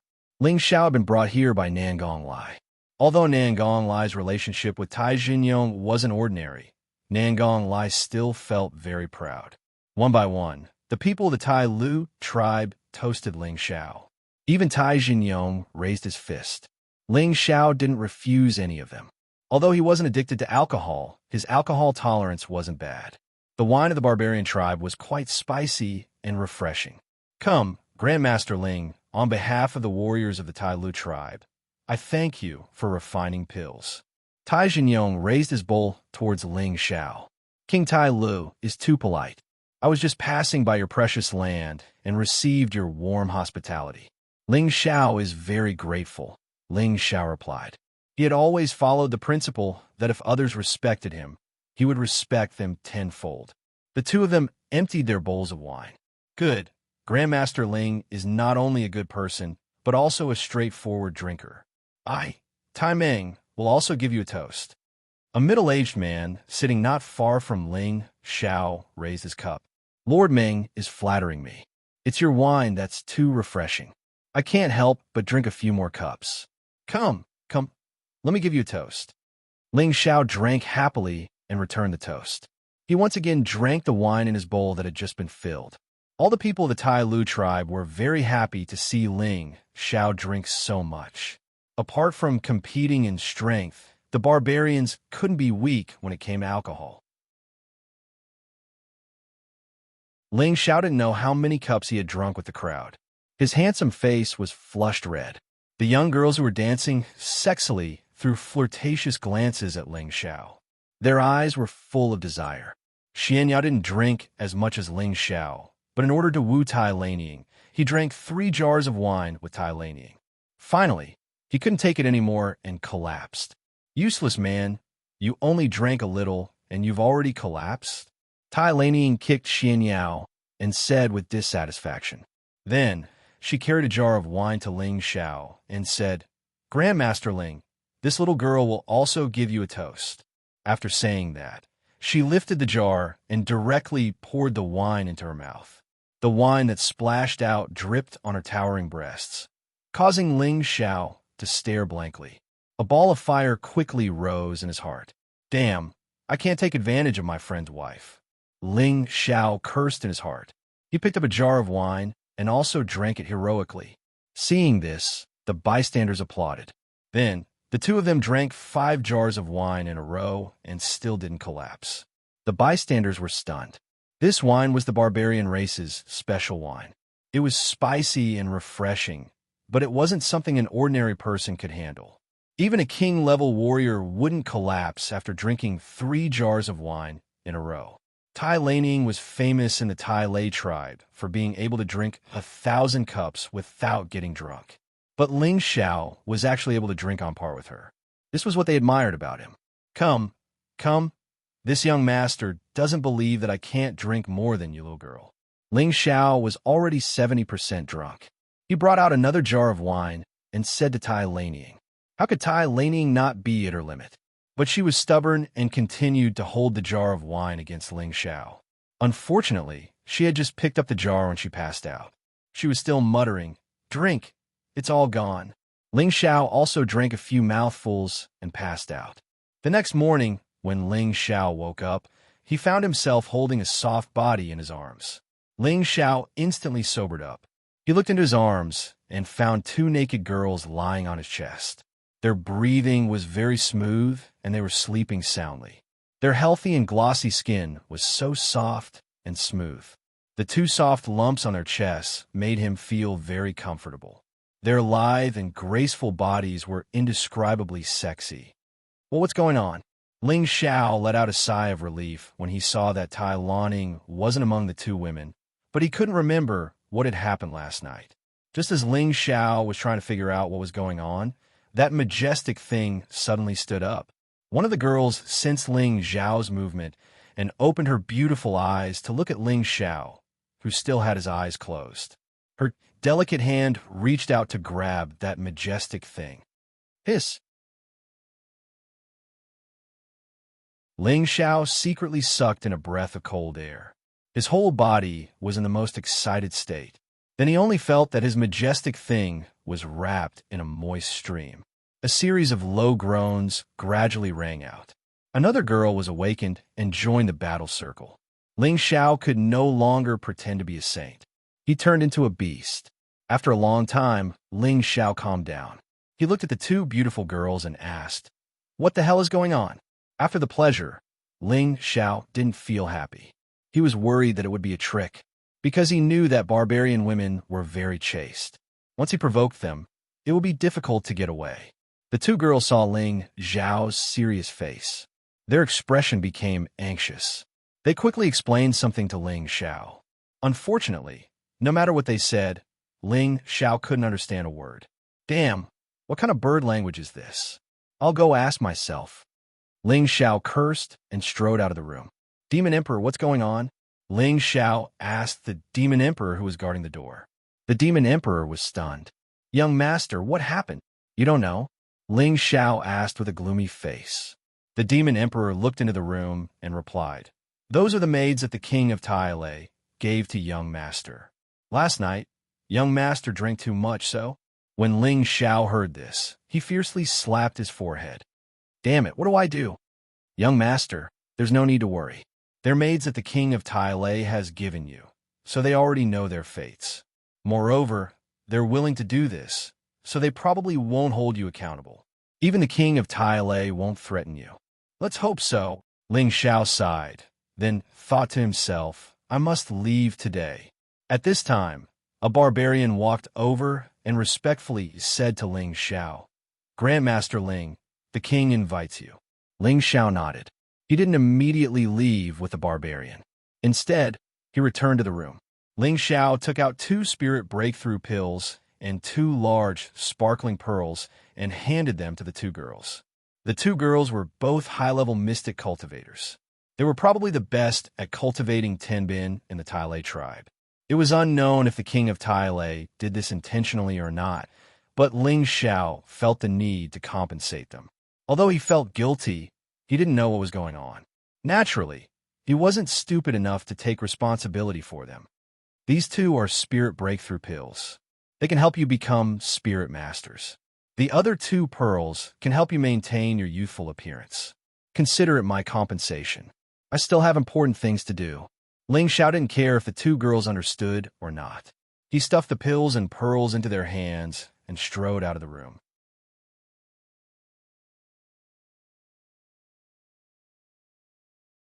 Chapter 396. When they arrived at the Tai Lu King's tent, Tai Xingyong and the princess sat at the top, while Nangong Lai sat at the bottom. He had been waiting for a long time.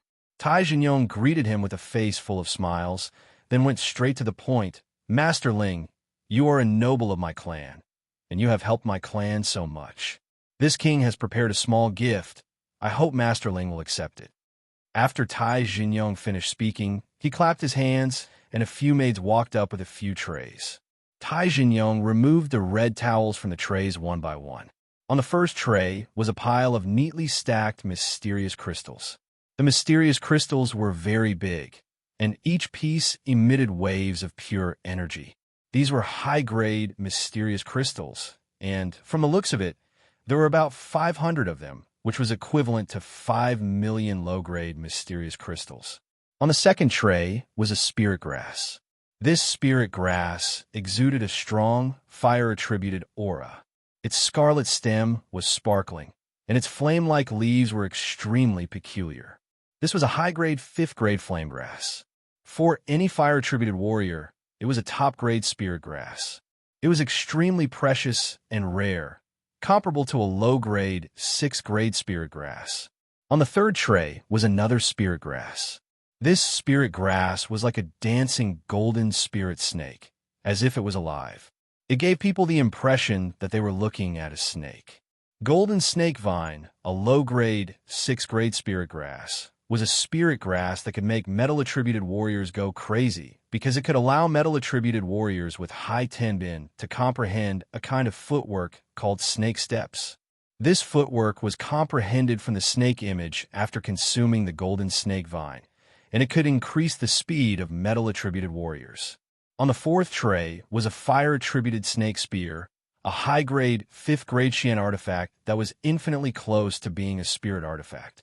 It had a very strong offensive power. This was the highest reward for the Tai Lu tribe's warrior competition, which was held every 3 years. Now that Tai Xingyong had bestowed it to Ling Xiao, it was obvious that Ling Xiao had already obtained the Tai Lu tribe's approval. The last tray was a medallion. There was a golden eagle carved on the medallion. It was extremely lifelike and looked extremely noble. It was the golden token of the king of Tiela. Tai Xingyong only had 5 of them. Seeing the token was like seeing the king of Tiela. Grandmaster Ling, please accept these small gifts. In the future, you will be the most distinguished friend of our Tiela tribe. Tai Xingyong had sent so many gifts to Ling Xiao, which was absolutely necessary for the Tiela tribe to build a good relationship with Ling Xiao. Any 5th-grade alchemist would become a respected figure no matter where they went. Which sect or family wouldn't want to curry favor with them? Nangong Lai spoke on behalf of Tai Xingyong. Master Ling, please accept it. This is your reward for refining pills. It would be a waste if you don't accept it. Ling Xiao saw that Tai Xingyong was so sincere, and Nangong Lai spoke again. He hesitated for a moment, but still accepted the gifts one by one. Ling Xiao thanks the king of Tiela for his gifts. Ling Xiao responded and then took out 2 dazzling pearls. He took 2 steps forward and said to the princess, "Princess, these are pearls I obtained from a 10,000-year-old giant shell. It can beautify and maintain one's appearance. Consider it a small gift from Ling Xiao. Please accept it."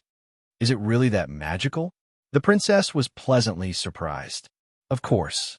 If you don't believe me, you can eat it now. I guarantee that you will become even more beautiful.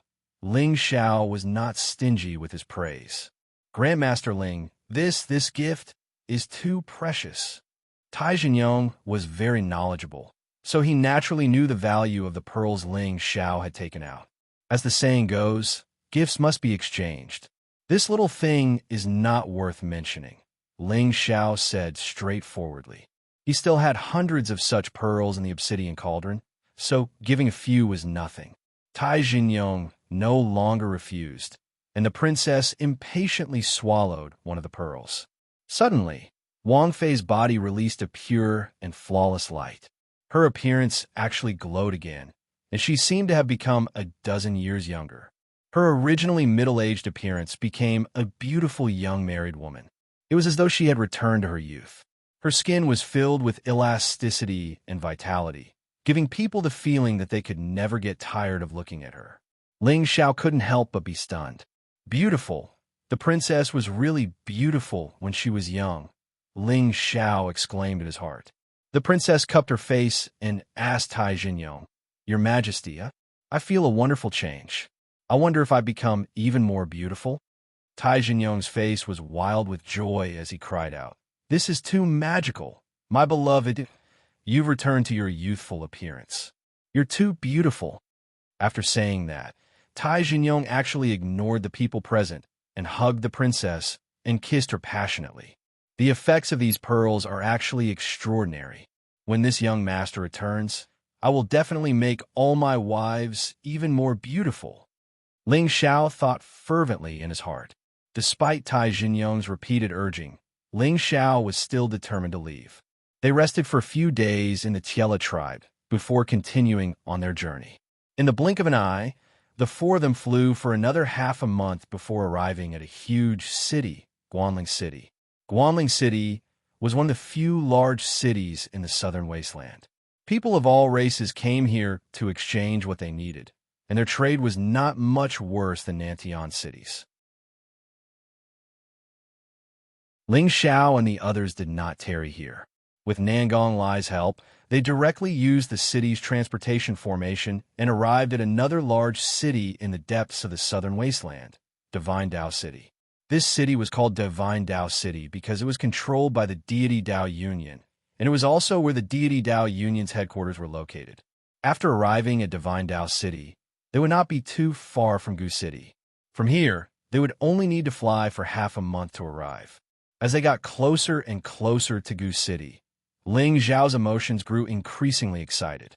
He had painstakingly ventured deep into the southern wasteland to find the Heaven Gu divine technique so that the priestess could continue living.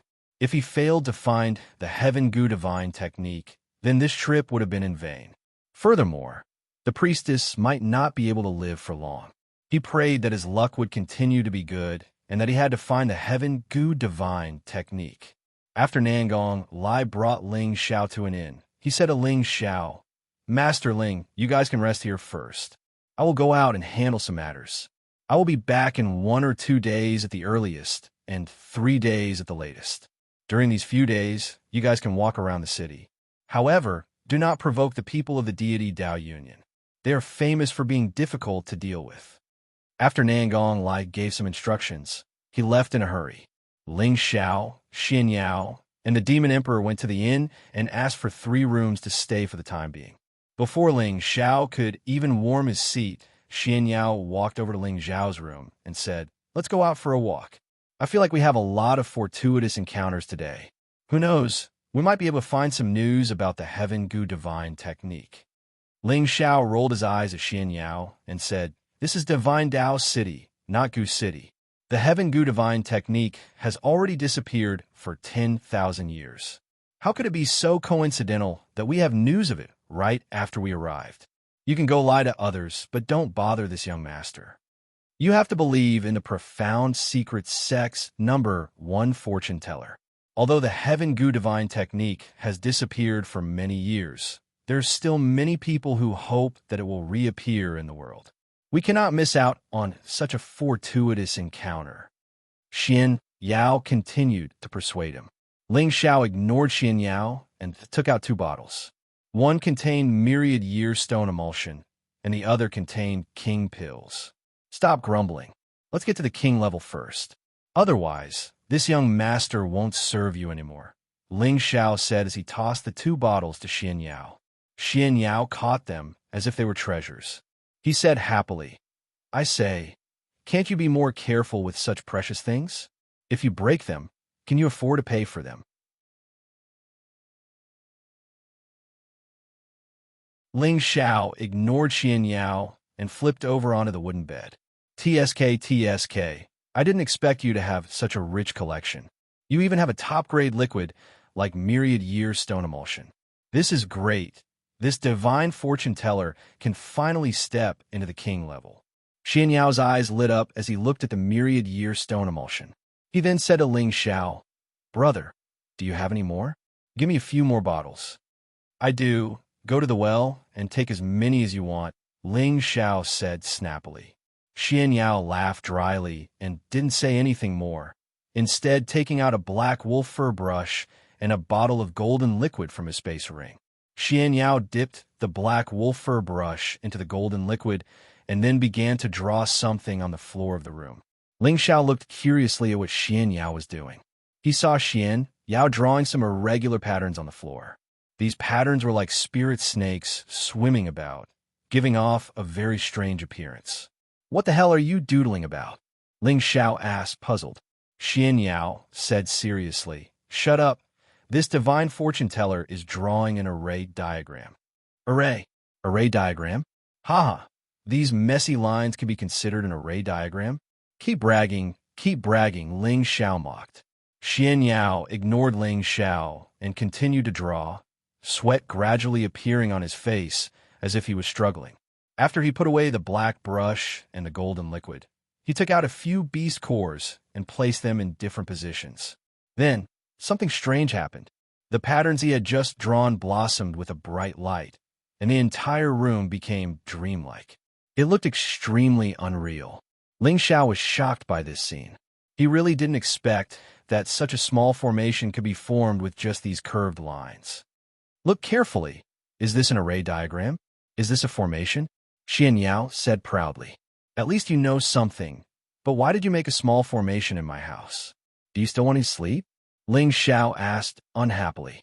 He didn't want to see Xianxiao's proud look, so he insisted that Xianxiao not show off. Xianxiao laughed dryly and said, I'll borrow it for now. I'll return it to you when I break through to the king's stage. Ling Xiao asked again, what is this small formation? What's its use? Xianxiao said, this is the little spirit concealment formation. It can hide all the auras in this place and isolate the outside world from interference. It can allow me to focus on breaking through. You really do have some skill. You can slowly break through here. I won't be serving you, said Ling Xiao. He walked out of the room.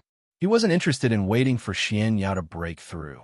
You stay here and protect him, Ling Xiao said to the demon emperor at the door. Yes, young master, the demon emperor replied.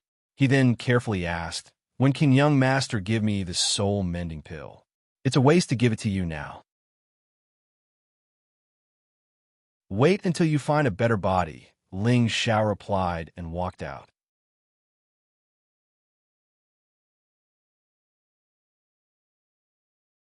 Chapter 397. After Nangong left Ling Xiao and the others, he arrived outside a courtyard. When the middle-aged man at the door saw Nangong, he immediately bowed and said, Greetings, Captain. Nangong nodded and said, Call them over to see me. Yes, Captain. The middle-aged man replied and left. After Nangong entered the hall, not long after, 8 figures quickly rushed over from outside. These 8 people were all middle-aged people, 6 men and 2 women. All of their strength was extraordinary. The strongest was a mid-level Earth Emperor, and the weakest was a high-level king. Greetings, Captain. These 8 people were the vice-captain and captain of the raging Inferno mercenary group. Nangong placed his hands behind his back and coldly looked at the 8 people and said, Where are OL3 and OL8? The strongest old man stood up and replied, The 2 of them escorted a group of merchants to the Beast Alliance's tribe, so they couldn't make it here. What kind of merchant group can invite them? Nangong said indifferently. It's the people from the 1,000 Grand Merchant Alliance.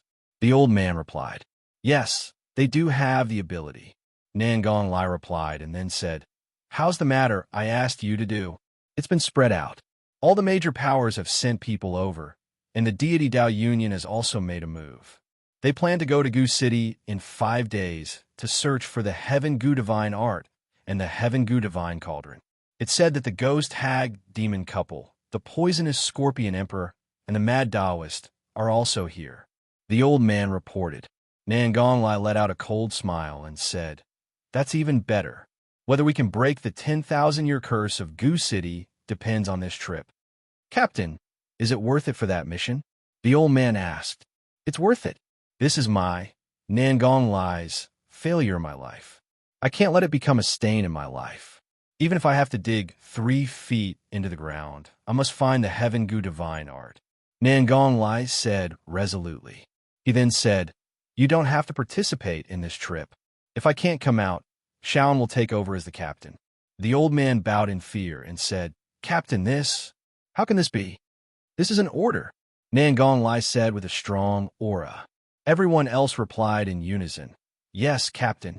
Nangong nodded in satisfaction and said, Don't worry, I, Nangong have risked my life countless times. Even a venerable might not be able to take my life. I will definitely come out alive. After this trip, no matter what the result is, I will have fulfilled one of my wishes. Perhaps the heavenly goo divine art has already been destroyed by someone else. Ling Zhao's room was occupied by Xianxia, so he could only take a stroll outside. Perhaps what Xianxia said was true. There would be a great opportunity to learn about the heaven goo divine technique today. The weather in the southern wasteland was extremely hot. Walking on the bustling street, bursts of heat hit his face. Ling Xiao circulated his ice-cold qi to balance his body temperature so that he didn't feel so hot. Ling Xiao walked to a luxurious restaurant and entered. This kind of restaurant was the best choice to learn about the affairs of Jianghu. Regardless of whether it was a big or small matter, one could hear one or two discussions here. Ling Xiao ordered some snacks and sat in the middle of the crowd, sipping wine and eating dried fruits while listening to his surroundings. At first, he only heard some unimportant gossip.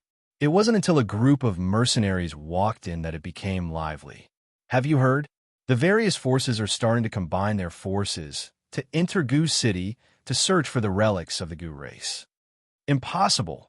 Who knows how many people have entered Gu City over the years? They must have all died inside. That place has become a dead city. Who would be so bored to enter Gu City? You don't know, but recently there's news that there are relics of the Gu race in Gu City, the heavenly Gu divine art and the heavenly Gu divine cauldron. These two are divine objects, and the Gu race relied on them to dominate the southern region. TSK, who would believe such words? These two divine objects were probably lost long ago. Would they wait for them to go in and retrieve them? Moreover, even an Earth Emperor stage expert would die 10 times out of 10. When Ling Xiao heard this news, he was extremely surprised. Why were there suddenly so many people eyeing Gu City? After all, the heavenly Gu divine art could only be cultivated by those with the heavenly Gu body, and it was useless even if others obtained it. Could it be that they're going for the heavenly Gu divine cauldron? Ling Xiao wondered. Ling Xiao quietly drank as he listened to those people continue to talk. The more he listened, the more shocked he became. In 5 days, all the forces would gather and set out for Gu City.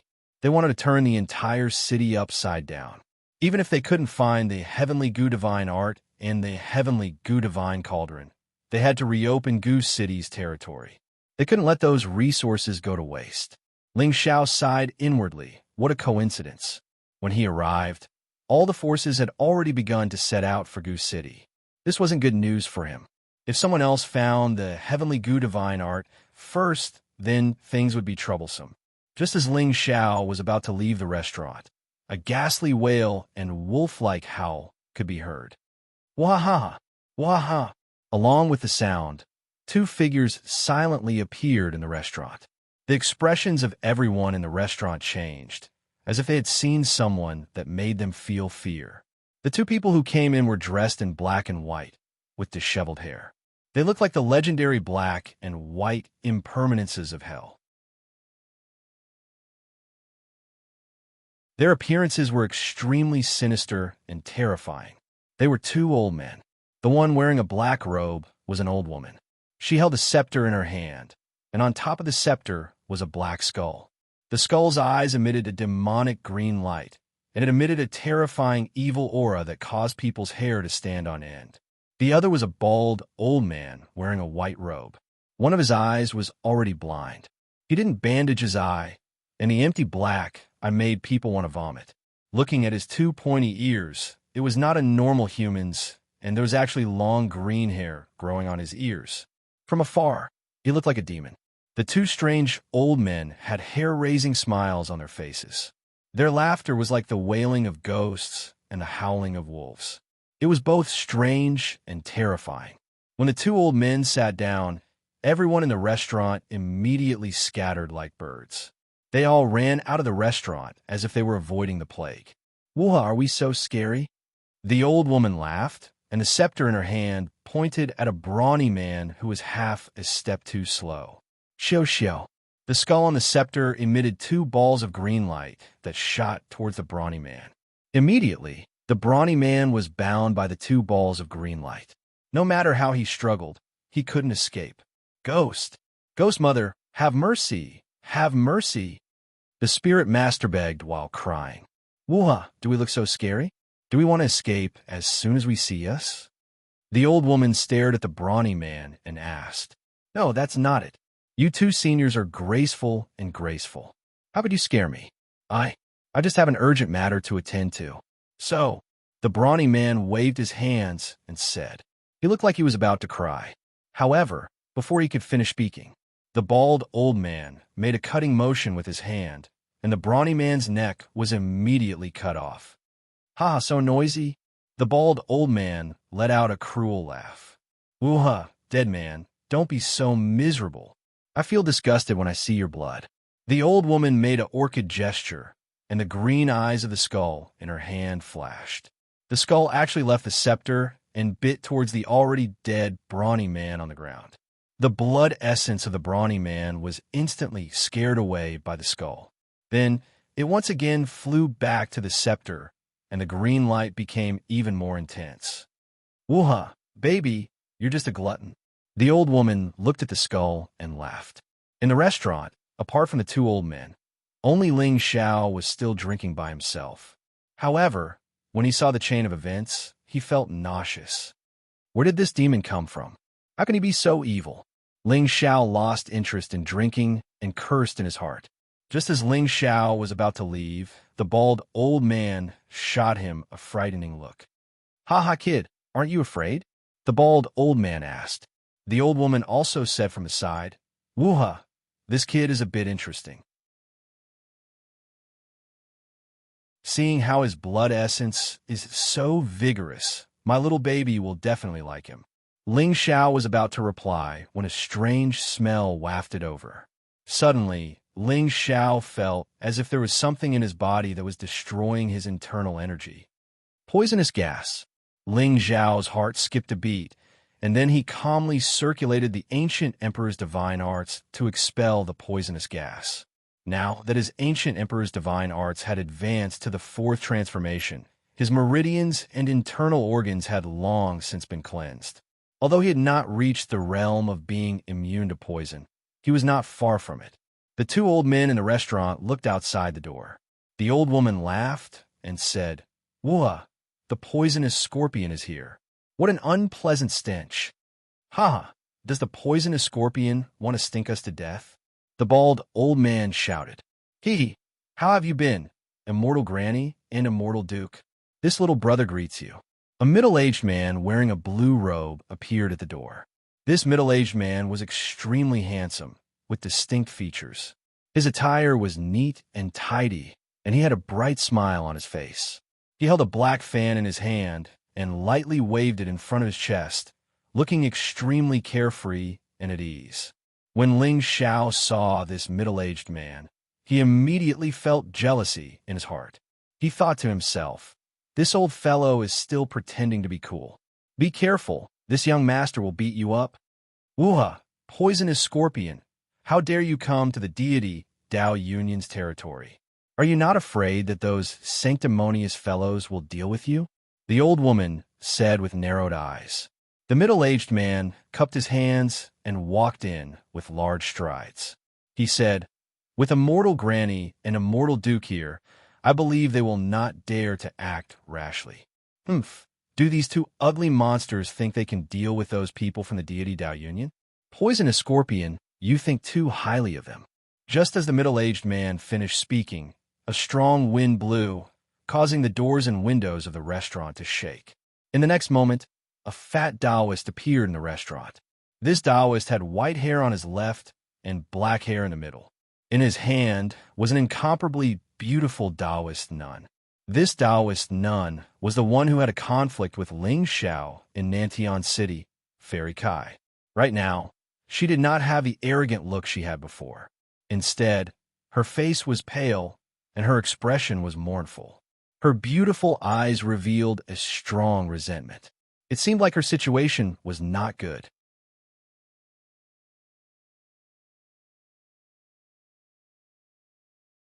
Chapter 398. Hey, crazy Taoist, you're courting death. The old woman's eyes flashed with an ominous glint, and she pointed her scepter forward. Dozens of green lights that looked like ghost babies flew towards the old Taoist. The ghost infant let out a whimpering sound, as if a real evil spirit had descended. These little things might be able to scare ordinary people, but they won't be able to scare me. The old Taoist gently waved the Taoist brush in his hand, and dozens of wind brushes shot out with earthy light, scattering the souls of the green ghost infants. At this time, the one-eyed old man pounced towards the old Taoist like lightning. "Ha ha, crazy Taoist, go to hell." The one-eyed old man's hands turned into claws and stabbed towards the old Taoist's eyes at a shocking speed. The old Taoist didn't panic, and he quickly retreated while carrying Fairy Kai. "Demon Duke, you can't deal with me before you transform." The old woman shot out countless green lights that looked like ghosts again and again, working together with the one-eyed old man to attack the old Taoist. The old Taoist didn't dare to be careless in the face of their attacks. He gently threw Fairy Kai away and began to use his full strength to deal with the two's attacks. Bang bang. The tables and chairs in the restaurant were all turned to dust by the three of them, and the restaurant's walls were riddled with holes. If it weren't for the fact that they didn't use their full strength, the restaurant would have long since been turned into ruins. The middle-aged man waved his black fan and walked in front of Ling Xiao, still smiling. He cupped his hands towards Ling Xiao and said, "Brother Thousand-Face disguise technique is truly unparalleled.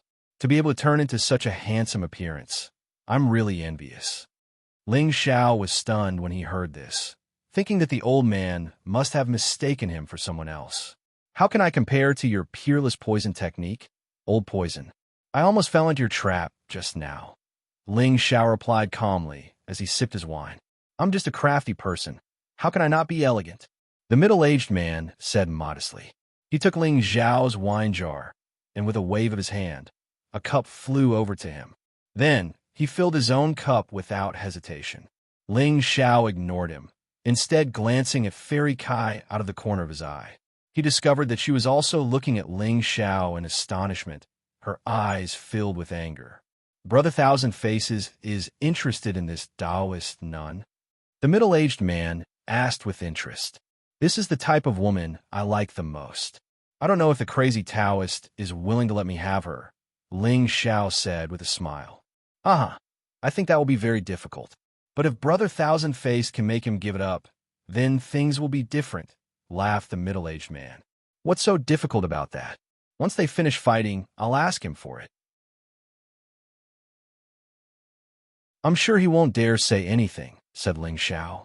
The middle-aged man looked at Ling Xiao in astonishment and faintly said, "No wonder Brother Thousand Face can already restrain his aura. Could it be that he's already reached a certain level?" Ling Xiao smiled and did not say anything. He looked extremely confident, but in reality, his heart was pounding. The people in front of him were all terrifying monarch experts, and none of them looked like good people. He did not fear them, but it was not good for them to cause trouble. "I say, the three of you, stop fighting. The people from the deity Tao Union will be here soon. If you want to fight, why don't you wait until we reach Gu City?" The middle-aged man called out to the three people who were still fighting. Right after the middle-aged man spoke, the three of them stopped in a bad mood. "Hey, if you dare to speak rudely again, I won't let you off, old Taoist." The old woman glared at the old Taoist unhappily.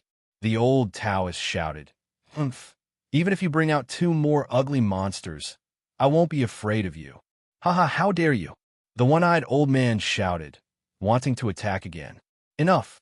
Even if the three of you don't give me face, you still have to give Brother Thousand Face some face." The middle-aged man shouted. When the three heard the middle-aged man's words, they all looked at Ling Xiao. "Ha, he's the Thousand-Face scholar?" The one-eyed old man was the first to say in disbelief. "Hey, he's just a small monarch. If he was a Thousand-Face scholar, he would have been chopped into meat paste long ago."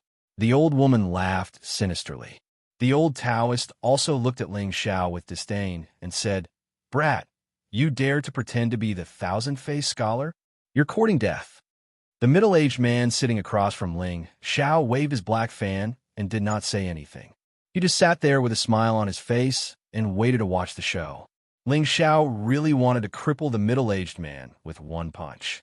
He was clearly the one who was suspicious, but he actually dragged the others into his suspicions. This fellow's schemes were really deep. Ling Xiao calmly poured himself a cup of wine, took a sip and said, "Crazy Taoist, I want your Taoist nun.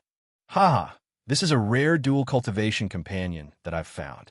How dare you ask me for it? Even if you're the real thousand-face scholar, you wouldn't dare to scare me like this. Watch me tear your face off. How dare you lie to us?" The crazy Taoist laughed wildly and then stretched out his claws to grab Ling Xiao. The crazy Taoist attack was so fast that Ling Xiao did not dodge. However, just when everyone thought that the crazy Taoist would succeed in one move, unexpectedly, what he caught was not Ling Xiao, but a small dark blue dragon. "What is it?" The crazy Taoist held the blue dragon in his hand and asked in confusion. The next moment, the crazy Taoist felt a huge force in his hand, and his whole body was thrown away by the blue dragon. The crazy Taoist crashed through the wall, leaving a shadow behind. He didn't know where he was thrown to. The expressions of the middle-aged man, the old woman, and the one-eyed old man changed. They looked at the little serpent dragon with confusion and fear. The blue dragon opened its mouth at the three of them, but in the end, it ignored them and directly tied itself to Ling Xiao's waist, turning it into a blue belt. "Get out of here, don't disturb my drinking," Ling Xiao said indifferently. "Brother Thousand Faces, why are you like this? It was just a misunderstanding." The middle-aged man took a step away from Ling Xiao and cupped his hands. The old woman also laughed sinisterly. "Hey, it was a misunderstanding. It was just a misunderstanding. That crazy Taoist really deserved it. Haha, with Brother Thousand Faces here, the people of the deity Dao Union won't dare to act recklessly," the one-eyed old man said in a flattering tone. The three of them had already recognized that the blue dragon tied to Ling Xiao's waist was not an ordinary young spirit beast, but a miniature version of the dragon. When the crazy Taoist was sent flying, the aura that the dragon emitted made them feel afraid. This dragon was definitely above the 6th rank. The three of them were at the earthly sovereign realm and could be considered as a giant crocodile. However, in the face of this flood dragon, they could only fawn over it. They were all wondering when this thousand-face scholar had subdued such a terrifying flood dragon. Ling Xiao didn't want to get entangled with them, but just as he was about to leave, the sound of musical instruments came from outside. Not long after, 8 women dressed in plain white satin carried a soft couch in the air. Before the soft couch arrived, a fragrant fragrance wafted over, and flower petals fell from the sky.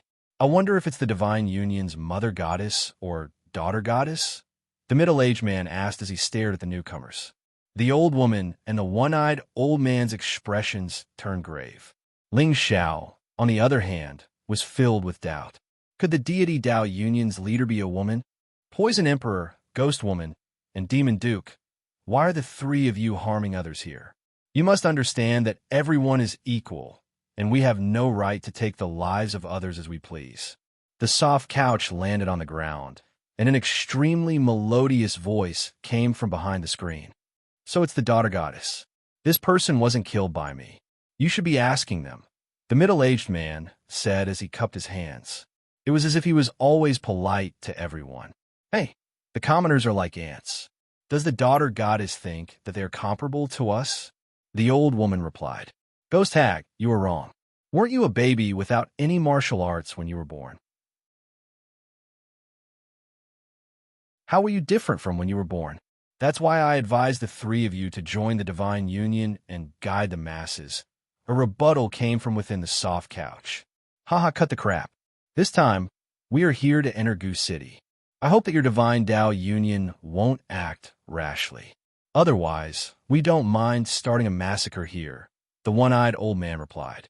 "Immortal Lady and Immortal Duke, I think Brother Thousand Faces should make the decision," the middle-aged man said to the old woman and the one-eyed old man. The old woman and the one-eyed old man's expressions immediately changed as they replied. "That's right. Brother Thousand Faces should make the decision for us and force these divine union bastards to not let us enter Gu City. So the Thousand Faces scholar is also here. I wonder where the crazy Taoist went. A graceful voice came from within the soft couch. This Taoist is here. A wild shout came from not far away. It was the old Taoist who had been sent flying by the blue flood dragon earlier. Looking at his sorry state, it was clear that he had suffered a great loss from that attack. The blood on his lips had not even dried yet. "Hey, I thought you had already fled," the old woman mocked. The old Taoist glared at the old woman and cupped his hands towards Ling Xiao. "Brother Thousand Faces, please forgive me for offending you earlier." Ling Xiao took a sip of wine and ignored the old Taoist. Instead, he looked in the direction of the soft couch and said, "I don't think your divine Tao Union would dare to monopolize the Goose City gathering. Why don't we take the lead? What does the divine lady think?" The soft couch did not reply immediately. Instead, after a while, it said, "The monsters in Goose City are rampant, and the divine union wants to get rid of them quickly. Since the 5 loose emperors are willing to take the lead, the divine union will naturally not obstruct you. However, the divine union will definitely not allow the monsters in Goose City to appear. Everyone, please behave yourselves." After saying that, the soft couch rose again, and the 8 women soared into the sky like fairies. "Damn, they left just like that. Brother Thousand Faces really has a lot of face," the old Taoist flattered Ling Xiao. "Isn't that right? Even if the divine union master were to come, Brother Thousand Faces wouldn't be afraid of him," the middle-aged man said. The old woman and the one-eyed old man also spoke respectfully, causing Ling Xiao to feel goosebumps all over his body. Ling Xiao stood up with his hand behind his back and said, "How did you find out that the 2 divine items of the Gu race are in Gu City?" The 4 of them looked at each other in dismay. Then, the middle-aged man said, "Brother Thousand Faces didn't come here because you received the news?" "Of course, but I want to know if this is someone's conspiracy," Ling Xiao said, pretending to be profound. When the 4 of them heard this, they first reported, but then they all revealed doubtful expressions. Could it be that someone is really controlling all of this? What's their goal? The middle-aged man asked. "No, this is true. At least one of the 2 divine items of the Gu race is in Gu City," the crazy Taoist said with certainty. This time, it was Ling Xiao's turn to be excited. He asked, "Are you sure?"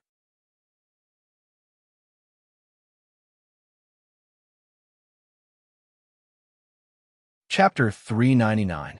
The Southern Wasteland Gu clan was once the most glorious and powerful clan. They had always been mysterious. They were good at raising and controlling Gu. They lived on Gu and used Gu as companions.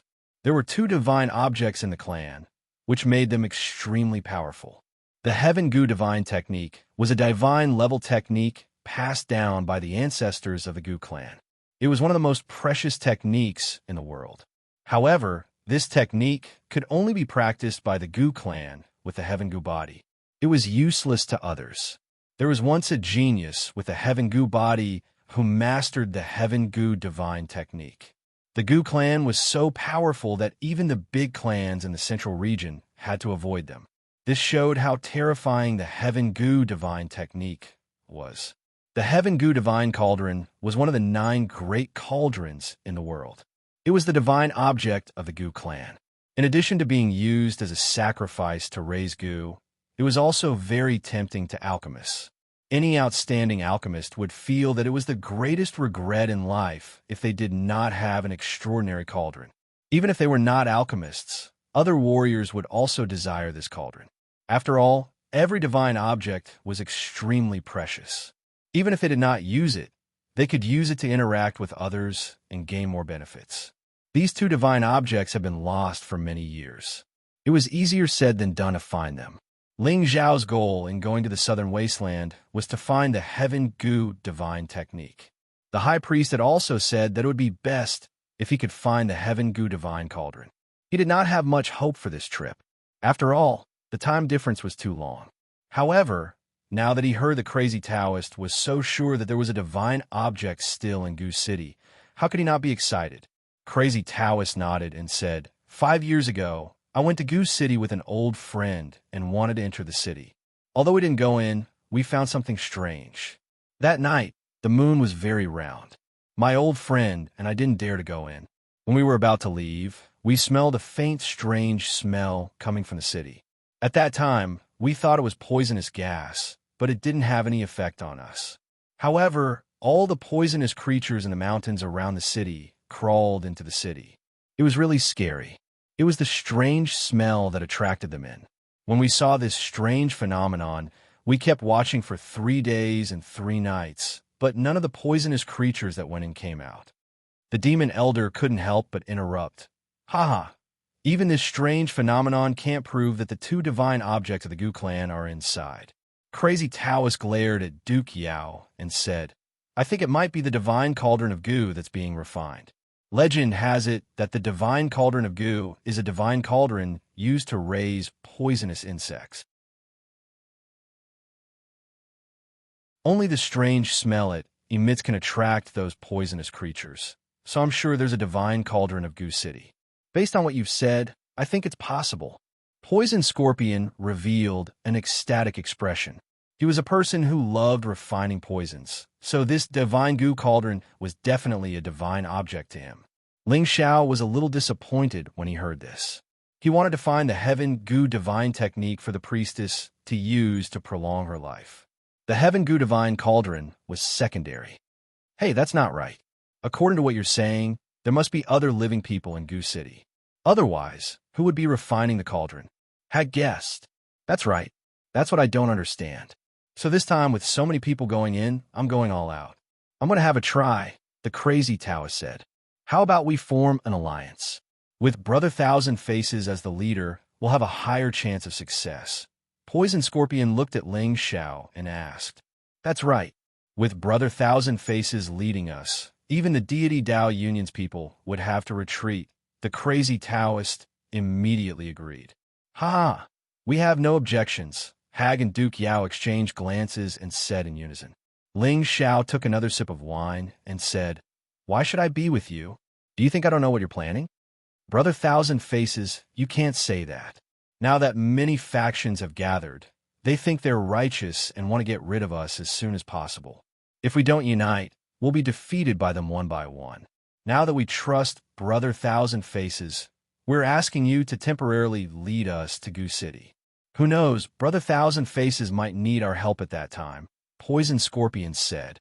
Aside from Brother Thousand Faces, I trust everyone else, the crazy Taoist said from the side.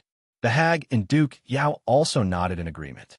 Since that's the case, I'll reluctantly go with you. However, you have to listen to my instructions on the way there. Whoever dares to go alone, don't blame me for being ruthless, Ling Xiao said as he licked his lips and revealed a ferocious expression. The 4 of them shivered and nodded at the same time. They were not afraid of what Ling Xiao would do to them. Instead, they were afraid of the flood dragon that seemed to have fallen asleep. Where will the deity Dao Union's people set off in 5 days? Ling Xiao asked. 2 kilometers from the east gate of the city, Poison Scorpion replied. Good, then we'll set off together in 5 days, Ling Xiao said. Then, he added, Remember, my name is Ling Xiao now. Don't forget it. After saying that, he walked over and carried Fairy Kai on his shoulder before leaving. The crazy Taoist revealed an expression of pity, but he did not dare to stop them. That earlier fling was still fresh in his memory. This thousand-faced scholar seems to have changed a lot, Poison Scorpion said doubtfully. Who cares? When we get to Goose City, we'll let him take care of it for us first, the crazy Taoist said unhappily. His figure flashed, and he quickly left. Immortal Lady and Immortal Duke, I'm leaving too. See you in 5 days. Poison Scorpion cupped his hands towards the hag and Duke Yao, then took a strange step and disappeared in a few steps. Ling Xiao quickly carried the soft body back to the inn. His room was still occupied by Xianxia, so he could only ask for another room. He threw Fairy Kai onto the soft bed and smiled. Fairy Kai, we meet again. I didn't expect us to be so fated. At this moment, although Fairy Kai had a somewhat distressed appearance, It added a touch of lovely charm to her peerless appearance, causing Ling Xiao's index finger to twitch. He could not help but think back to when he attacked her chest in Nantian City. That felt really good. Kill me if you can, or I won't let you off even if I become a ghost, Fairy Kai said angrily, her eyes filled with a strong sense of unwillingness. At the same time, her eyes gradually became hazy and her breathing became more rapid. Her hands unnaturally fumbled with her clothes. Her soul had already been injured in Nantian City. She originally wanted to use the spirit-nourishing grass to repair her soul, but unexpectedly, Ling Xiao had interfered and auctioned the spirit-nourishing grass, making it impossible for her to recover from her injuries. Later, she wanted to snatch the spirit-nourishing grass, but unfortunately, she was not Ling Xiao's opponent. She could only retreat and find another way to heal her injuries. Later, she went to the Spirit Herb Hall and some Spirit Herb Exchange to find some low-level spirit herbs that could repair her injuries. Unfortunately, that only treated the symptoms and not the root cause. Sooner or later, it would affect her cultivation. She decided to enter the barbarian region to try her luck and see if she could find high-level spirit herbs that could repair the soul. However, she encountered the crazy Taoist and was caught by him. Fortunately, the crazy Taoist did not do anything to her immediately. Instead, he wanted to force her to willingly become his Tao companion and practice dual cultivation together. In the past few days, the crazy Taoist had rushed to Divine Tao City and forced the dual cultivation method into her mind along the way. The crazy Taoist no longer had the patience to wait for her to comply, so he had already fed her a spirit herb called the passion flower. This was a rare type of 5th-rank, high-rank spirit herb, and it could gradually make a woman become confused and infatuated. At first, the speed of the passion flower's aphrodisiac was not fast, and it would only become violent after half a day. In addition to arousing desire, the woman who consumed the passion flower would lose her chastity to the man she was with. She would uncontrollably like him. The crazy Taoist wanted to use the passion flower to unite with Fairy Kai and practice dual cultivation with her in the future. Of course, Ling Xiao did not know about this. He saw that Fairy Kai was actually taking off her clothes, and the sparkling skin under the satin gradually revealed itself. Don't tempt me like this. This young master is very pure, Ling Xiao said as he covered his face with his hands. He thought that Fairy Kai was seducing him so that she could use some kind of trick to escape. There was no deep hatred between Ling Xiao and Fairy Kai. He had only brought her back on a spur-of-the-moment impulse. He did not want her to do that with that fat old Taoist. This Taoist nun was truly beautiful. Her mature femininity made Ling Xiao infatuated. He had brought her back because he wanted to tame her and make her his personal maid. In any case, he was away from home without a woman by his side. That kind of loneliness was unbearable. It was undeniable that Ling Xiao was a playboy, but not just any woman could move his heart. He did not have true feelings for Fairy Kai, but rather a strong desire to possess her. If she refused no matter what, he might really let her go. However, the chances of this happening were quite small. Hot. So hot. The love poison in Fairy Kai's body began to flare up. Her entire body felt like it was difficult to endure, and her hands unconsciously tugged at her clothes. In an instant, her snow-white shoulders were exposed, and the pink robe on her body was revealed. Her towering sacred peaks protruded like 2 ballet points, causing one's blood to boil.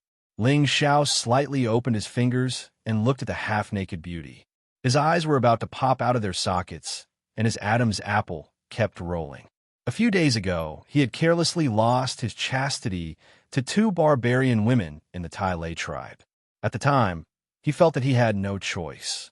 Now that he was completely sober and there was such a beauty in front of him, he would not be a man if he was not tempted. Don't tempt me anymore. Ling Xiao moved his hands away from his face and snorted at Fairy Kai. His eyes seemed to desire to see through the rest of her clothes. Fairy Kai's eyes were mesmerized, and she softly moaned. She crawled over to Ling Xiao and hugged Ling Xiao's waist. She licked Ling Xiao's neck and said, "So hot. I want bang." These words ruthlessly smashed into Ling Xiao's heart, shattering his originally weak defenses. Damn, you forced this young master.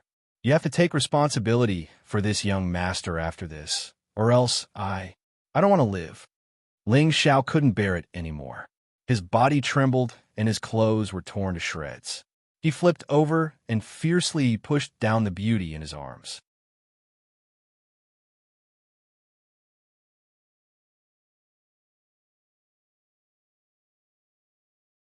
Chapter 400. A moment of spring night was worth 1,000 gold. The sky gradually brightened, and only then did the battle stop. Late in the morning, when noon arrived, Ling Xiao gradually woke up. Just as he opened his eyes, a beautiful face appeared in front of him. That pair of beautiful eyes stared at him without blinking. Ling Xiao shrunk back and hurriedly said, Last night I was forced to. Don't act recklessly.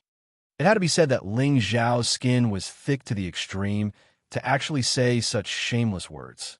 Fairy Kai's eyes revealed a faint trace of confusion. She then leaned her head on Ling Xiao's sturdy chest and said, From now on, I'm your woman. Don't ever want me. There was an indescribable sense of pity in her voice. Ling Xiao's heart fiercely clenched. His palm gently caressed the already fallen Fairy Kai and said, That's right. You are already this young master's woman. After last night, Ling Xiao confirmed that Fairy Kai was definitely poisoned. Otherwise, with her virgin body, how could she be tossed around so crazily? He originally wanted to possess Fairy Kai, but now he felt a bit more pity for her. Women who kept their chastity like jade were often the most loved by men.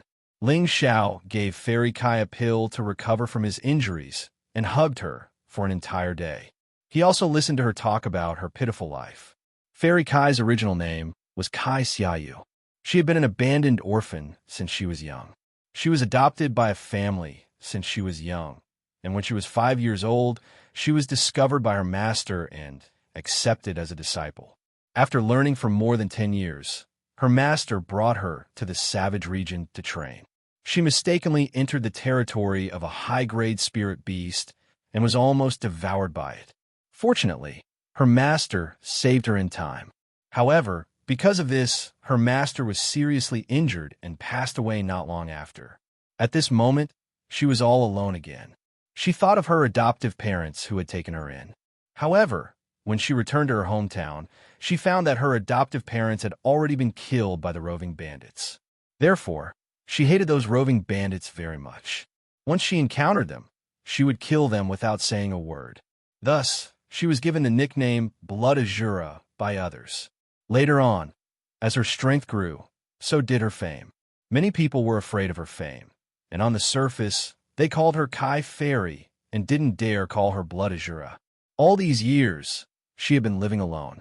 Now that she had lost her chastity to Ling Xiao and had the love-not flower in her body, she had developed a strong sense of dependence on Ling Xiao.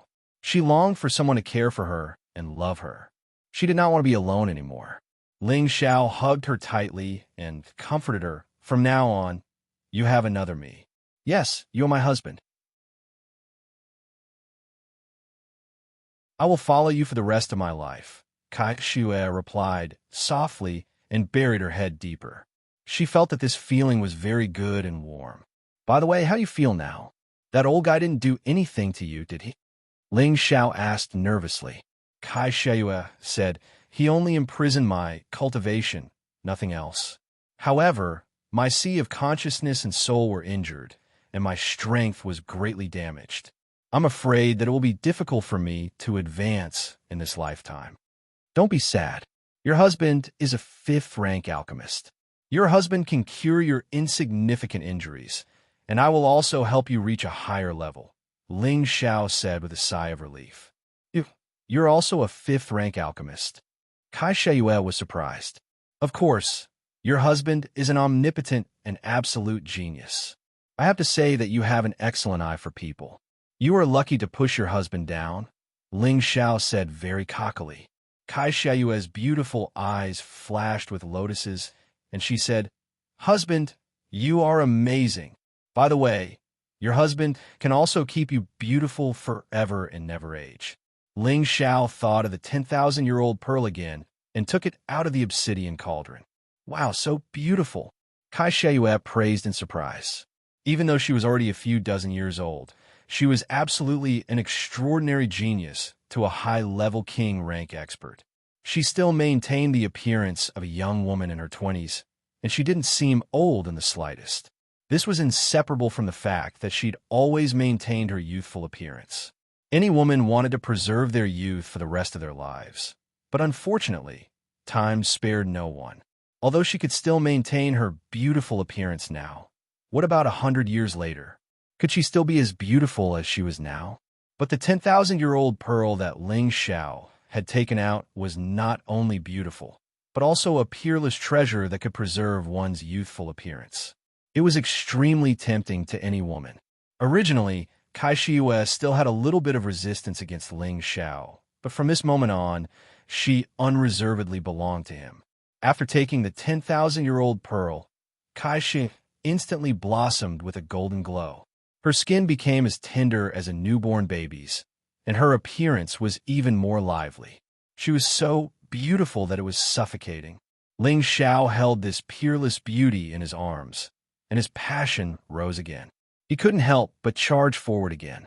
It was already the third day since they had arrived at Divine Dao City, and Xianxia had also successfully broken through. Wow, I'm finally a king-class expert. I've been waiting for this day for more than 20 years.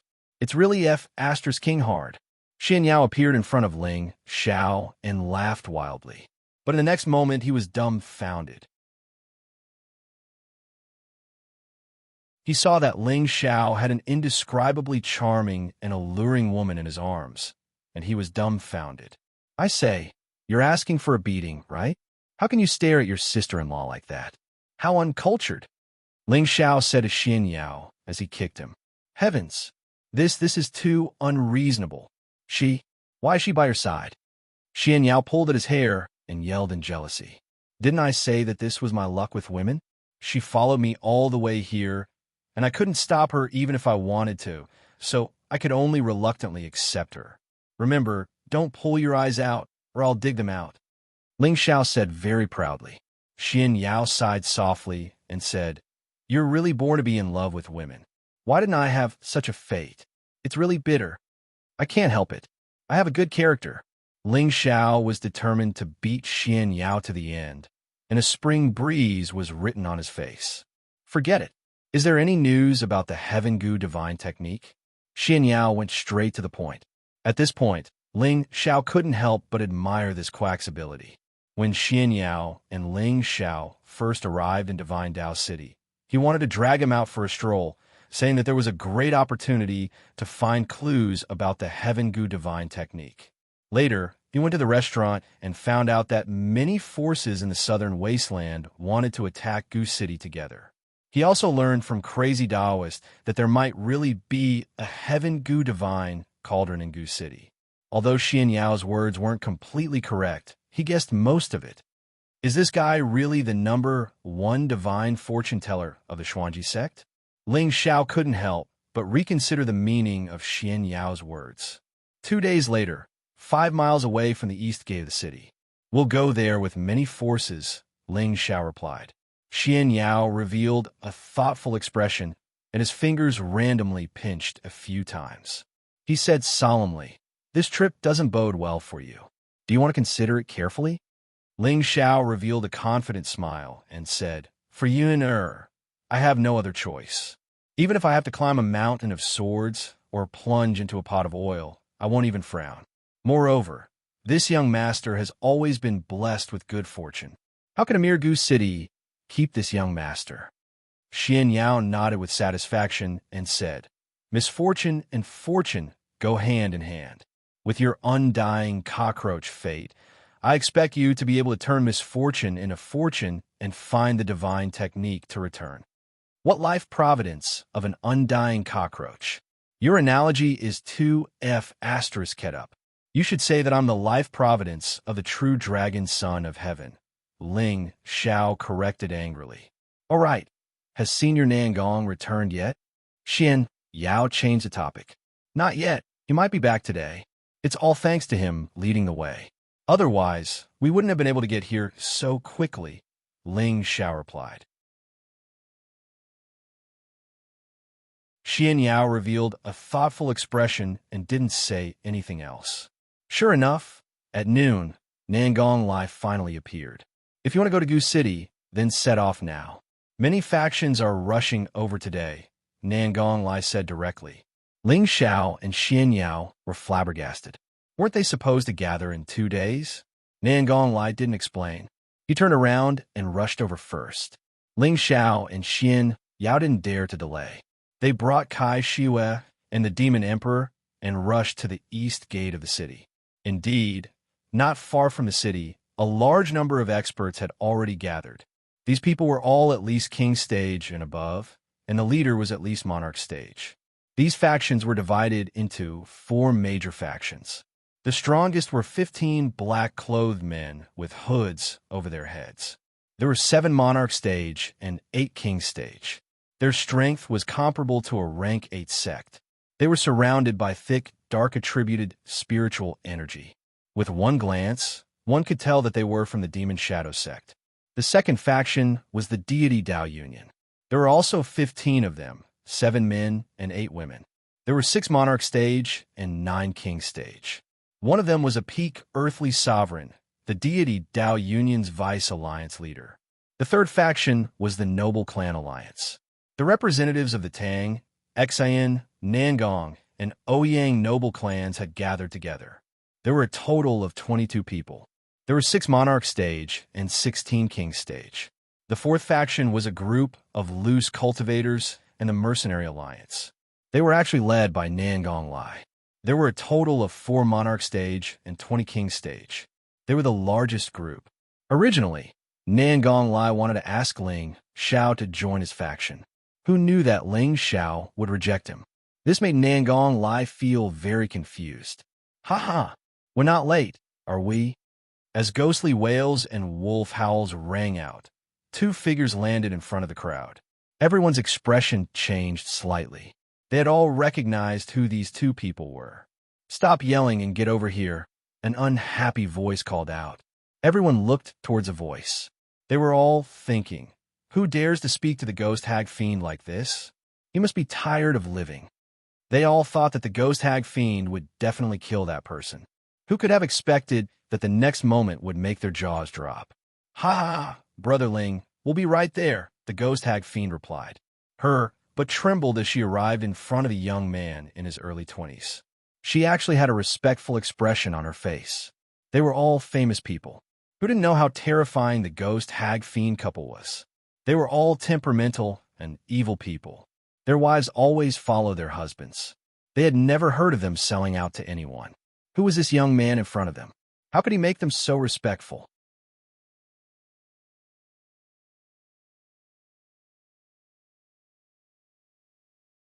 Chapter 401. The Ghost Hag and Demon Duke were 2 of the Southern Wasteland's 5 great evildoers. Their strength was terrifying, and their personalities were cruel and evil. Their hands were stained with the blood of countless people, and they were people that everyone wanted to get rid of. However, those who wanted to kill them had all gone to see the King of Hell. No one would have thought that they would be so respectful to a person, and an unknown young man at that. Aside from his handsome looks, his King Stage strength was also extraordinary. However, it didn't seem possible for these 2 to be so respectful to him, right? Just as everyone was feeling puzzled, an unpleasant smell wafted over. A Monarch Stage expert from a powerful clan quickly shouted, "Quick, take the antidote pill. Poison Scorpion is here." None of the Demon Shadow sect's people showed any signs of being poisoned. They cultivated the dark element, which allowed them to devour poisonous gas to nourish themselves and strengthen their spiritual energy. The Deity Dao Alliance's Vice Alliance Master had discovered it long ago and isolated his people, so they weren't affected by the poison. Only the 4 great clans and the loose cultivators were affected the most. The weaker King Stage experts immediately felt dizzy, and their expressions became extremely unsightly. They all took the antidote, and sat down cross-legged to force out the poison. Unfortunately, the poison was too strong, and they couldn't help but groan in pain. Some of them even fell to the ground, foaming at the mouth and unconscious. At this moment, a middle-aged man waved a black fan and walked through the air. He looked indescribably handsome. "Greetings, fellow Taoists." Poison Scorpion cupped his hands and greeted everyone politely. "Poison Scorpion, quickly take out the antidote, or this old man won't let you off." An Ouyang clan earthly emperor shouted at Poison Scorpion. An earthly emperor from the Tang clan also shouted, "Old Poison, now that we're about to set off, do you really want to fight us? Quickly take out the antidote." Nangong Lai took a step forward, and a powerful brilliance of fire appeared. He said coldly, "Take out the antidote."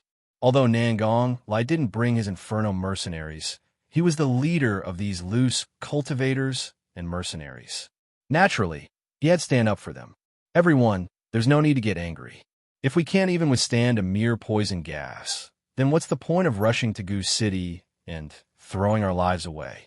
We might as well stay here and live a few more years." Poison Scorpion replied calmly, as if he wasn't afraid of anyone. "You are courting death." Nangong Lai furrowed his brows for a moment and shouted. Then, he sent a fist that carried an intense fiery aura towards Poison Scorpion. "If you want to fight, I, Crazy Taoist, will help you double."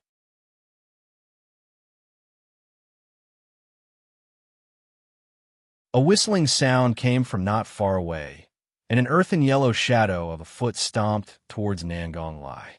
Nangong Lai had no choice but to change the direction of his fist. His fiery fist collided with the yellow footprints. Rumble!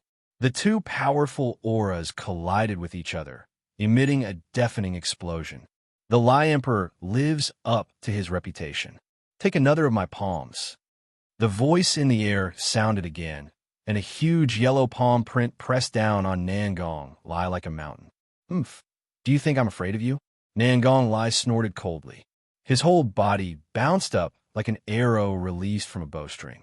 A scorching giant fist, like a roaring fire dragon, fiercely hit the mountain. There was another shocking explosion, and the people below scattered far away. Nangong Lai and that person looked at each other from afar. His eyes were filled with indifference as he said, "Crazy Taoist, don't think that I really don't dare to kill you." The person who came was Crazy Taoist. He held a Taoist whisk in his hand and carried a long sword on his back. His clothes fluttered in the wind, and he gave off an indescribable feeling of transcendence. "Lai Emperor, how arrogant. Even if you can kill me, you'll have to pay a heavy price. If you don't believe me, you can try." Crazy Taoist was not afraid to face Nangong Lai. "Crazy Taoist, come down. Why do you have to make things difficult for Brother Nangong?" Poison Scorpion said, while waving his black fan. "Poison Scorpion, if you don't give us the antidote, we will not rest until you are dead." The Tang clan's earthly sovereign took a step forward and shouted. Following that, the other three clans each sent out an earthly sovereign surrounding Poison Scorpion, relying on numbers to bully us. Crazy Taoist quickly landed in front of Poison Scorpion and shouted at the people of the four great clans. For a moment, the scene became tense. The people of the Devil Shadow sect and the deity Dao Union looked at them mockingly and did not say anything to stop them. Just when they were about to make a move, a young man took a few steps forward and said indifferently, "You don't have to do this. Let's set off later. Peace is the most important thing. Brother Poison Emperor, please give them the antidote." As soon as these words were spoken, everyone's eyes fell on the person who spoke. Who was this expert who came out to be the peacemaker? Unexpectedly, they saw that it was the young man in his early 20s. This made their eyes filled with extreme disdain. Who else could this young man be but Ling Xiao? This has nothing to do with you. Get lost. The Ouyang clan's earthly sovereign shouted at Ling Xiao in annoyance. How could a mere king-stage cultivator like you interfere with the matters of the 6 Emperor stage cultivators? You really overestimate yourself. Since Brother Ling has spoken, I will naturally obey. Poison Scorpion cupped his hands towards Ling Xiao and replied,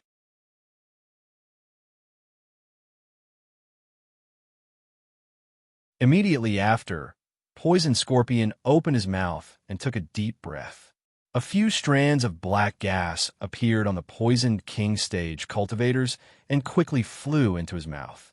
When the black gas left their bodies, the king stage cultivator's pain was instantly relieved. Everyone looked at Poison Scorpion in confusion. He actually listened to the young man's orders? Nangong Lai, who was not far away, looked at Ling Xiao with a much more complicated gaze. It was as if he could not see through Ling Xiao's background. Could he really be a disciple of the rank 8 Purple Sky sect? All of you, get out of the way! Crazy Taoist shouted at the earthly sovereigns of the 4 great clans. He then walked over to Ling Xiao's side and smiled. Brother Ling, how have you been? His smile had a hint of flattery, and he no longer had that arrogant and haughty attitude from before. Poison Scorpion also walked in front of Ling Xiao and glanced at the beautiful Kai Xiayue beside Ling Xiao. He smiled and said, Brother Ling is really lucky. I am so envious of you. With Brother Poison King style, who knows how many beauties will throw themselves at you? What is there to be envious of? Ling Xiao replied. He then pointed at Xianxia and the Demon Emperor and introduced them. He is my new little brother, Trickster. This is my servant, Housekeeper Zhao. You must take good care of them during the operation. Ghost Hag, Poison Scorpion, and Crazy Taoist all looked at Xianxia and the Demon Emperor. When they saw that Xianxia was only a beginner king stage cultivator, they all revealed looks of disdain. But when they saw the Demon Emperor, their expressions changed to one of shock. The Demon Emperor looked at them with disdain and no longer paid them any attention. A servant of a middle stage Earth Sovereign? This question popped up in the minds of all 4 of them. It was as if a storm was set off in their hearts. The 4 of them had mistaken Ling Xiao for the Thousand-Faced Scholar. The Thousand-Faced Scholar's strength was similar to theirs, but now that they saw that Ling Xiao was only a king stage cultivator, they felt that the Thousand-Faced Scholar had already stepped into the half-venerable stage before them. Moreover, he had a level 6 Flood Dragon as his companion. This made them very wary of Ling Xiao. Now that they saw that Ling Xiao had brought a servant of a mid-stage Earth Emperor, they were even more convinced that the Thousand-Faced Scholar had already stepped into the half-venerable stage. Otherwise, how could he have taken in such a powerful servant? They were now even more afraid of Ling Xiao. It wasn't just the 4 of them. Even the 4 forces at the side were curious about Ling Xiao's identity. Who was this young man to be able to make the 4 villains fawn and respect him so much? Only a venerable stage expert would have such a deterrent effect.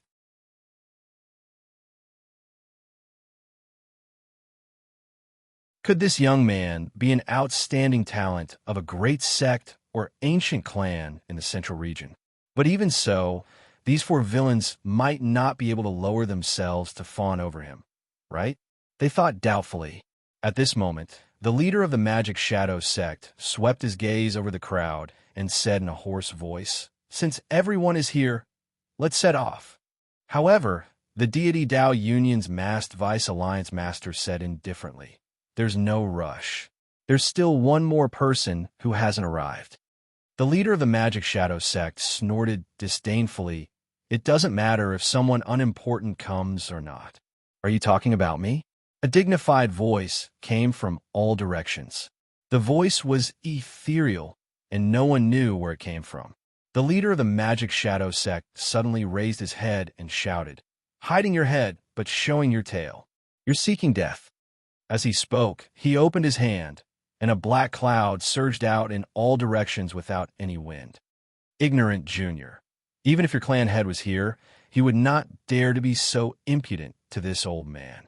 An incomparably dignified voice came from the air, and a ball of fiery light burned the black cloud away. A figure sitting on a fire lawn broke through the clouds and descended from the sky. The fire lawn screeched and flapped its flaming wings. This fire lawn was a medial rank 6 fire-attributed spirit beast. It had the bloodline of the undying phoenix, a spirit beast of the same rank as the flood dragon. In the future, it would have a chance of becoming a rank 8 spirit beast. An old man sat on the fire lawn. This old man sat cross-legged on the fire lawn. He had white hair and a youthful complexion. His robes fluttered in the wind, and his expression was calm. He had the air of an immortal. When everyone saw this old man, they all revealed expressions of shock. Everyone immediately bowed to the old man on the fire lawn and said, "Greetings, Grandmaster Alchemist."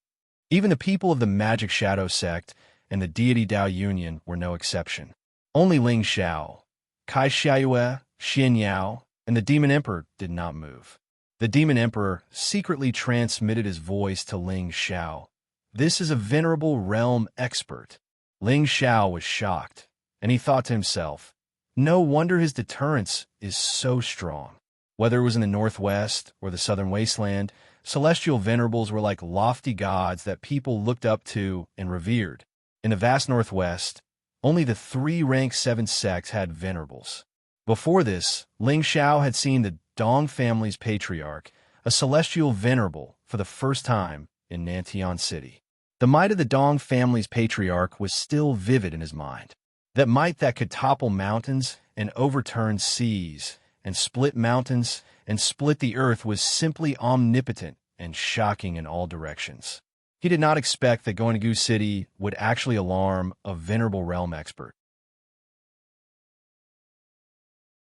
He felt even more uncertain in his heart. He was going to Goose City to look for the heavenly Gu divine technique, and the purpose of these people was naturally for the 2 divine items of the Gu race. Originally, he was already insignificant in front of so many experts. Now that another celestial venerable had come, he felt even more pressure.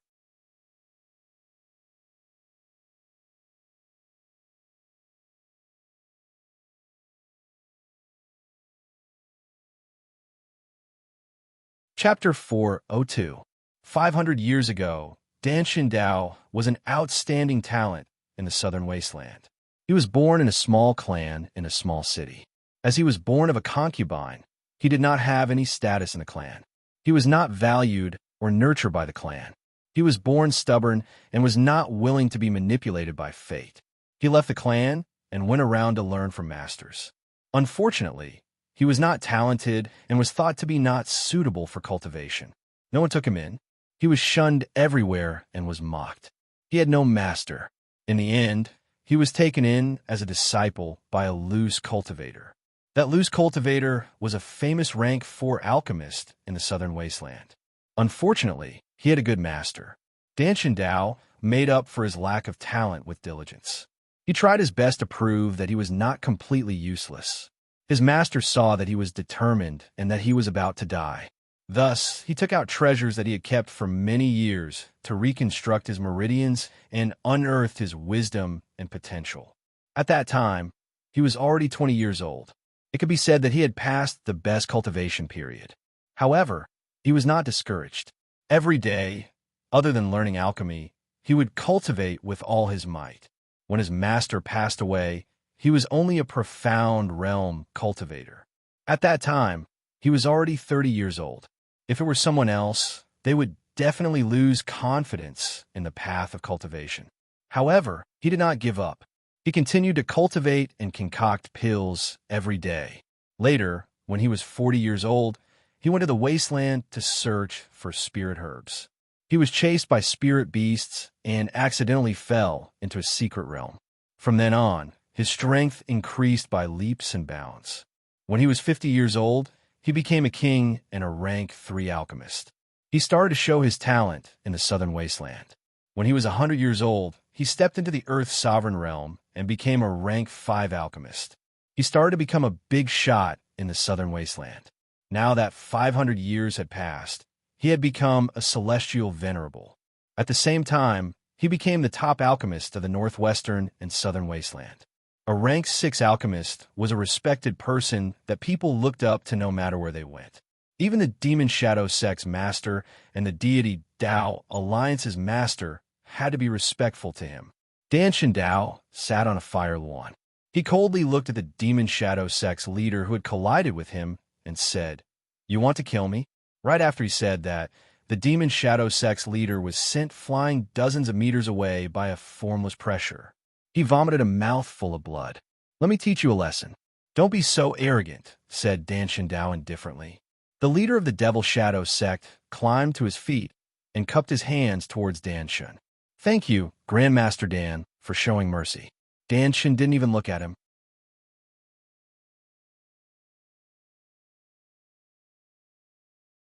He closed his eyes and said, "Let's go."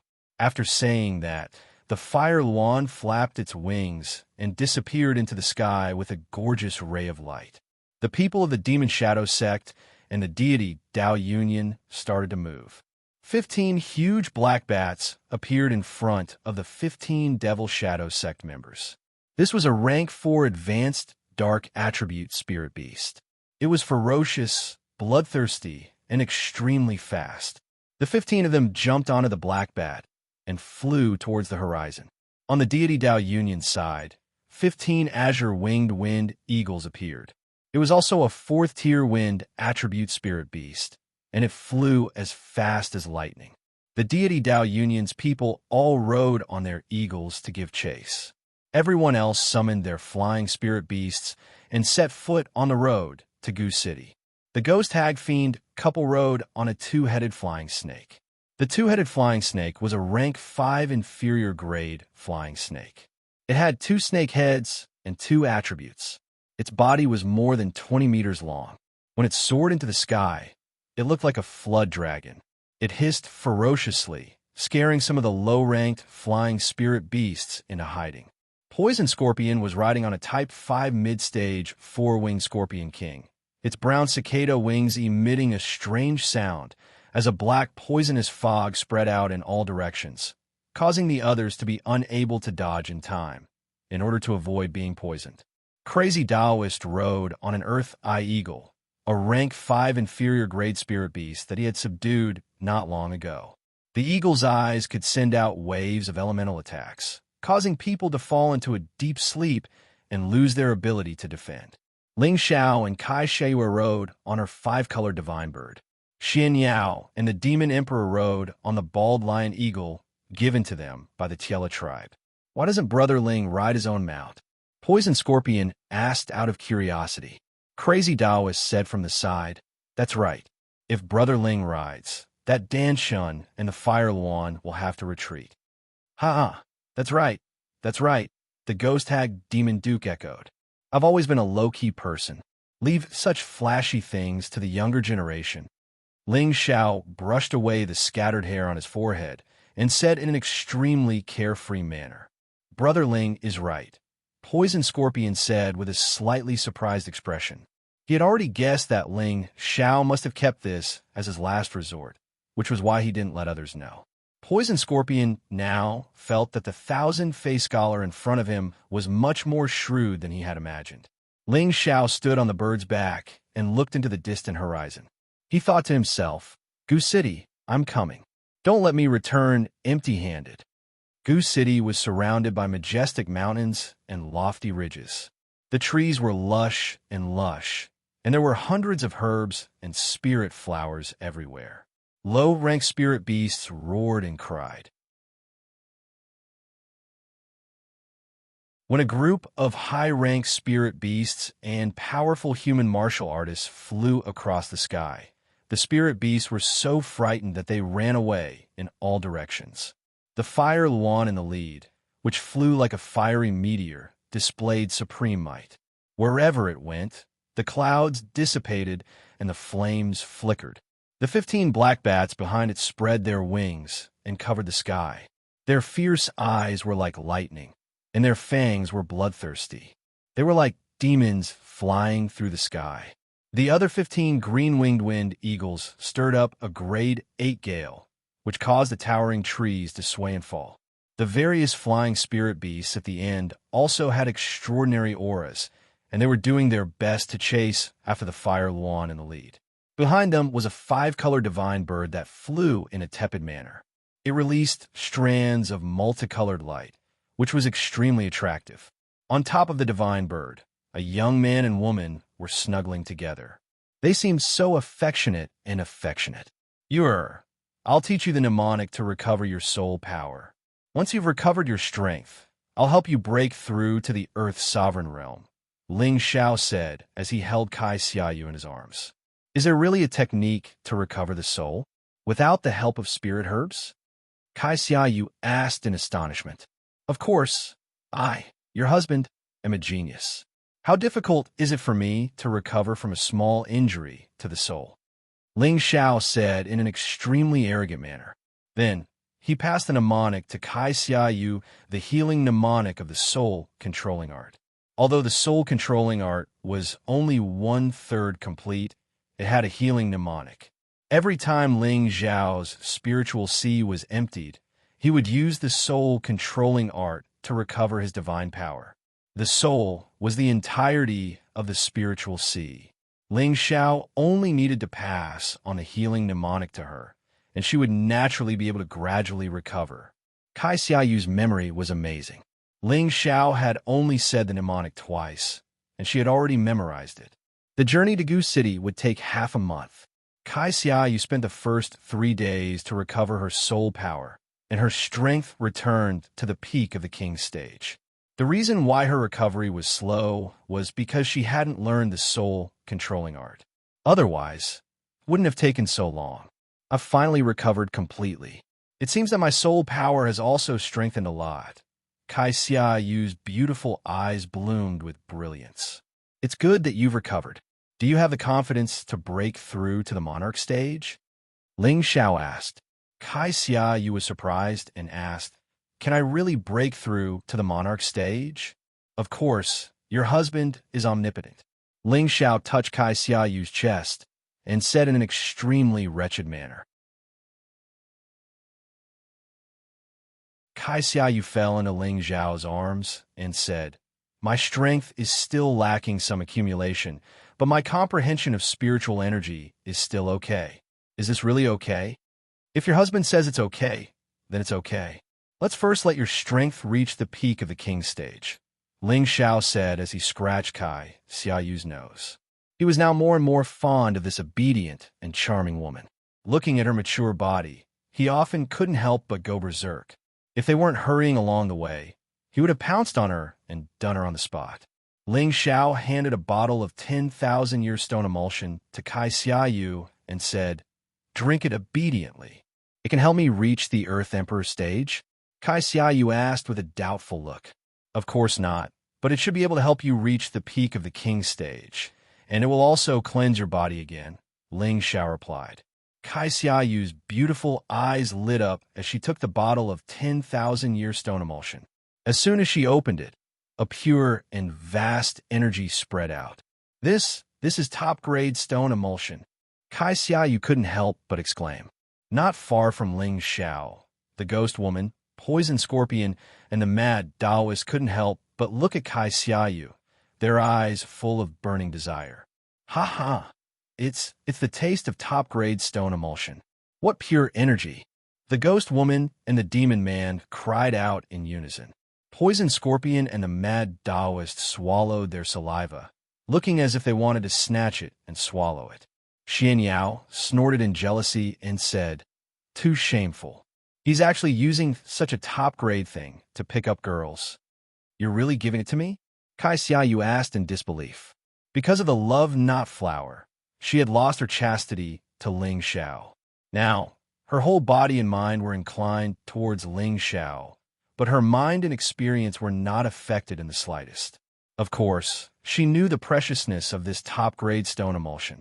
It must be known that in the Dong family's auction, a few drops of ordinary stone emulsion were sold for sky-high prices. She really didn't expect Ling Xiao to be so generous as to give her such a small bottle of it. Ling Xiao glanced at the greedy people and said with a chuckle, I went through a lot of hardships to get this from a dangerous cave. There are only 3 bottles. I've taken one, and now I'll give you another. I still have one left, so you can rest assured and drink it. Thank you, husband. You're too kind to me. When Kai Xiaoyu heard that Ling Xiao had taken 1 bottle, and there was still one left, she immediately happily accepted Ling Xiao's gift. Then, she passionately kissed Ling Xiao's face to show her inner excitement. If I don't treat you well, who should I treat well to? You're my wife, Ling Xiao said with infinite tenderness. Xianxia calmed her mind, adjusted her state of mind, and poured the bottle of 10,000 years stone emulsion into her mouth. Not far from her, Ghost Woman, Demon Duke, Poison Scorpion, and Crazy Taoist all had pained expressions. This 10,000 years stone emulsion had the effect of washing the marrows and meridians of martial artists below the Mystic Tharch stage. Ghost Woman, Demon Duke, Poison Scorpion, and Crazy Taoist all wanted to wash the filth in their bodies again and reconstruct their meridians. As long as they did this, they would definitely step into the venerable stage in the future. To reach the venerable stage, they needed to comprehend the energy of heaven and earth and comprehend their own small world. Perhaps they would successfully break through under some kind of opportunity, or they might be stuck at the peak of the monarch stage for the rest of their lives. Although this 10,000-year stone emulsion couldn't allow them to comprehend the heaven and earth, it could allow them to wash their marrows and meridians again, allowing their tenbin to improve again. This would definitely greatly improve their comprehension.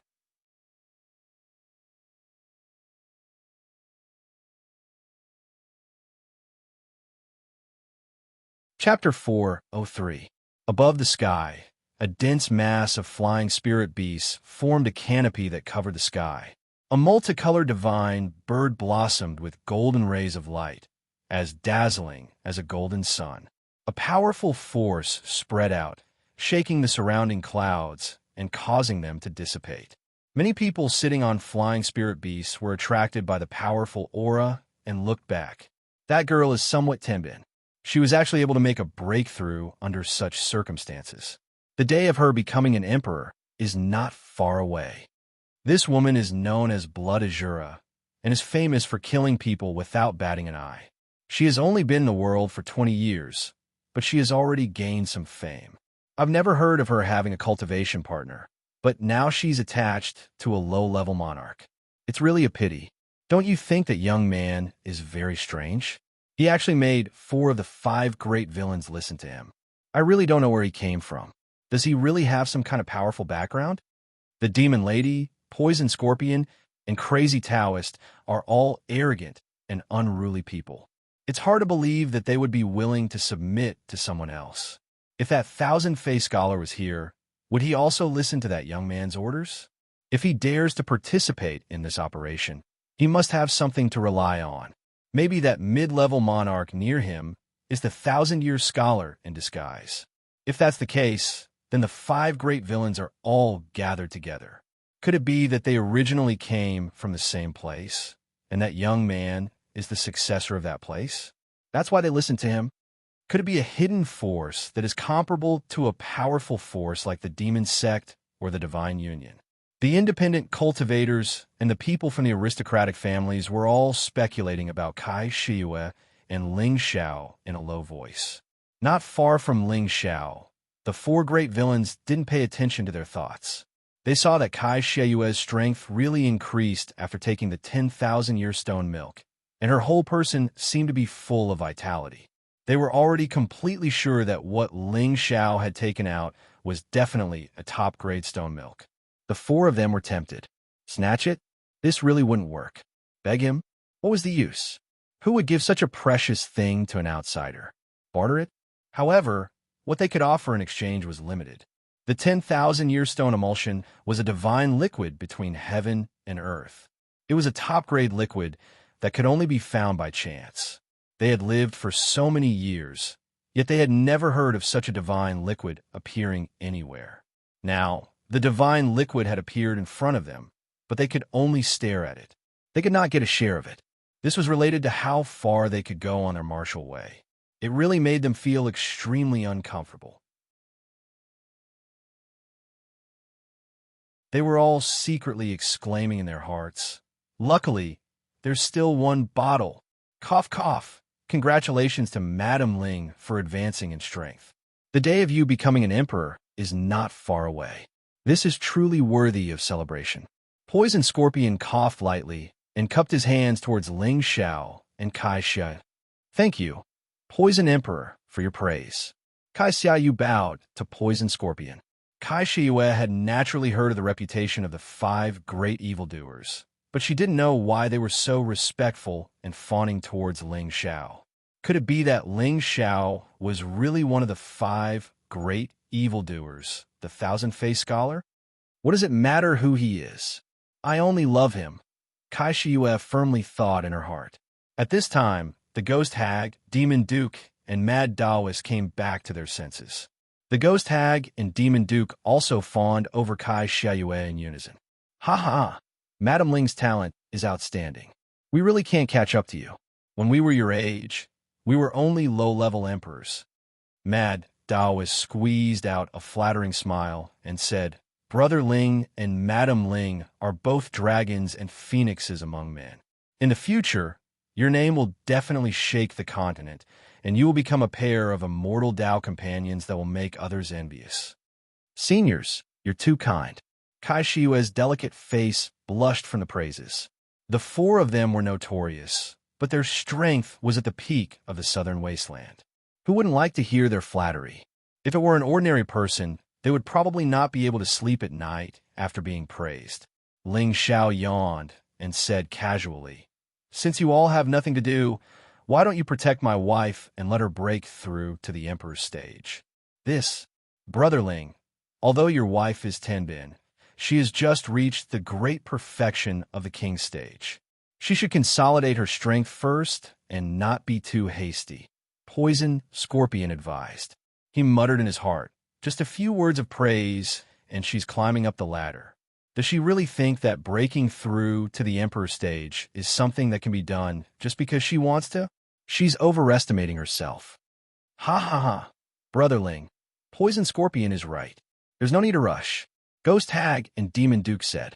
They were afraid that Kai Shiyue would break through because of these words. If she failed to break through and lost her strength, Ling Xiao would vent his anger on them. They couldn't afford to suffer such a crime.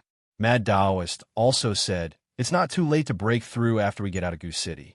She's bound to become an emperor anyway, so it's not good to break through rashly. At this time, Xianxia couldn't help but advise, Brother Ling, be careful. At the same time, he was also wondering, does he really have a way to help her break through to the Emperor's stage? Ling Xiao chuckled and stretched his back. He traced a finger around the bird's body. The few of them saw that Ling Xiao had actually laid down a restriction. Moreover, this restriction was arranged very cleverly and had a somewhat natural feeling to it. This restriction was something that Ling Xiao had learned from the heaven-suppressing sex tomb in the secret territory. Although the restriction he had set up wasn't very strong, it was very intricate. It wasn't too far off from a normal Emperor stage cultivator's restriction. Then, a bottle appeared in Ling Xiao's hand, and within it was a crystal-clear pill. The King Pill was a top-tier 4th-stage pill, comparable to a 5th-stage pill. It could increase any King stage cultivator's chances of breaking through to the Emperor stage. Even if the breakthrough failed, it wouldn't affect the cultivator's original strength. He had obtained this pill from the secret territory under the desolate mountain range. Ling Xiao had always wanted to use this King Pill as a betrothal gift to sect master Xianxia. But now he felt that it wasn't necessary. He had even better treasures, and this King Pill was perfect for Kai Shiyue to use to break through to the Emperor's stage. There's still a lot of time, enough for you to break through. This way, you'll have a better chance of survival in Goose City, Ling Xiao said indifferently as he stuffed the pill into Kai Shiyue's hand. Kai Shiyue looked at the pill in her hand and was speechless.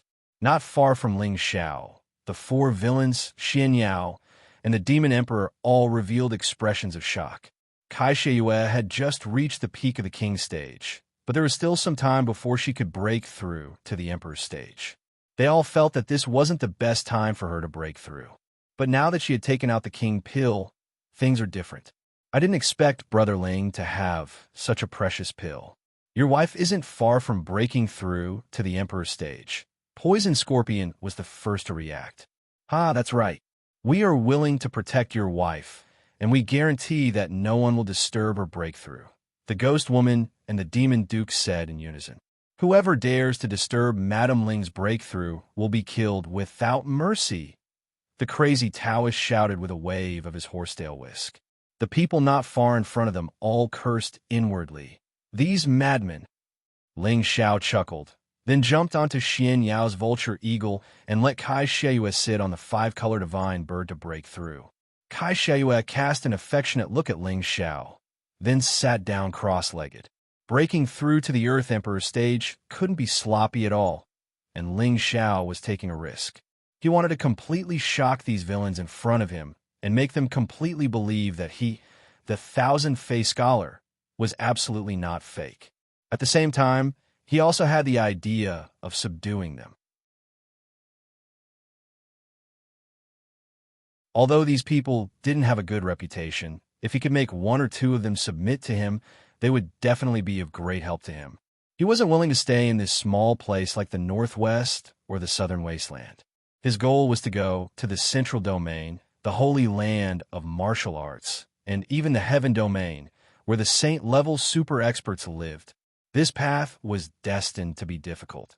So in addition to making himself stronger as soon as possible, he also needed to strengthen the forces around him so that he could have more help in the future. In the blink of an eye, 5 days passed. During these 5 days, the Ghost Woman, the Demon Duke, the Poison Scorpion, and the crazy Taoist guarded around Kai Xiayue, forming a line to protect her and the five-color divine bird, so that not even a mosquito could fly in. Ling Xiao was very satisfied with this situation. His initial temptation had succeeded. "I say, Brother Ling, do you still have any King's Pill? Give me 1 or 2, Xianxiao asked with a fawning expression. Ling Xiao looked up at him and said, "Yes, but your cultivation is still low, so it's useless." Xianxiao's eyes bloomed, and he said, "This, I can save it for now. With my Tenbin, it'll be easy for me to reach the king's great perfection." "Well, you can ask me for more when the time comes," Ling Xiao replied. "Don't. It's better to keep it for me now. If anything happens to you, wouldn't my dream of becoming an emperor be in vain?" Xianxiao said unwillingly. Ling Xiao's expression darkened, and he immediately scolded. "Damn, you dare to curse me? Don't even think about asking me for any more pills in this life." Xianxiao smiled awkwardly and said, "It's a mistake. It's a pure mistake." Ling Xiao closed his eyes and meditated, deciding to ignore this guy who deserved a beating. On the 6th day, the sky was filled with golden light, as if some peerless object had descended to the world. The golden light was extremely dazzling and extraordinary. A five-color divine bird was surrounded by a thick layer of golden heaven and earth spiritual energy. In the blink of an eye, the spiritual energy of heaven and earth had all entered Xiaoyu's dantian. The five-color divine bird was extremely comfortable being bathed in the spiritual energy, and it couldn't help but spit out its beast core to absorb the spiritual energy of heaven and earth. The strong change in the aura shocked everyone. Who's breaking through? Such dense and powerful spiritual energy, it should be breaking through to the Earth Emperor stage. It's that blood azura. Didn't she just reach the king's great perfection not long ago? How could she break through to the Earth Emperor stage now? She's crazy. Her realm hasn't stabilized yet. If she breaks through to the Earth Emperor stage in such a hurry, she'll definitely fail. No, her realm has already stabilized. Look at how strong the spiritual energy she's attracting is. It's obvious that she's already half a step into the Earth Emperor stage. As long as she can comprehend the realm of spiritual movement, she'll become an emperor today. How is this possible? She's clearly only at the king's great perfection. How could she break through again? Does she really have some kind of monstrous physique? But even so, she can't break through in a few days. There's another possibility. She might have taken some high-grade pill to break through.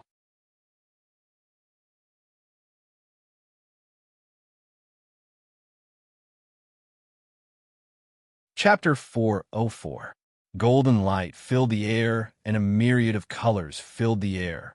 All the flying team stopped and stared at the man and beast behind them who were breaking through at the same time. The 4 villains near Xianxia, you were all shocked by this scene. She really broke through. The 4 of them exclaimed in their hearts at the same time. They didn't believe that Ling Xiao could really create an Earth sovereign in such a short period of time. But the truth was right in front of them, and they had no choice but to believe it. They all secretly praised Ling Xiao's methods. First, he used the 10,000-year stone emulsion to help Xianxia reach the peak of the King's Step, and then he used the King Ji pill to help her break through in one fell swoop. What others would take decades or hundreds of years to achieve was done by him in just a few days. It was simply enviable. As the golden light faded, two powerful auras soared into the sky. One of them had a graceful and exquisite figure that was coiled with golden divine radiance, and her elegant bearing and ethereal charm caused everyone to be extremely shocked and praise her. Many cultivators with poor willpower drooled, and their eyes were about to pop out. The other bird's 5 dazzling tails were sparkling and colorful, extremely tempting, and its cries were full of joy and joy. The 5-color divine bird was an ancient high-rank spirit beast that had some of the bloodline of the sacred peacock beast. Its colorful tail was its proudest asset. It had long been a peak 4th-rank spirit beast, and with the help of Kai Xiayu's breakthrough, it absorbed the powerful essence of heaven and earth and broke through in one fell swoop, becoming a low-rank 5th-rank spirit beast. A man and a beast breaking through at the same time was truly rare in the secular world. Everyone was so shocked by this scene that it was difficult to describe with words. Congratulations to Fairy for becoming an emperor. Except for a few high-rank Earth sovereigns, everyone present slightly cupped their hands towards Kai Xiaoyu and congratulated her. No matter who it was, breaking through to the Emperor's Step was definitely something worth celebrating. Once one reached the Emperor's Step, it meant that they had stepped into the ranks of the top experts and would be respected by everyone. An Ouyang family's Earth sovereign invited Kai Xiaoyu. Fairy, are you willing to join my Ouyang family and become a guardian elder? My Ouyang family can provide you with the best resources to help you reach a higher level. The Nangong family's Earth sovereign also invited. Fairy can join my Nangong family and become a guardian elder. We can also provide you with the best cultivation resources. The Xian clan's earthly emperor said indifferently, Fairy, you can join my Xian clan. My Xian clan is a well-known alchemy clan, and we can provide you with even more of the best medicinal pills to help you step into the Exalt realm one day. The Tang family's Earth Emperor was slightly displeased. Your Xian family doesn't even have a 5th-grade alchemist, so how can you help the fairy break through to the honorable realm? Then he said to Kai Shi, in terms of resources, which one of them can compare to my Tang family? My Tang family can provide a low-level spirit artifact for the fairy to use. As long as the fairy is willing to join my Tang family, our Tang family can definitely provide the resources you need. Bullshit. Your Tang family is just a blacksmith. Fairy joining your Tang family would only be an insult to her status. The Emperor-level expert from the Xian family replied angrily. The Ouyang and Nangong families also tried their best to invite Kai Xiaoyu. For a moment, the 4 great families' Earth sovereign-level experts were red in the face. At this moment, a faint voice sounded. Fairy is unparalleled, and Tenbin is extraordinary. Why don't you join my Divine Alliance and become a guardian elder of my Divine Alliance? You can spread the Divine Alliance's purpose and share the peace of the world. There is no need to guess. This was definitely the deity Dao Alliance's Vice Alliance Master's golden mouth. The 4 great families were all ancient, desolate families, so there was no need to talk about their foundation and strength. They were definitely not weaker than any rank 8 sect. However, the deity Dao Alliance was one of the strongest alliances in the Southern Wasteland. There were many disciples in the alliance, and there were many experts in the sect. The Alliance Master was a powerful existence at the venerable level. Their strength was superior to the 4 great families. When the deity Dao Alliance spoke, the expressions of the 4 great families turned extremely unsightly. They all thought disdainfully in their hearts, this damn deity Dao Alliance should be called the Plague Alliance. The talent that Kai Xiaoyu displayed had already attracted everyone's attention. She was only in her 40s, which was way too young for a high-level martial artist. Most of the king stage experts present were between 50 to 200 years old. As for the Earth Emperor stage experts, which one of them wasn't over 100 years old? Even Nangong Lai, who had once obtained a great opportunity, was nearly 100 years old. With Kai Xiayu's Tenbin, it was not difficult to imagine that she would have the chance to become the second Nangong Lai. That was why many powers were trying their best to invite Kai Xiaoyu to join them to increase their strength and foundation. All right, stop arguing.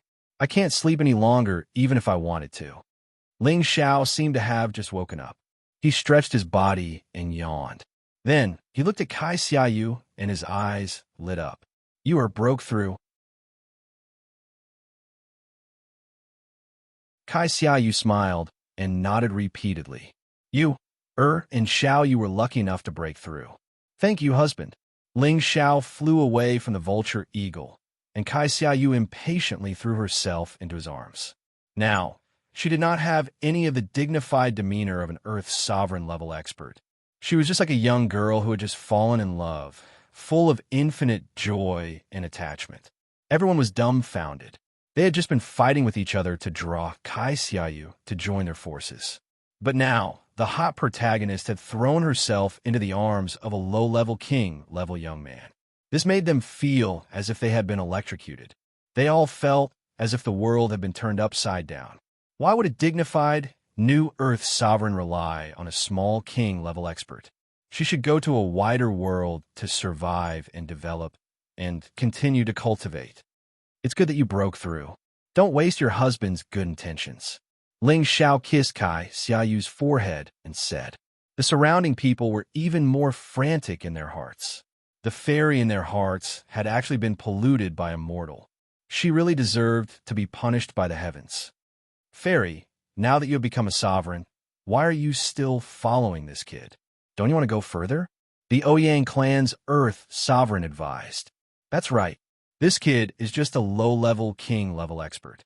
He will never be able to catch up to you in this lifetime. Why are you reluctant to part with this useless trash? The Xian clan's Earth sovereign echoed. That's right. Join our Nangong clan. We can definitely help you reach the venerable level quickly and dominate a region. The Nangong clan's Earth sovereign tempted. Join our Tang clan. You can use any spirit equipment you want, and you won't lack cultivation resources. The Tang clan's Earth sovereign invited. The Divine Union is your best choice. Everyone, there's no need to argue. The Deity Dao Union's vice-union leader said tyrannically. Kai Xiaoyu wanted to say something, but Crazy Taoist shouted first. Don't waste your time. Fairy is Brother Ling's immortal companion. Why would she join your small sects? You really don't know what you were talking about. What was crazy? This was crazy. In the southern wasteland, the Deity Dao Union and the four noble clans were definitely the peak powers. Who dared to be so arrogant as to think that they were small sects? Aside from Crazy Taoist, there was probably no one who dared to speak so boldly. Only if that person was tired of living would they dare to say such words. The people of the Deity Dao Union and the four noble clans all glared at Crazy Taoist angrily. The Deity Dao Union's vice-union leader said, faintly, Crazy Taoist, you have a ruthless temperament. How about this union leader reform you into following our divine union and promoting our divine union's purpose? After saying that, a blue steel hoop appeared in the Deity Dao Union's vice-union leader's hand. The steel hoop gave off a strange aura, and dozens of strange lotus flowers appeared. When everyone saw this blue steel hoop, their expressions changed. This was a middle-grade rank 6 spear equipment, blue lotus hoop. It was refined from dozens of 7,000-year-old blue lotus cores. It had the ability to control and confuse one's mind. We also want to be reformed by you. Let's see who will be reformed first. The ghost hag retreated to Crazy Taoist's side and shouted. The skeleton staff in the ghost hag's hand gave off a frightening green light. I would like you to help me purify the poisonous gas in my hand. Is that possible? A black poisonous gas appeared in Poison Scorpion's hand. Waves after waves of poisonous gas spread out, corroding the surrounding air and causing it to corrode. The people of the deity Dao Union gathered around their vice-union leader, waiting for his orders. The people of the four noble clans retreated, not wanting to get involved in this mess. Just as the battle was about to start, a dignified voice came from afar. Are you leaving or not? If not, then don't follow me. Otherwise, don't blame this old man for being impolite. The scarlet light did not linger and disappeared into the horizon. Everyone recovered their wits and did not want to waste any more time. It was more important for them to hurry on with their journey. The deity Dao Union's vice-union leader looked coldly at the four evil men and said, I hope you can leave Goose City alive and give our divine union a chance to reform the four of you. After saying that, he quickly left on the green-winged wind eagle. The crazy Taoist shouted in disdain, You really think so highly of yourselves. Of course, we can leave Goose City alive, but it's hard to say for your Plague Alliance. Haha, well said. We should change our name to Plague Alliance, the Ghost Hag and Duke Fiend said with a smile. Poison Scorpion waved his black fan and smiled. Lower your voice. If others hear us, they will think that we are making a scene. Poison Scorpion asked them to lower their voice, but his words could travel 1,000 meters and everyone could hear him clearly. The four evil men were not afraid of anything. The deity Dao Union had always viewed them as a thorn in their side, and they also hated the people of the deity Dao Union. Congratulations, Madam Ling, for advancing to Monarch Realm. I have a golden man lotus here. Please accept it as a small token of my respect. A jade box appeared in Poison Scorpion's hand. This jade box contained a small golden flower. This was a medial grade 5 golden man lotus, a rare spirit flower that metal-attributed cultivators desired. When the Ghost Hag and Duke Fiend saw this, they exchanged glances. A jade box also appeared in the Ghost Hag's hand. She smiled and said, Congratulations, Madam Ling, for ascending to the throne. This is a high-ranked rank 5 metal-attributed beast core. I hope you like it. The crazy Taoist became anxious. He did not seem to have any high-ranked metal-attributed spirit grass or beast cores in his spatial ring. Was he going to miss this opportunity to curry favor with Ling Xiao? Suddenly, the crazy Taoist found something good in his spatial ring and quickly took it out. Congratulations, Madam Ling, for ascending to the throne. This is a high-ranked rank 5 defensive armor from the Tang clan. It should be suitable for you to wear. Madam Ling, please accept it, the crazy Taoist said as he held up the armor with both hands. You're tuning in to the Eternal Immortal Ballad YouTube channel. Don't forget to subscribe and join us on this journey to catch the most captivating stories.